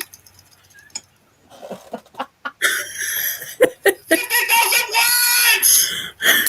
Yes! Oh, dear Lord.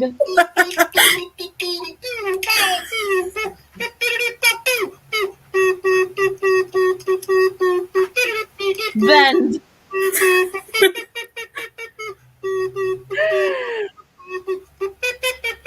We make update video.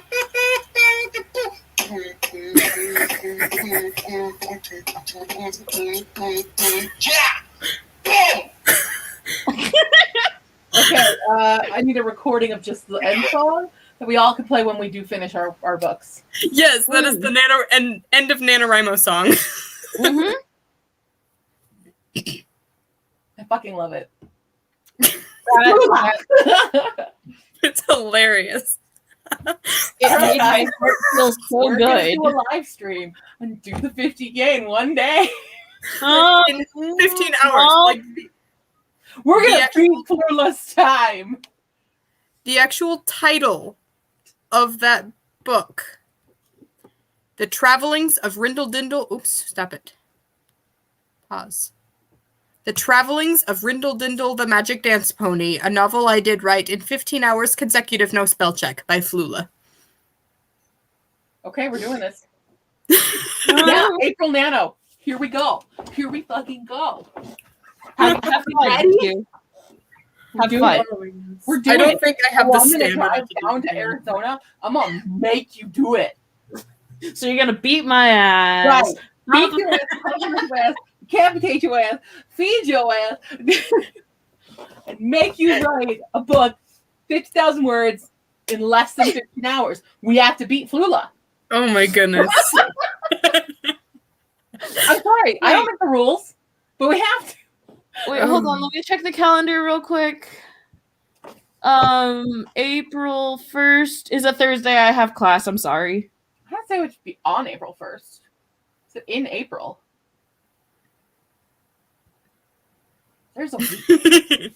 Yeah, what's your excuse now? April Fools, you don't have class. Wait, do I? Does that fall on any sort of like campus holiday or anything? Let me look. You don't have Oh wait, do I even have class in April anymore? You don't even I just know. realized I still had You know it. my banner on. That's fine. When does my class end? Before then, haha. Yep, it ends May 31st. May 31st. I'm sick. Don't tell me you Tempted never to finish the quote from Mean Girls. You finish it. Sick. Boo! Yeah. Pre-April nano goals. Hugh, I promise you, What? I promise you 100% that if you come down here in April, Oh, okay. Has to yeah, be. it has to be in April. Okay. I will, no matter what, make sure the entire day is devoted to writing our nano novels. Done. Yeah? Yourself. You Hmm? better fucking watch yourself. You don't know my capabilities. I have a car. I have paid vacation. I can do anything I want. The Cordy of your nightmares. Okay, but a stipulation is Kristen has to come as well. I'll pick her up on the way.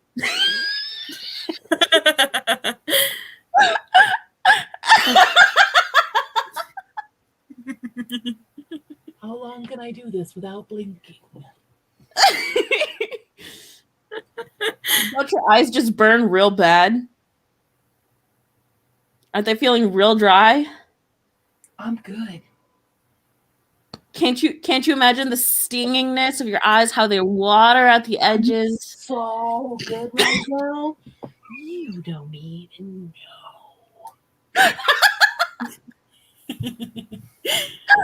Don't even timing me because I'm really good at this right now. I'm on it. Okay, I'll look at the comments. Cool. Never mind, I'm good.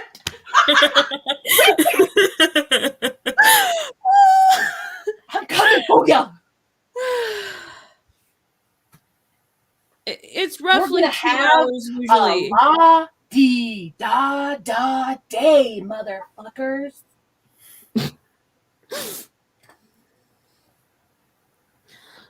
Meanwhile, I'll be over here in Oregon packing up all of my belongings.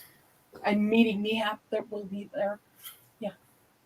Well, I'm driving across the entire country in May. Well, Arizona, there you Oh, go. where are you going? Ohio. Huh? because I'm going to be living there. Oh, like Ooh. maybe me? Huh? Like maybe me too? Right? You need Right. to do that, and then we can just Well- both live in Ohio. Exactly. That's where I'm meant to because it's very affordable there. It is so very affordable. I found an apartment for like Really? $345. No, right? I was gonna buy a house. I could buy a house. Mm-hmm. Yeah. And so for everybody, just move to Ohio. That's where we'll build the mansion. How much is a plot of land in Ohio? I don't know. I'm gonna look this shit up. Look it Ohio up. plot of land for sale. Not plowed. Plot of land for sale. Ooh, that's a music book, but nobody has to know. No one has to know. Sorry, I'm making my oh wait, that's a glowy book. Oh, but that won't work. Okay. I'm just making my thumbnail. Well, how many acres would we need for this mansion? Right. I don't know. 10,000. I don't know how much an acre is. Huh? No. I feel like 1 acre could be a really big house depending on how much yard you want. Yeah. We don't go outside. Right? We'll need it for So- the puppies. I want like a front porch with benches and stuff, like a little swing or something. Okay. And then I'm good with outside after that. There is a plot of land, 2.72 acres for $30,000. And that looks to be the cheapest one I've seen so far. Okay. Unless we got like, oh, wait. Hold on a second. That can't be right. 4.96 acres lot for 2,750. That's So, a next fucking paycheck. lie. Holy cow! So, Buy it! where Buy it now! Put it in your cart. Put it in your cart. Zillow doesn't have carts. What? File a complaint! It's not Amazon, guys. What? I want to speak to the manager. I need to speak to Mr. Zillow. Yeah. Oh, this is crazy. Bob Zillow, where are you at? Looking at the price and tax history is insane. Okay, so in 97, it was sold for $130,000 and the tax was the total was 43 per square foot. And then in 2013, it was $170,000, 57 per square foot. And then just randomly, July 19th, 2020, oh no, it's only $3,300, $1 per square foot.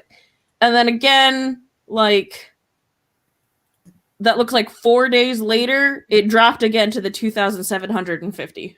Okay, but like, did somebody die? Are they like burying bodies Is on it this haunted? land? Oh, think is it haunted? Is it haunted? Hmm. These are things we need to know. Oh my god, if any of us have kids, the school district elementary school is called Garfield Elementary School. Is it run by a fat cat? It Did they has serve to, lasagna at school lunch? it has to be because I mean, it's Garfield Elementary School. Watch Duh. their mascot is a dog. So it is. Is it at least a dog like Odie? That's what I'm saying. It's gotta be. Because I can see Garfield being lazy enough that he wouldn't want to be his own mascot. Exactly. Because, you know, the mascot's got to, like, dance around all the games and Wait, stuff. it's 8:30. I don't like that. That's not vibing, people. The annual tax amount is $1,171. Could pay for that in a month. Done. Just buy it. Just buy it. Look, you think I have $2,750 just chilling in my bank account? I have like $1. Give me a couple paychecks, I'll get you in.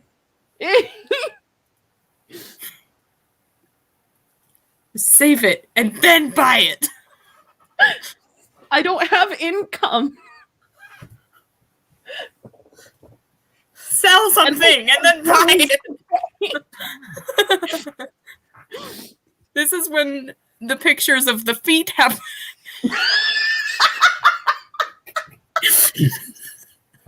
I don't have photogenic feet.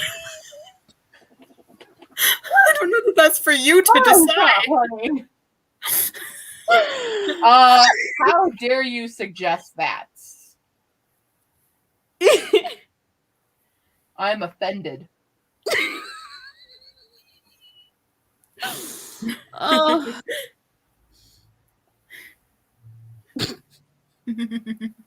Do you want to take a look at my feet and judge for yourself if they're funny? Watch, suddenly we get 5,000 viewers. Quick, everyone show their feet. The money just starts pouring out of the webcams. I suddenly have 1,000 subscribers. No, these are chubby feet for sure. They're have- round little sausage fellas. Hey. Some See, people on like sausage. Friday, my acupuncturist randomly said, "Hey, did you know you have really cute feet?" And I was just like, There's our moneymaker girl right there. Just be like, oh, by the way, little Miss Acupuncture, I've been thinking about a new business. Bad. "Oh, Kristen, don't be sad. We just joking I'm around. sorry. Oh, sorry, Kristen. Have a good night. Love you.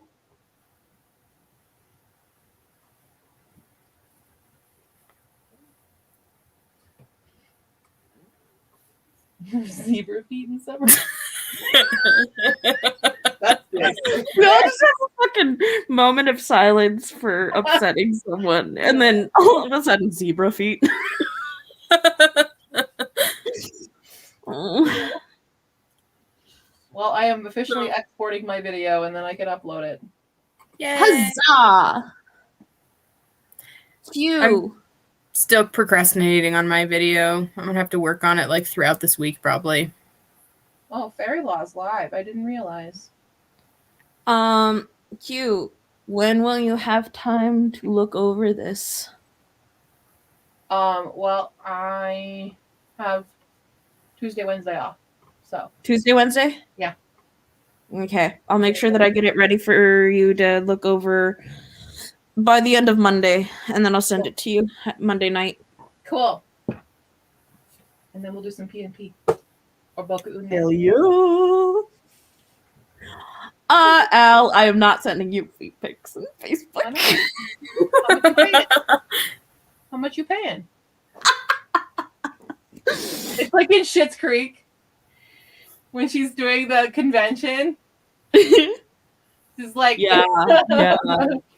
It's like, okay, so headshots are 50, feet are 150 for the pair. For the pair. You gotta specify. Yeah. There's 75 each, 150 for the pair. Well, some of it, we have a little bit of one. Not this 3. We don't have one. We could have one. Good. Easily. Can't add you to the one that we already have for like me, Q, and a couple other people though, just because those other people don't know you. Yeah. Yeah. But if you play Among Us, I'll add you to my Discord. Yeah, I think you already did. How did you? I don't think I have. Oh, wait, do we have Oh. Al in the Discord? Oh, right. I don't think so.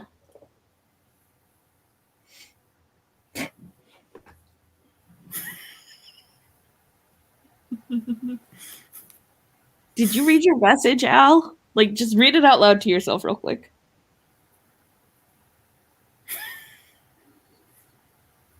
You sure you know this person, Fee?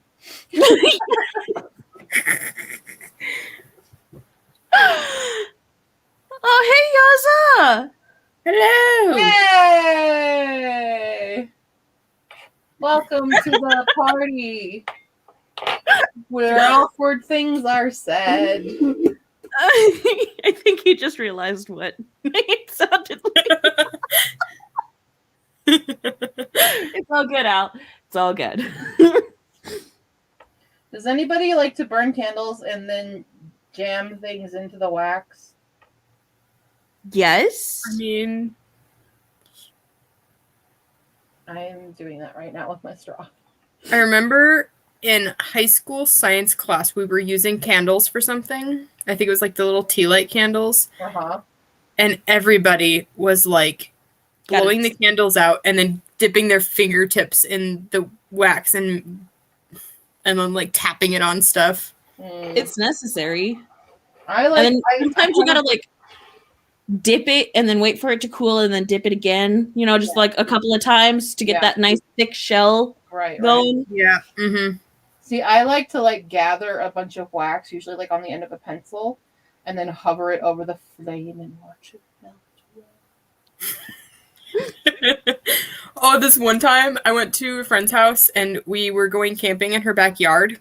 And since we didn't have like a fire pit or anything, we roasted mini marshmallows over tea light candles on toothpicks. And then we did like the little Smokies dog things. That's great. It was amazing. 10 out of 10 would do again. I've made full s'mores with just using candles. I used to do that all the time in my dorm room because we wanted s'mores. I got candles. I'm just gonna smell a little bit like French lavender. Since Q can't kick me off the stream, I don't like marshmallows at all. I think they're very gross. Kick her off. Kick her out of the stream. You got the power. See, I like marshmallows, but I can only eat like certain ones because of the source of gelatin. Mm. Well, that's a lot of wax. Sorry. Is there any gelatin that's made with not animal products? Yes. There are similar things. So there's ones that are like fruit, kind of like pectin based, that aren't exactly the same texture. And then there's what's it called? I almost had it. It's like a jelly. They use it in Japanese stuff a lot. Kombu. It's a different thing. No. It's like, it's almost like you can make Jello out of it, but it's thicker. And I can't. It's like a plant-based thing. Let me see if I can look up the title or the title. I got writer's brain.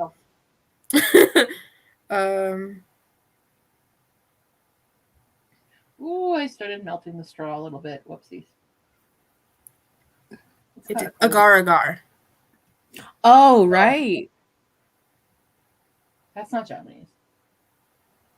No, it's used. It's not Japanese, but it's used in a lot of like Japanese things. Okay. I'm like, that's not Japanese. They don't. It's derived from seaweed. Guys, I accidentally melted a bit of my straw. Look at it now. I didn't mean to. But I did. Wait, is that a disposable straw? Yeah. Okay, if as long as it's disposable. Yeah. My sister ordered from Panera for lunch, and apparently they gave her extra Coca-Cola, and she doesn't like Coca-Cola, so I got to drink it. Oh. But it was very flat by the time I got home. I still drank it, though. Well, because it's free. Yeah. You gotta.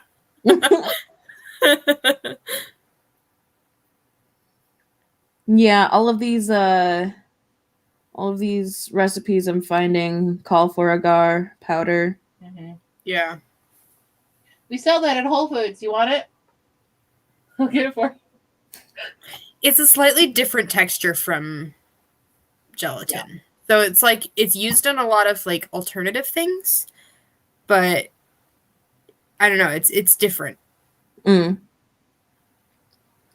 but there is something, I don't know what it is, but I recently got vegan marshmallows, and I don't remember what was in them as a substitute. Were they called dandies? I don't We sell those too. know if they were, but Yeah. I can eat vegan marshmallows, and I can eat ones that are like cow-based, like bovine gelatin-based. And you're bovine based. What? Excuse me. I don't know what I'm doing. I'm just gonna have some of my gay cake, Do it. but I need a fork. We should have. Why is the fork when you have a half-melted straw? Good point. We should do a sprint, but on the screen instead of the timer, we just have Q eating the cake. I'm the timer.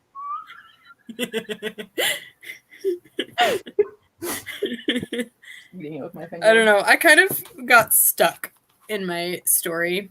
You've Oh, no. also been streaming for 6.5 hours. Oh Christ! Yeah. Get the Yeah. hell off of here! What are you doing? Shut down, man. Yeah.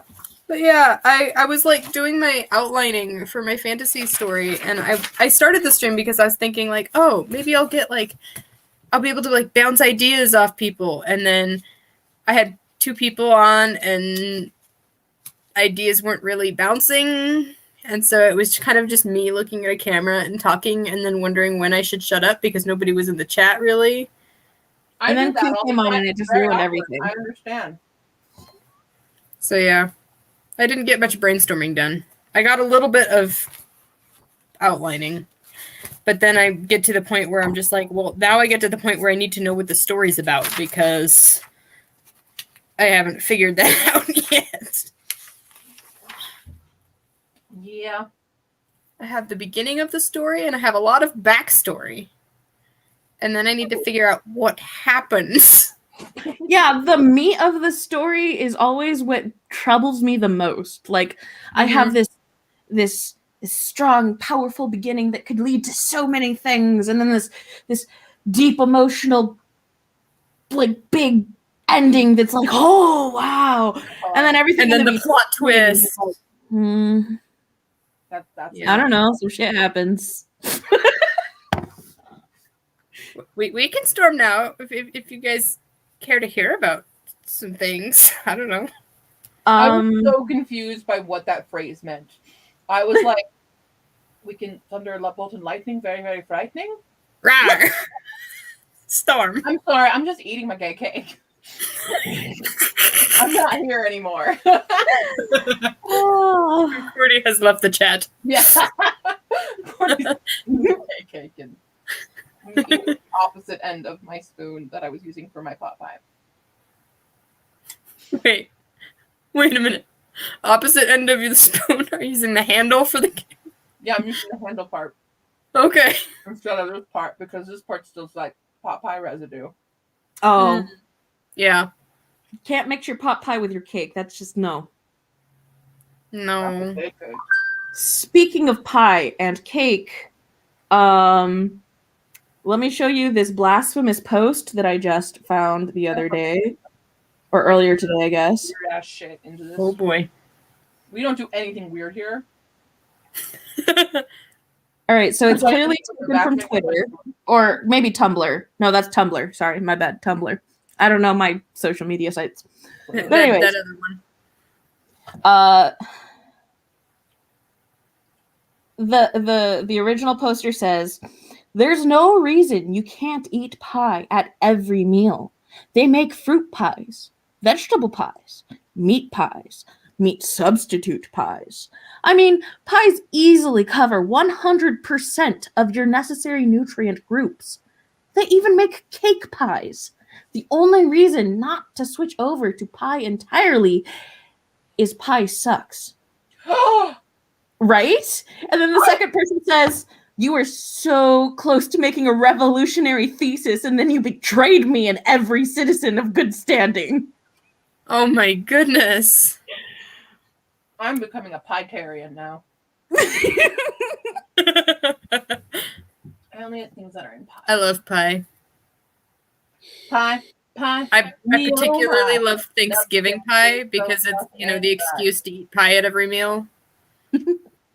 Because the next 3 days are eat pie for breakfast day. Mm. Did you ever watch the movie Michael? Hmm? John Travolta as an angel, Michael.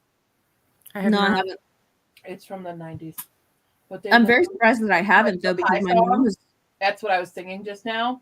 Because they're on a road trip with Michael, the archangel, who is like smokes and has sex and is very not an angelic. And they stop at a little motel inn and they're eating food and they talk about how Michael is like, pie is one of God's greatest creations. And they order a slice of literally every pie and it's covering their table. I have seen this. Yes. It's a good movie. Hmm. It's the movie that traumatizes you with a dog death, but then he brings the dog back to life. Right? So it's like, okay. Like, you put me through all of this emotional crisis just to say, oh, JK. Just kidding. Yeah. That's a good movie. I think my subconscious purposefully blocked that from my memories for that reason. Thank you for reminding me, You're welcome. Stephanie. You're the best. I know I am. Huh. I'm Like good. the Princess Bride quote. And thank you for bringing that up. While we had it, why didn't you just give me a nice paper cut and pour lemon juice on it? Will do. Oh, Crystal and fuck, what's her name? Bubble Fairy. What's the Bubble Fairy's name? Bubble. Because she's in Scrooged, and she's the Bubble Fairy. She's in Unbreakable Kimmy Schmidt. Oh my god. Oh, the wife Yes. in Robin Hood Men in God. Tights. Carol Kane. Carol I Kane. love her. Billy Crystal and Carol Kane are like the best part of Princess Bride. Yes. We need to brainstorm. Sorry. I don't do shit. I don't do anything. All right. You sit there and you eat your gay cake. Okay, you eat your cake. We'll brainstorm, okay? Yeah. So this fantasy series, I started writing in high school with a friend of mine who basically she had this dream and gave her a story idea that she wanted to work on with me. And so she added me to like a Google Doc and we were like going back and forth and adding to it and all of that. But she gave up and then gave all this stuff to you, right? Yes. That happened to me I too. remember with this my cousin. story. Yes. So I had this story and I've been like kind of just chipping away at it here and there. Like I'll be reminded of it and I'll go back and work on it for a little bit and then I get overwhelmed and stop again. And so I'm just like getting bits and bits done. I think I have like a couple of chapters written and then like a one paragraph summary of the entire rest of the book and then a giant the end because I was so done with it and wanted to be done. But it's so complicated because there's all of this stuff going on. Okay.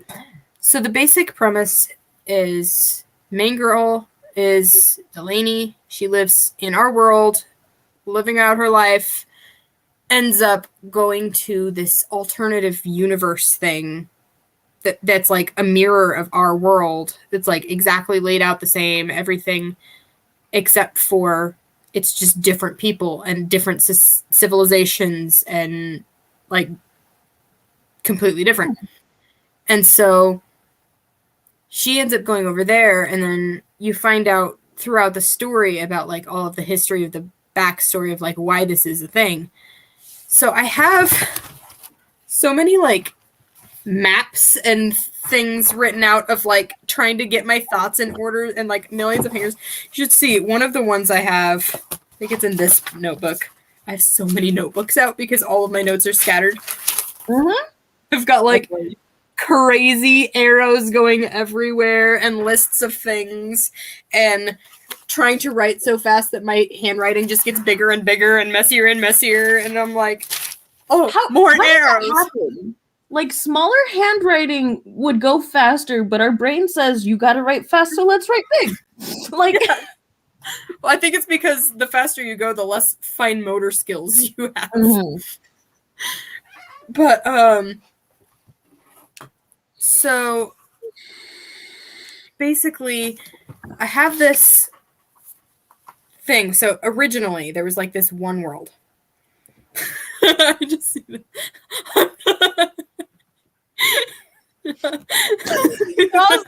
Not like other. the pick me universe. Oh my goodness. Okay. I'm not like other worlds, and release the breath they didn't know they were holding. Look, that happens in real life. Screw you. Yep. Okay. I've done it. So there was the original world where everything was just like, it was the only one. And there was some sort of magic in this world. I have not figured out what the magic system is yet. But I do know that there's like two sources of this magic. And there are people who take their powers from the water. And there are people who take their power from the earth. And so they're like opposite of each other. So it's kind of like a yin and yang thing. It's not like elemental magic, like, oh, I can water bend or whatever. Mm-hmm. But I haven't figured out what the magic is yet. But that's like where they draw their water or their power from. Mm-hmm. And because there's a difference, obviously there becomes a power struggle and everyone's at odds and blah, blah, blah, blah. Because everybody's people, but my way is better than your way, so screw you. Right. And what I have is for Earth, they go more towards like electricity and making fire and like making things from the earth. Whereas with water, it's more like nature and herbs and plants and cultivating and things like that. So the two sort of are at odds with each other. The water side thinks that the earth side is going to destroy the world, but then the other side thinks that the other side is just holding them back, and so there's all this stuff. So there's the twin princesses of this world, and each of them are like, one is earth and one is water. Their names are Terra and Tali, for earth and water. Where's fire now? They don't exist. Why aren't there rival princesses? For fire and air. Because it's only the two kinds. That's all you get. Yes. And earth includes fire, probably, because of like electricity and like the way that it works. I don't know. But It's no, I'm not gonna pick apart your magic system. I'm sorry. okay. I was like going with logic, and I'm like, I feel like Earth would not be good for pairing with fire or electricity because rock is an insulator more than a conductor, whereas water is highly conductive. I'm getting too scientific. Sorry, ignore me. I just feel it that it's the earth and the water are their magic sources, and then what they choose to do with it is more towards like the fire and all, and like natural versus like man-made kind of thing. So the sister realize that this is basically tearing the world apart, and it's going to cause war, and it's going to be awful and devastating, and they decide that maybe the world would be better without magic. And so they find that to do that, they have to separate the earth from the water somehow.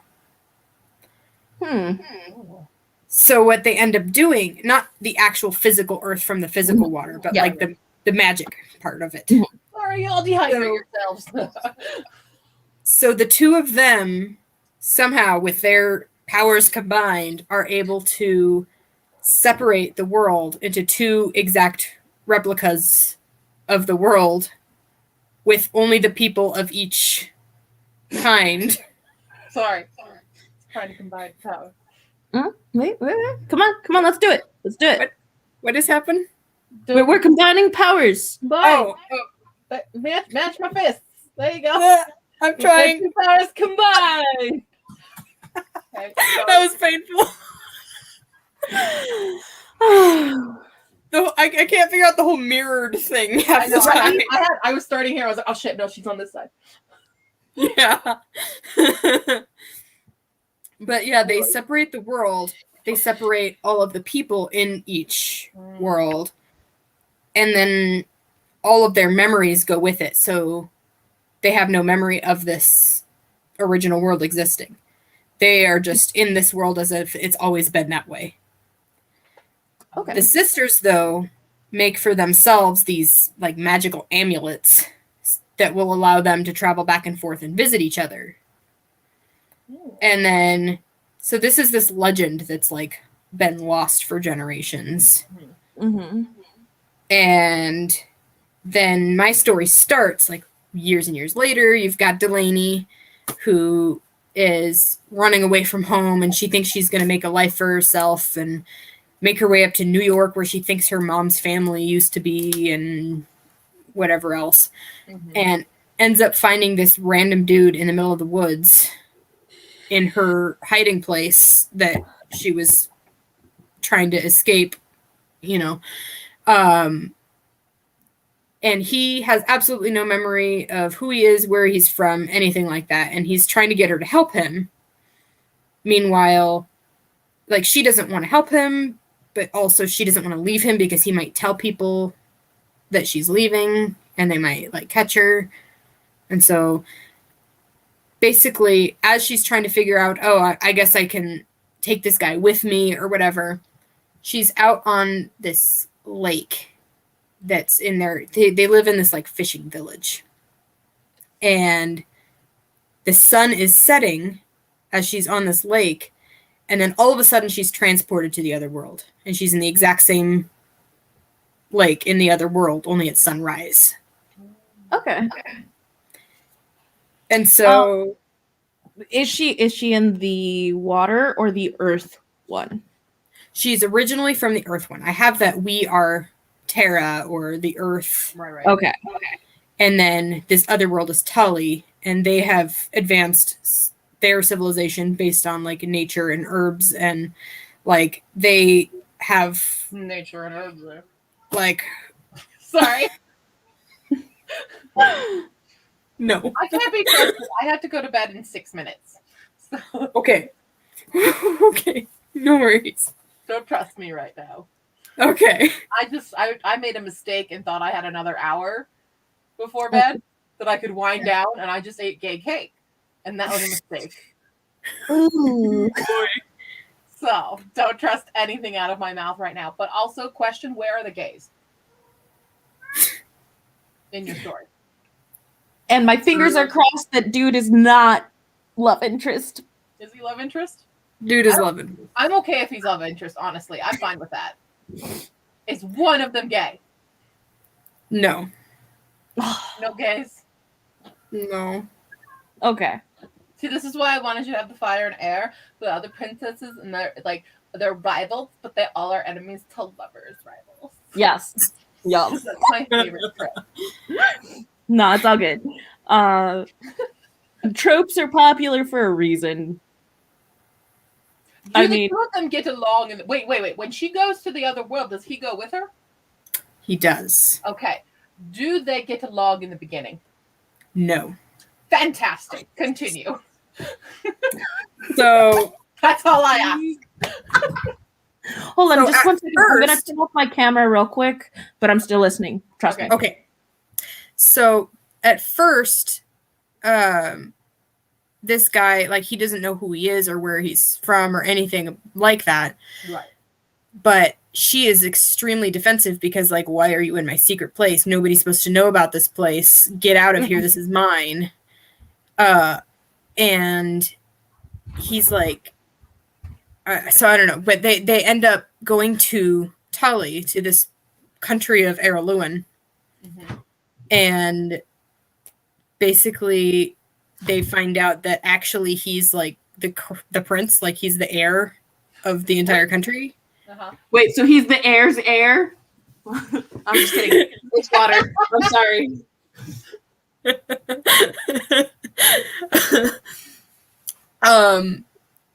But like, so you find out that generations past, somebody else had crossed over, because so like 2 generations ago,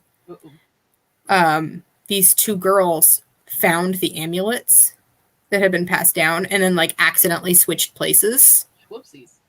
Schwoopsie.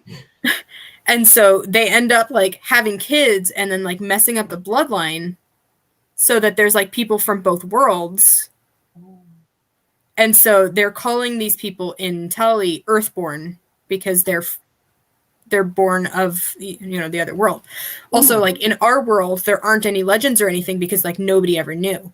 But in the other world, Tully had told someone, like probably in her old age when she was like starting to lose her mind a little bit. Right. She told somebody and nobody was ever supposed to know, but the legends were passed down. And so there's these legends of the Earthborn, and, you know, they say that these Earthborn people have magic abilities and that they're dangerous. And I've got an iPad. yeah, like they see them as like these like witches. It's almost like a witch hunt trying to get rid of the Earthborn. I've got a good slime tutorial for you. That's what I've got here. And so I have the villain in this story is like posing as a good guy at the time, but his name is Rustus, and he is sort of a medicine man kind of person. He's a healer, and he works for the royal family. He's like big, like trusted guy. Rasputin. Huh? He's like Rasputin. A bit. Okay. but he's like the healer, and you find out there's this like that Kadorian, the prince, is actually Earthborn descent. So he's like partially Earthborn. He's partially from Terra. He's both. And so this witch hunt is like after him. Mm-hmm. And so since he's like Anastasia, and basically Anastasia, but the country is trying to kill him, so the entire royal family is in hiding, and they're like trying to take back the country. And eventually you find out that what the actual secret is that Rastus is behind the organization trying to take down all the Earthborn. However, it's not because they're trying to like eradicate them. It's because he wants to figure out how this magic works and harness it for himself. So he's like running experiments on these Earthborn people, and like he's figured out like a rudimentary version of like blood transfusion, and he's thinking like, if I put their blood, then I'll have the magic blood. And so like evil scientist kind of thing. So he's a mix of Hitler and Rasputin. Rasputin. I mean, kind of. Hitler. Sorry. I have to go to bed. Also, hello, Pallybooney, and goodbye, Pallybooney. I'm sorry for ruining everything. I'm Have a good night, Q. I love your idea, though. I love the intimacy of this. I don't know what else you need to brainstorm because it feels like you've got this. I don't know. It's just the timelines of things, and then like what the magic is bothering me. I don't know like what the magic is. Like what can they do? Okay. And like You've got the magic in me. Bye, Q. Bye. I'm sorry. I'll see you next time. Thank you for all right. I'll see ya. I'm Bye. Bye. Bye. Yeah. All right. So, as far as the magic is concerned, What I was thinking is that, like, okay, so Tara, it's interesting that we're considered the magic ones, right? Because Right. I personally feel like electricity is absolutely magic, and anyone who thinks otherwise is just wrong. Right. I mean, what else can make a chunk of gelatin in someone's head make them a person besides magic? Right. So it should definitely.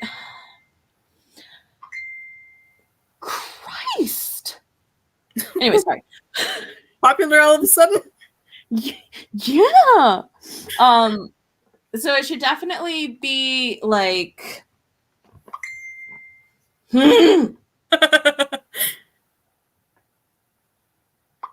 Oh, okay. Stephanie's telling me about her dream now, and it's in separate messages. That's why. Okay. All right. So I feel like I totally get where the Earth-centered people get their power from Earth, and that's what makes this place. Uh-huh.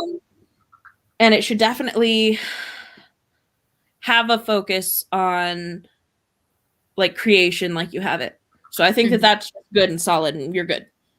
As for the water, water is.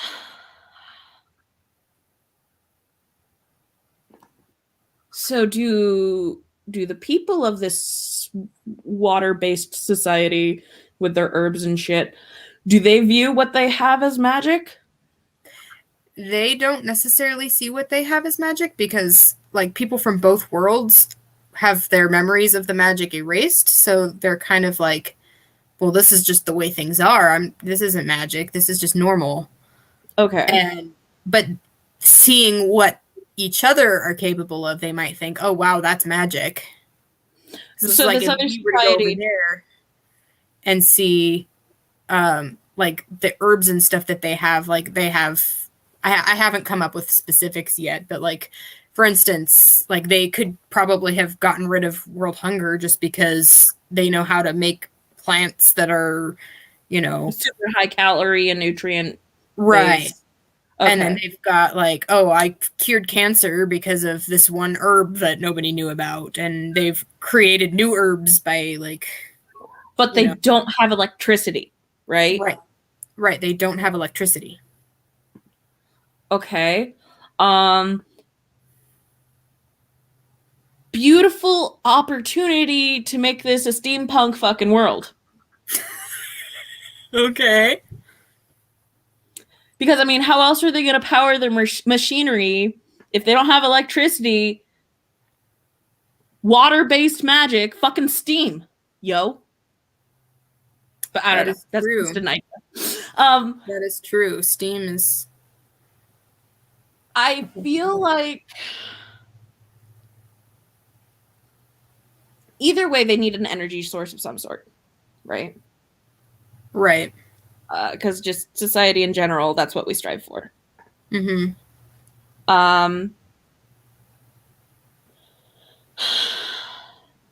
So theirs could be more heavily based on pressure and magnetic poles, like gravity and shit. Right. Okay. So like that can be like their main thing, especially since it's like based on water. You have like the hydraulics and the tides because of the moon and right. I like the idea of like using steam, and then also I'm thinking for like water travel, the way that their societies would be built, instead of being built on roads, they would be built around rivers, and they would probably have figured a way to like divert rivers so that they could go two directions and like, you know. I like that. Like, 2 separate troughs, roughly 4 feet wide, with one going one way and one going the other way because of like a hydraulic kind of thing. Mm-hmm. I like that a lot. And then just the way that their societies would be built. Like, I have this idea that their kingdom is sort of based around Niagara Falls just because it's a big water source. Mm. And it would be like a really powerful place to be. Mm-hmm. Mm-hmm. Definitely, and a lot of opportunity for like pressure-based productivity. I don't know, like, because like hydraulics in general would be really good with like a waterfall like that in dams Right. and stuff, the way that they can construct it properly. So you know how like water is like really under pressure, like way deep in the ocean? Mm-hmm. If they would have figured out a way to like harness that by like putting things way deep down, like, you know, how we have like towers to catch like lightning and stuff. If they were to get like pressure somehow. Okay. Thinking from a physics standpoint, because their world would work just like ours does, right? Mm-hmm. Like, they have the capacity for using electricity and all of the things that we have. They just didn't. Because that's just not how they Right. Just like we have, developed. you know, herbs and things that people do for healing, and we try to do things sustainably sometimes. It's just not. But it's like a super what we weak form of, yeah. Right. Okay. Because a lot of our medicine and progress is built around life Like and energy. stuff and, yeah. Yeah, okay. All right. I'm liking that a lot. So question. Yes. Please tell me that these people live like elves and live in trees. I thought about that, but I keep coming back to there's castles. Like, Okay. Have you ever seen that forest, an entire forest that's pretty much just one tree system? yes, I know. And I feel like maybe that is a thing as well. Mm-hmm. For a while, I was playing with the idea that they all lived underwater, but then I didn't really like it that much. It seemed too, like, futuristic when I want it to be more like they're in, like, medieval kind of times in some ways. Okay. Like they kind of live medievally, but Yeah, they're like they've got, like, technology yeah, is it's like, bring that still. yeah. Okay. Because it's like really advanced with like the nature stuff, but then they've got like their kings and queens, and they are riding in horses and carriages and stuff, and that kind of stuff. Okay.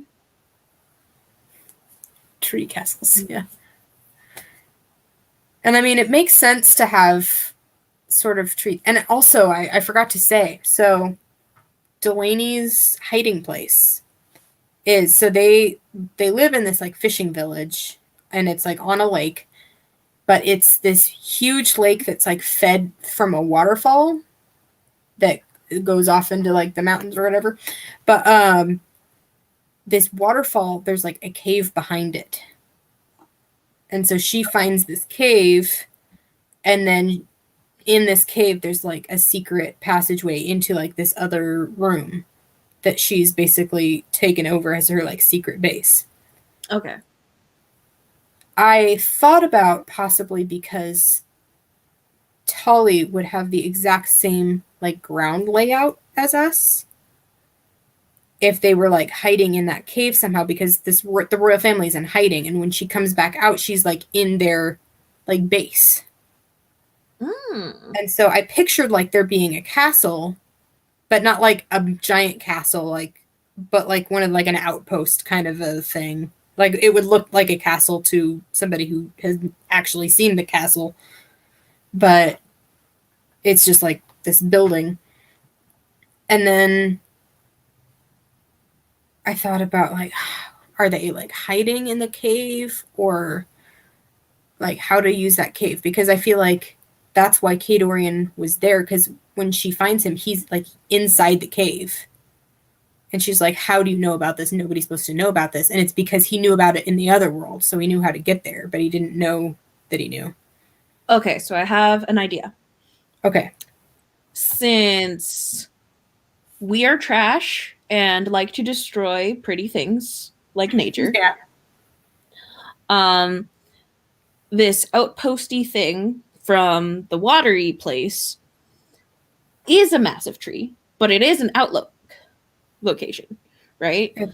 So, but because we're trash and like to destroy nature, we tore it down and instead put like some sort of like monolith there saying, oh, this was a very nifty tree, because we do shit like that. Could In be. honor of... Ugh, gross. Anyway. Hi, Ariel. Glad you can make it for a minute. So, yeah, like that could be like some sort of marker, like Yeah. that we would have built in memory of, I don't know, something that was there. It could be, but then also I feel like it needs to be pretty hidden somehow, because I mean that's where they're choosing to hide the royal family from everybody who's like looking for Earthborn people. Oh, okay, so yes, Palavoni, we do need more.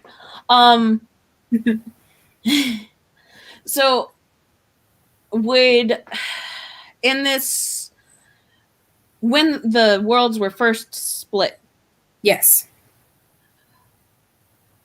society in this region, would there have been still a royal family that wanted to stay in that area? Probably. I mean, I'm guessing since the royal family like was pretty big, I'm guessing, and we've got Tara and Tully as the twin sisters. Twin sisters. That probably one of each of them became the queen. A ruler in their own right. Right. Mm. Okay. Where is this fishing village located? Like, somewhere in Eastern America, up near the Pennsylvania area. Sort of I have no idea where Pennsylvania is because I failed geography. Okay, so not quite as far as New York. I'm looking it up. Don't worry. Google. Okay, cool. Got have a myself note a little colored map. Somewhere is a note of where. I got it. It's directly under New York. Yeah. It's still south of Michigan. I'm basing it roughly off of Lake Harmony, Pennsylvania. If you want to look that up. I haven't looked at that in forever, so I have no idea what it looks like. Oh god, that's so pretty. Fuck. Sorry. Mouth. So, oh my god, I need big to watch old lake, fishing village. But also I have it with like a lot of like Scots-Irish culture. So I feel like this is a town that the town that they're in is called Lachlan. And so it's basically, imagine a bunch of Irish people, like Scots-Irish people came and like settled in America, and they're like, we're going to have our own culture here. And so now it's kind of like this Scots-Irish. And then there's like the people that were there before that are like actually Scots-Irish. And then there's the people that are like, oh, yay, St. Patty's Day, pub parade, whatever. And then that's like all there is of it anymore. Gross. So it's this like, it's a small fishing village. Kind of everybody knows everybody, but there's a lot of tourism that happens. Mm-hmm. And it's basically just this like lake that they live on with like a waterfall. Yeah. All right. All right. I dig it. So I totally did think specifically of like a Scottish / Irish feel, right? Yeah. Because I'm thinking like a freaking dilapidated castle Yeah. and the green mossy stuff and like next to a Yes. yeah, I really got that vibe. So I feel like okay, perhaps you could work it into like specifically the history of the splitting. So Tara would remember everything, right? Yes. Okay, so Tara, out of concern for the potential mixing and remembering of bullshit, went out on a crusade to tear down all of the tree houses, right? Okay. So, but she still wanted to feel connected to her sister, obviously. So she made a sort of replica castle Okay. out of stone and stuff. Okay. So like the general out what am I thinking of? Layout. That's the word. The general layout could be very, very similar because she wanted to herself remember, but it can't be reminiscent of this other place too much for general populace. Right. Okay. And then I have the complication of the multiple generations and like trying to figure out where my story lies. Because I know that book 1 is Delaney's story, and that's like what's going on with that. Mm-hmm. But then there's another book and possibly 2 books that could both be prequels. Okay. Where you've got, there's Natasha's story, where Natasha is from our world and Lehana is from Tali, and they find the amulets and end up like switching places. And so like, that's how the whole that's how the whole like bloodline and everything gets mixed up. okay. And so they like switch places, and then they're like, what the heck happened? And they're like trying to figure out like how to get back and like what's going on, and they figure out like about this legend and, you know, go on a quest, and then they fall in love and whatever. Then I have Delaney's mother, who she finds out came from Tully. Mm.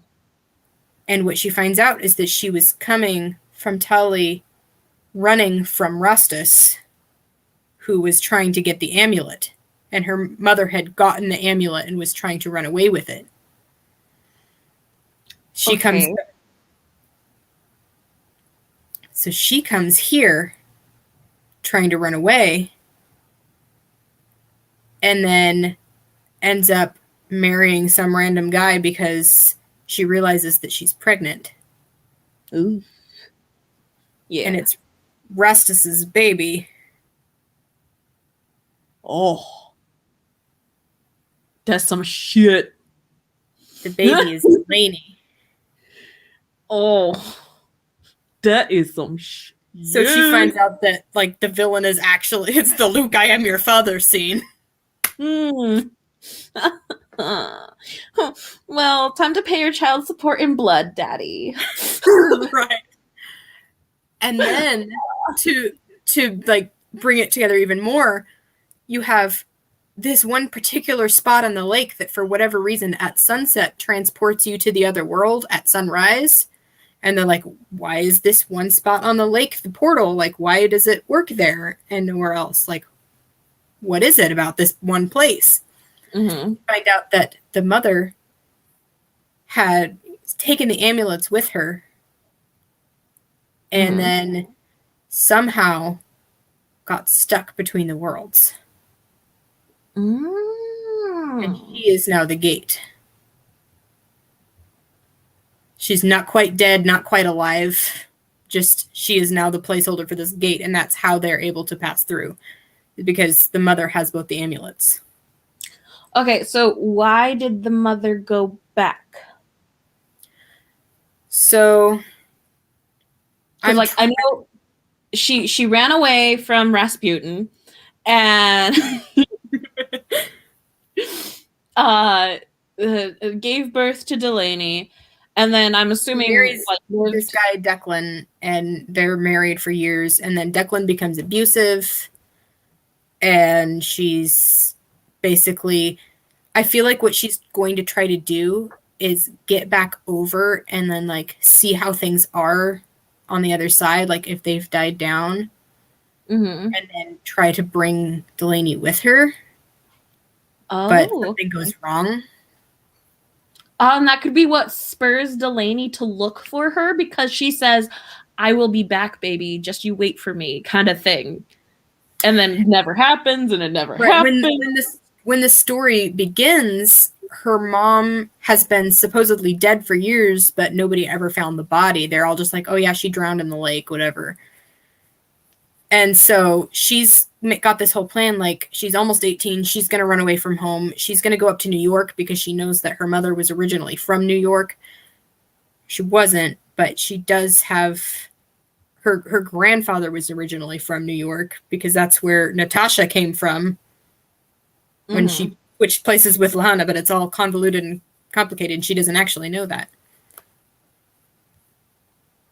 Okay, thank you for coming.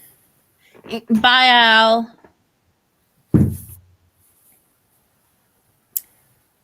I swear to God, I am so glad that I have a case for my phone, or else it would have been broken like a million times by now. Yeah.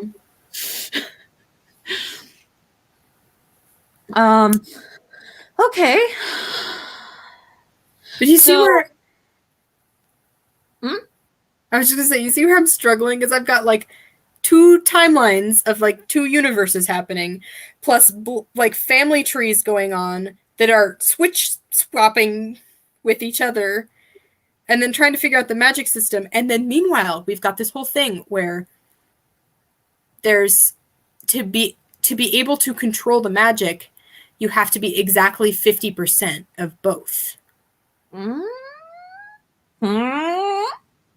So if somebody from Terra and somebody from Tali have a child together, that person's going to be 50% and then have the ability to do the magic, whether or not they realize it, and whether or not the circumstances are such that they are able to use the magic.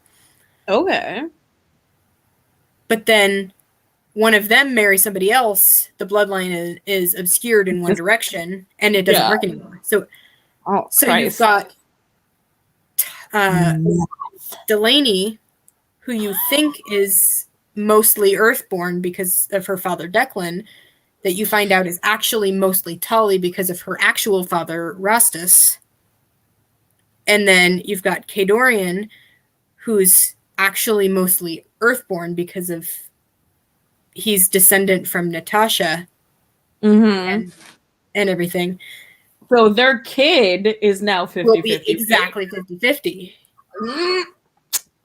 Oh, shit. Okay. And also, I'm trying to decide, like, depending on what the magic is, are they somehow able to, when they're together, because they both make up 50-50, are they able to do some sort of magic together? I feel like I want that to really, really not be a thing suggested until after they've decided that they want to be together. Right. Because I am concerned that, you know, that might like force feelings. And that would be good. Yeah, definitely. Not going there. Yeah. Basically, I have at some point she's in Tahali, and she figures out, you know, what's going on, and she figures out that like everybody expects so much of her, and all of a sudden everybody's like trying to say that the 2 of them are getting married, and she's like, wait, what? No. Off with that. She's just like, I didn't say anything about that. Like, that's not happening. And she's like running away back to our world, not realizing that she's endangering our world because like somehow like Rastus is going to follow her. Mm-hmm. Because now he's figured out the secret of like how to get back. And so Oh, maybe it's because let's get a little crazy here. Okay. Some of that creepy "you're my child so I can feel you" kind of stuff going on. Like, wait, what? like he figures it out specifically because Delaney is his kid, and like there's like some sort of connection through blood ties. I feel like he finds out along the way that she's his daughter. Okay. Doesn't know from the beginning, but realizes like she's from his world, and she's through like because she's learning to trust him because you know he's working for the royal family and he's teaching her like he's taken her on as like an apprentice and is like healing whatever and like teaching her about the different herbs and all of that, and he's kind of training her. And so she's like opening up to him and talking about her mother and talking about where she's from and all of this. And he puts two and two together and realizes that she's his daughter. Okay. And then how shitty do we want to make this guy? why? How? Because I really love a villain that I can just fucking hate, right? Right. Like, I mean, yeah, the whole redemption arc bullshit, I totally get the There's appeal, not really redemption for Rastus. but I want, like, every now and again, I just want someone that I can just freely hate. Uh-huh. Like Umbridge, kind of. Yeah. So, make him disgusting in every way. So, first, in order to get her over to his side, when he feels her trying to pull away, have him try to seduce her. Well, obviously that's not gonna go anywhere because she's like, ew, gross, creepy old guy. And then when he finds out what exactly is going on, instead of seduce her, he tells her that, Christ, kittens, calm your shit. That oh, by the way, I'm your dad. Please ignore all of the creepy stuff before. And then with that "I'm your dad" card, he gets like overprotective. And by overprotective, I mean abusively controlling. And fucking bugs her, has her followed without her knowing, that kind of thing. Right. And then there's like, I have a couple of thoughts also about when she finds out, because at some point in this book, she finds out that he's her father. Mm-hmm. Is it while she still trusts him? Because her father back on Earth is like awful scumbag who's abusive. And so is she now thinking, oh, wow, my real father's so much better? And then finds out, oh, no, actually he's worse and evil. Or is it like the scene of like now it's not battle scene, but like basically the face off near the end where he's just throws out the "Luke, I'm your father" line. Perhaps. I feel like I'm kind of trying to take over your story, and I don't intend that. I'm throwing these all out as ideas. This If you don't go with any of them, I totally feel that. So maybe like she starts getting uncomfortable vibes from him because he's obviously a douchebag. Right. So she starts pulling away, right? But she kind of feels bad because she's like, well, maybe he's not actually bad, and I'm just reading into it. You know, the whole thing that girls go through with creepy guys. Right. And then And like meanwhile, I know I have this thing where he's like trying to get her to do more and more intense like healing things, and he's expecting more and more from her, and she's like not feeling like she's able to live up to it, and she might be like putting people in danger when she's like as she's like trying to heal them. okay, And yeah, so that's this definitely is going like on in the background. that's definitely like during the pull away part is like, Right. okay, you're putting all this Yeah. pressure on me, you're being weird and close, you're kind of being Right. controlling, and I'm not liking it. Right. But at the same time, he could be a good guy. Oh fuck, I hate it. Anyway, we are so brainwashed. Anyway, so like she starts pulling away, and then to try to get her close to him again, he brings out the father card. So it's not Right. quite while she's happy with him, but it's not quite face off time either. That does make sense. And so that's kind of like his last ditch effort. Like, no, really, I'm a good guy. I gave your mama the sperms. And then like she's like, and he could like play it off like she like they were in love and then she ran away and whatever else. Oh yeah, definitely have him try to spin the mom as the bad guy. Right. For sure. Just step one of identifying a narcissistic douchebag. Everybody else is the bad guy.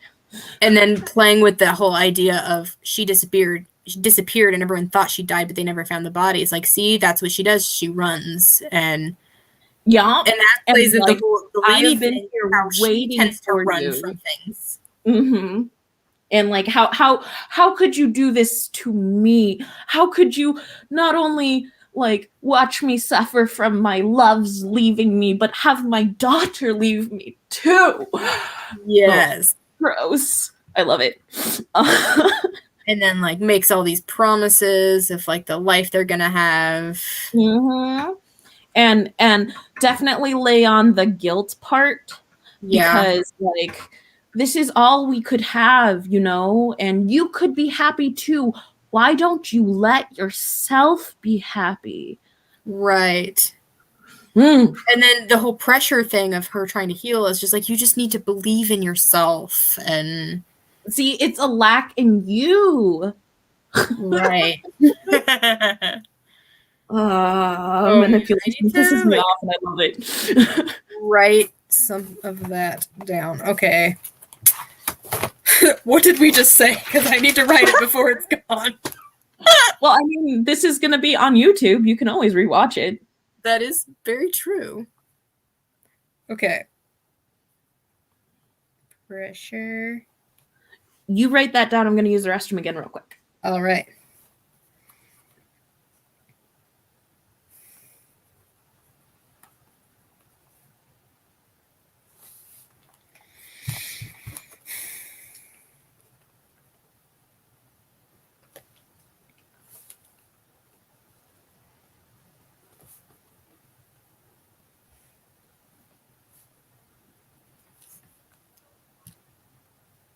This was going to be my NaNoWriMo work in progress at some point. And then I kind of gave up on it because the world building was too much for my brain and I couldn't fit it into 1 month. It might at some point be a NaNoWriMo project if I get it all figured out in time, but we'll see. I'm not the best with world building in like confined amount of time. So Delaney's feeling pressured to heal.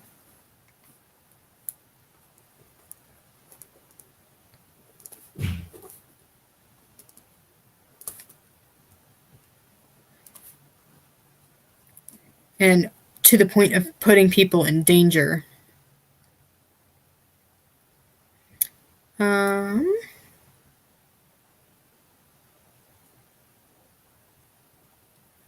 Starts to pull away.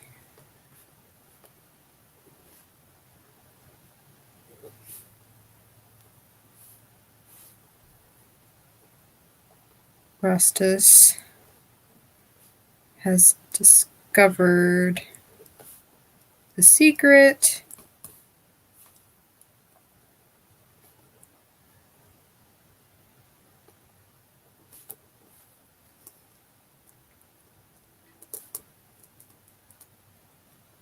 uses it to make her come back.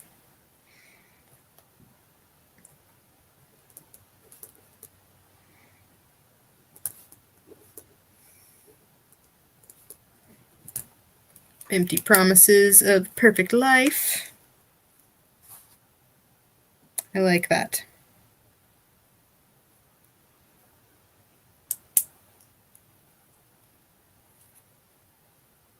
Then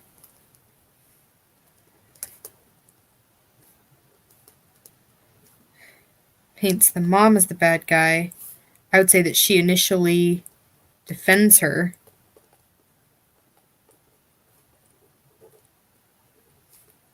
But then starts to see traits that her mother's running away and that she also runs away from her problems.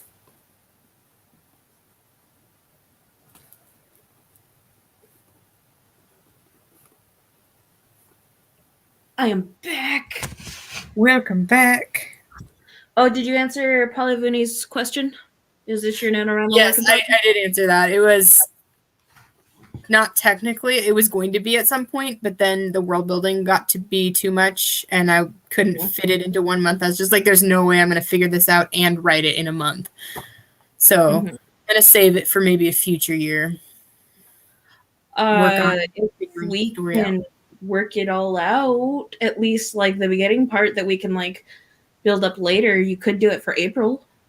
Camp Nano. Although I'm going to be getting ready to move in April, and I don't really want to do too much. But maybe July, Nano, depending on what things are like once I move. Maybe. So we shall see.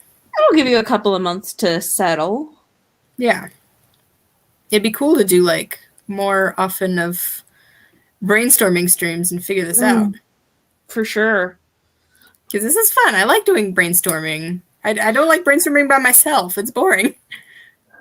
Dude, there is nothing like a soundboard sesh. Nothing like it.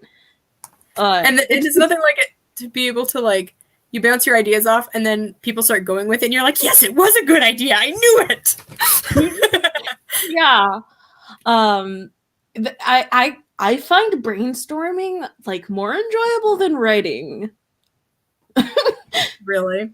Yeah. I mean, I kind of do in some senses, and that like I like figuring out the story. I like planning the story, timeline, figuring that all out to a certain point. I don't like finishing the brainstorming process. And then I like writing the exciting scenes in the story, and I don't like finishing the story. So I like doing the fun parts of both, but then not just sit down and just do it. Yeah. I do that too. With brainstorming, I just get the general idea, like when I'm with the person and bouncing ideas off, and I get like super hyper and animated and excited. And then like before we, work out the tiny little minutia, I'm like, okay, I got a good idea now. And then it ends. And then I struggle through the minutia later. Right. Yeah. And That's then, kind of like, I should show you. Let me open up my Earthborn notes because my goodness. First of all, are they a mess? Okay, not that one. So this has been just about untouched since high school. It's kind of scary. So I started writing it. So I basically copied and pasted from our shared doc with like, hang on, let me get it opened up here. This one has some tabbing happening. So don't have to worry about the awful format for the most of it. And then where is happen? Share screen. Select one. This one. And this one. Okay. So I have chapter 1. And this is like all stuff that I've written since then. So basically I like copied and pasted the outline and then started writing. And then I've got chapter 2, which the tabbing goes away and then comes back for a little bit. and then chapter 3, and then we go into timeline stuff where there's like this much. There's like, what is it, 3, 4, 5, 6.5 pages, and then they live happily ever after. Oh, That was the extent of my outlining at the time. 6 pages of notes about what I think might happen in the story, and then happily ever after. yes, absolutely.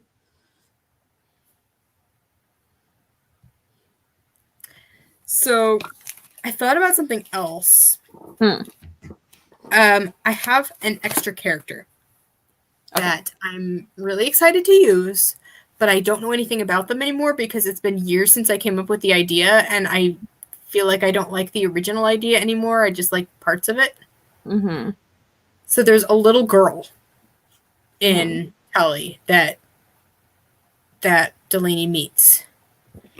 And I feel like there's something having to do with her needing to heal her. With Delaney needing to learn to heal her. Like maybe she has some sort of like advanced sickness of some kind or something. And she's getting put under all this pressure to heal her when she could be hurting her. And I feel like the little girl dies. Okay. But I don't know anything beyond that. Like, I don't know who the little girl is. I don't know why she's there. I don't know what is wrong. But I know I have her as my B-story character. Okay. Potential idea. Well, since we're making this guy a manipulative narcissist, right? Right. They like to have adoring fans. Mm-hmm. And so he has taken to adopting orphans. And then kind of shoves them in these not so prime houses, right? Mm-hmm. So one of those places where like it looks really nice on the outside, but really it's not. Right. And then she's one of the orphans that he's adopted. So not only does that put extra pressure on her, but it also gives a reason for him to want her to specifically heal her. And the not so good living environment might be what makes her sick. And at this point, this girl in particular is her turning point. When she dies, that's when, like, Delaney snaps. And she's like, okay, I can't do it anymore. Yeah, that's when she snaps and goes back home, is when the little girl dies. That's, like, definitely the turning point of, like, how could you expect so much of me? I can't do this. Run away. It also adds a little bit of extra pressure because she's like, oh, well, this is my adopted sister. Like, what if she's her actual sister? I feel like that might be breaching a little bit too much. Unless, like, you want Delaney to actually go through, like, PTSD kind of stuff. It would be like a half-sister. Like, it wouldn't be her mother's daughter. It would just be Rastus's child through, like, some other woman. Okay. Because, you know, he's a creep and he seduces random ladies and then apparently tries to steal their children. Like I feel like no matter what, she's gonna have like some sort of post-traumatic stress disorder symptoms, not necessarily a full disorder. And I mean, especially with just having grown up in an abusive household and then the death of her mother and all of this, like basically her character flaw at the beginning is that she doesn't trust anyone. She won't let anyone get close. Won't let herself be vulnerable. She's like I'm going to do everything on my own and just run away. And she like runs away from her problems. Okay. And she doesn't like face life and let life in. Okay. On that, little concerned. Okay. Just a little, because, well, I mean,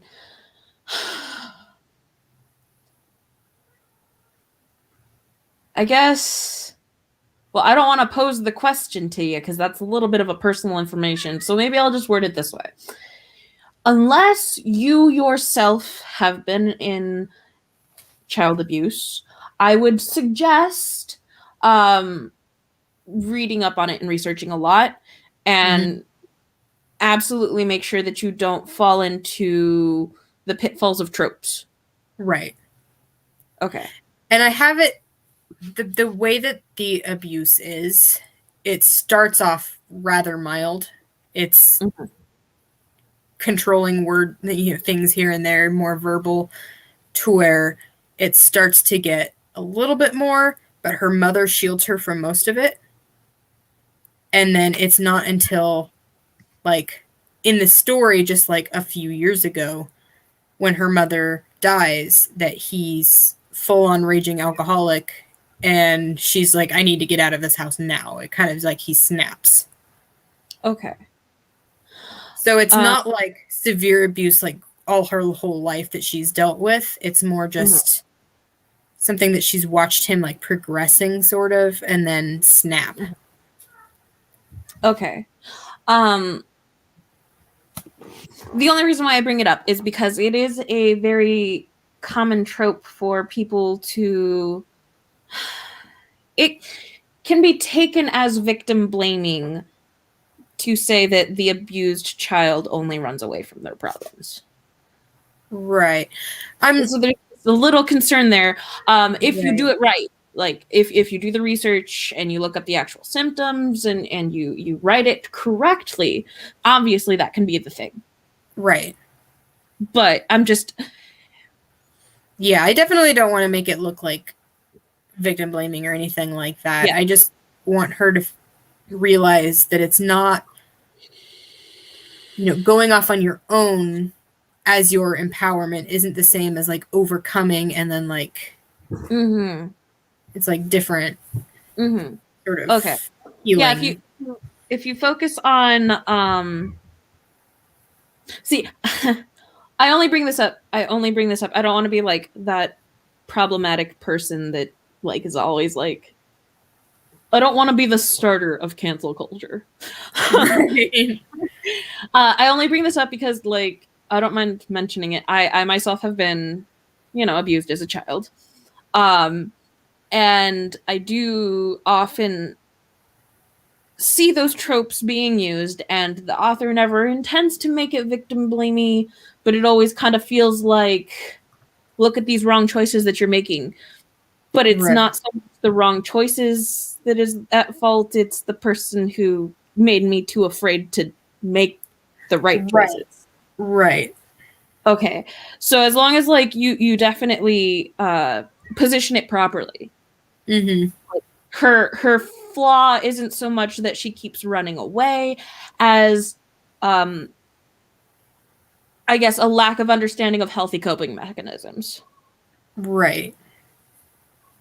And I never like really put in words that she is always running away and that's her problem. That's just kind of, something that she's always done. Like she wants to run away from home and go to New York, and then she ends up in Airluin, and when things get hard, she wants to run away and go back to, Lachlan.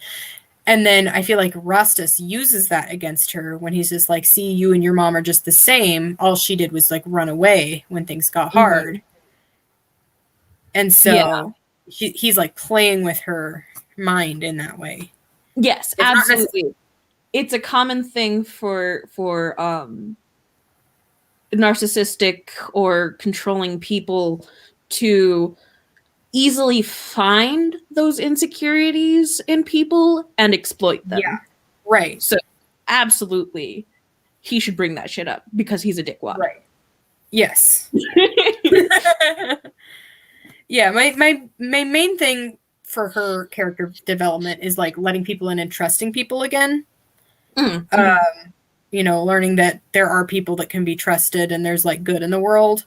And as a result, she kind of stops running away, and but it's not like her problem is that she's running away. That's just kind of like a result of her not trusting anybody.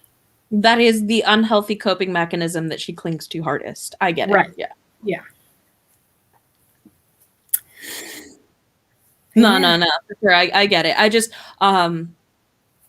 like I don't want to cause a big stink or anything. Like that's not my intention. I was just wanting to make sure that you knew that like exactly how you position things can very much change whether it's okay or not.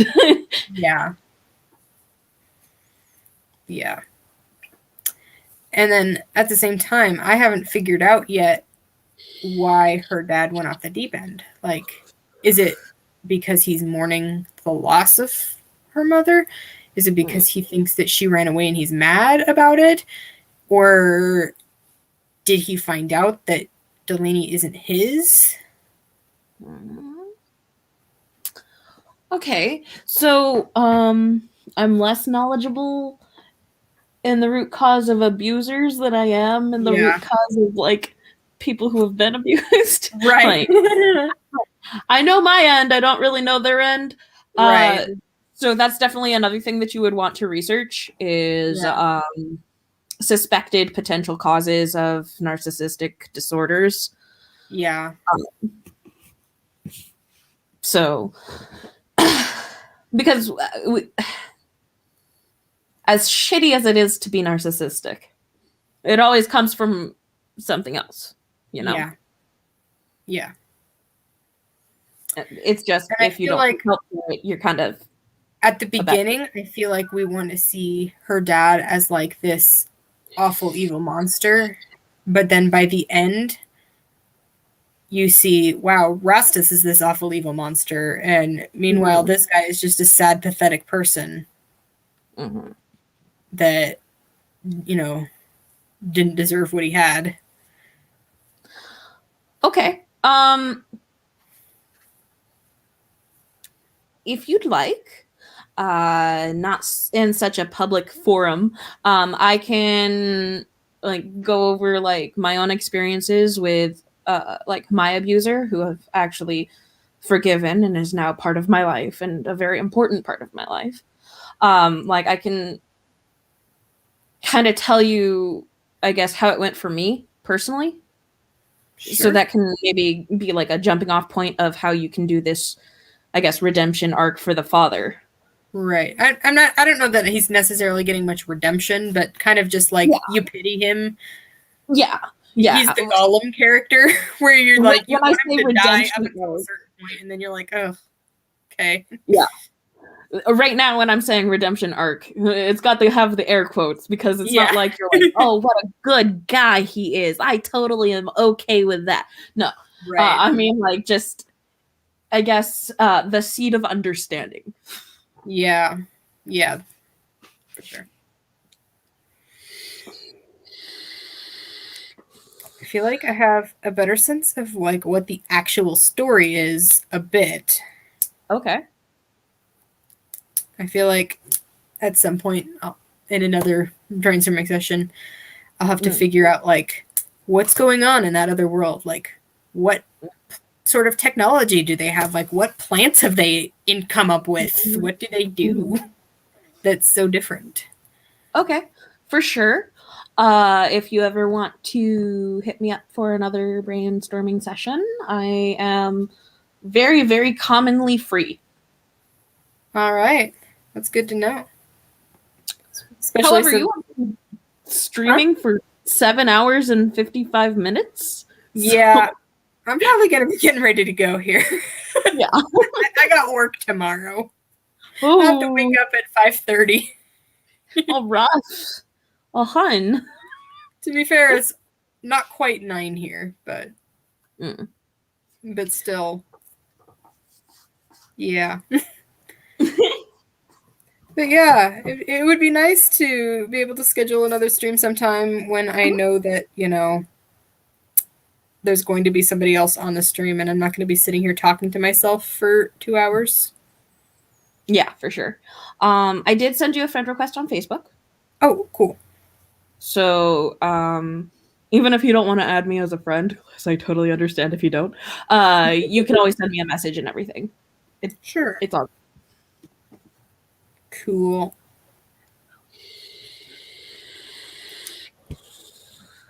Whoop whoop. All right. Well, I suppose I've been going for long enough. I should probably get to bed. For sure. I don't even know how I could so stream much for ground 8 today. hours. Oh my goodness. I said I've covered so much ground today. Like, I went over this story twice. I went over my other story and, like, talked about that to some friends that popped on for a while. Wow. I showed Cordy my my musical that I'm writing and, like, some of the song inspirations for that. Oh, wait, hold on. Are you the one that's doing the musical of Everything Abby? Yes. Is that you? Yes. Oh god. Huh? Okay. Is that so? Talk to me. I'm so freaking excited for that. I have so many ideas and oh my goodness. It's really stressful too because I am not a composer. Like, I have written a song, like, singular one, and I do not have the music theory knowledge and understanding, and especially if classical music will be, which will be playing a huge role in this show, to be able to pull it all together and write all this stuff. Nothing quite meets the standards of, like, an academic teaching of musical theory. However, getting a sense of something can often inspire very similar quality work. So if when you're wanting to really get into this, you kind of just drown yourself in classical musicals. Classic musical, like, just drown yourself in them.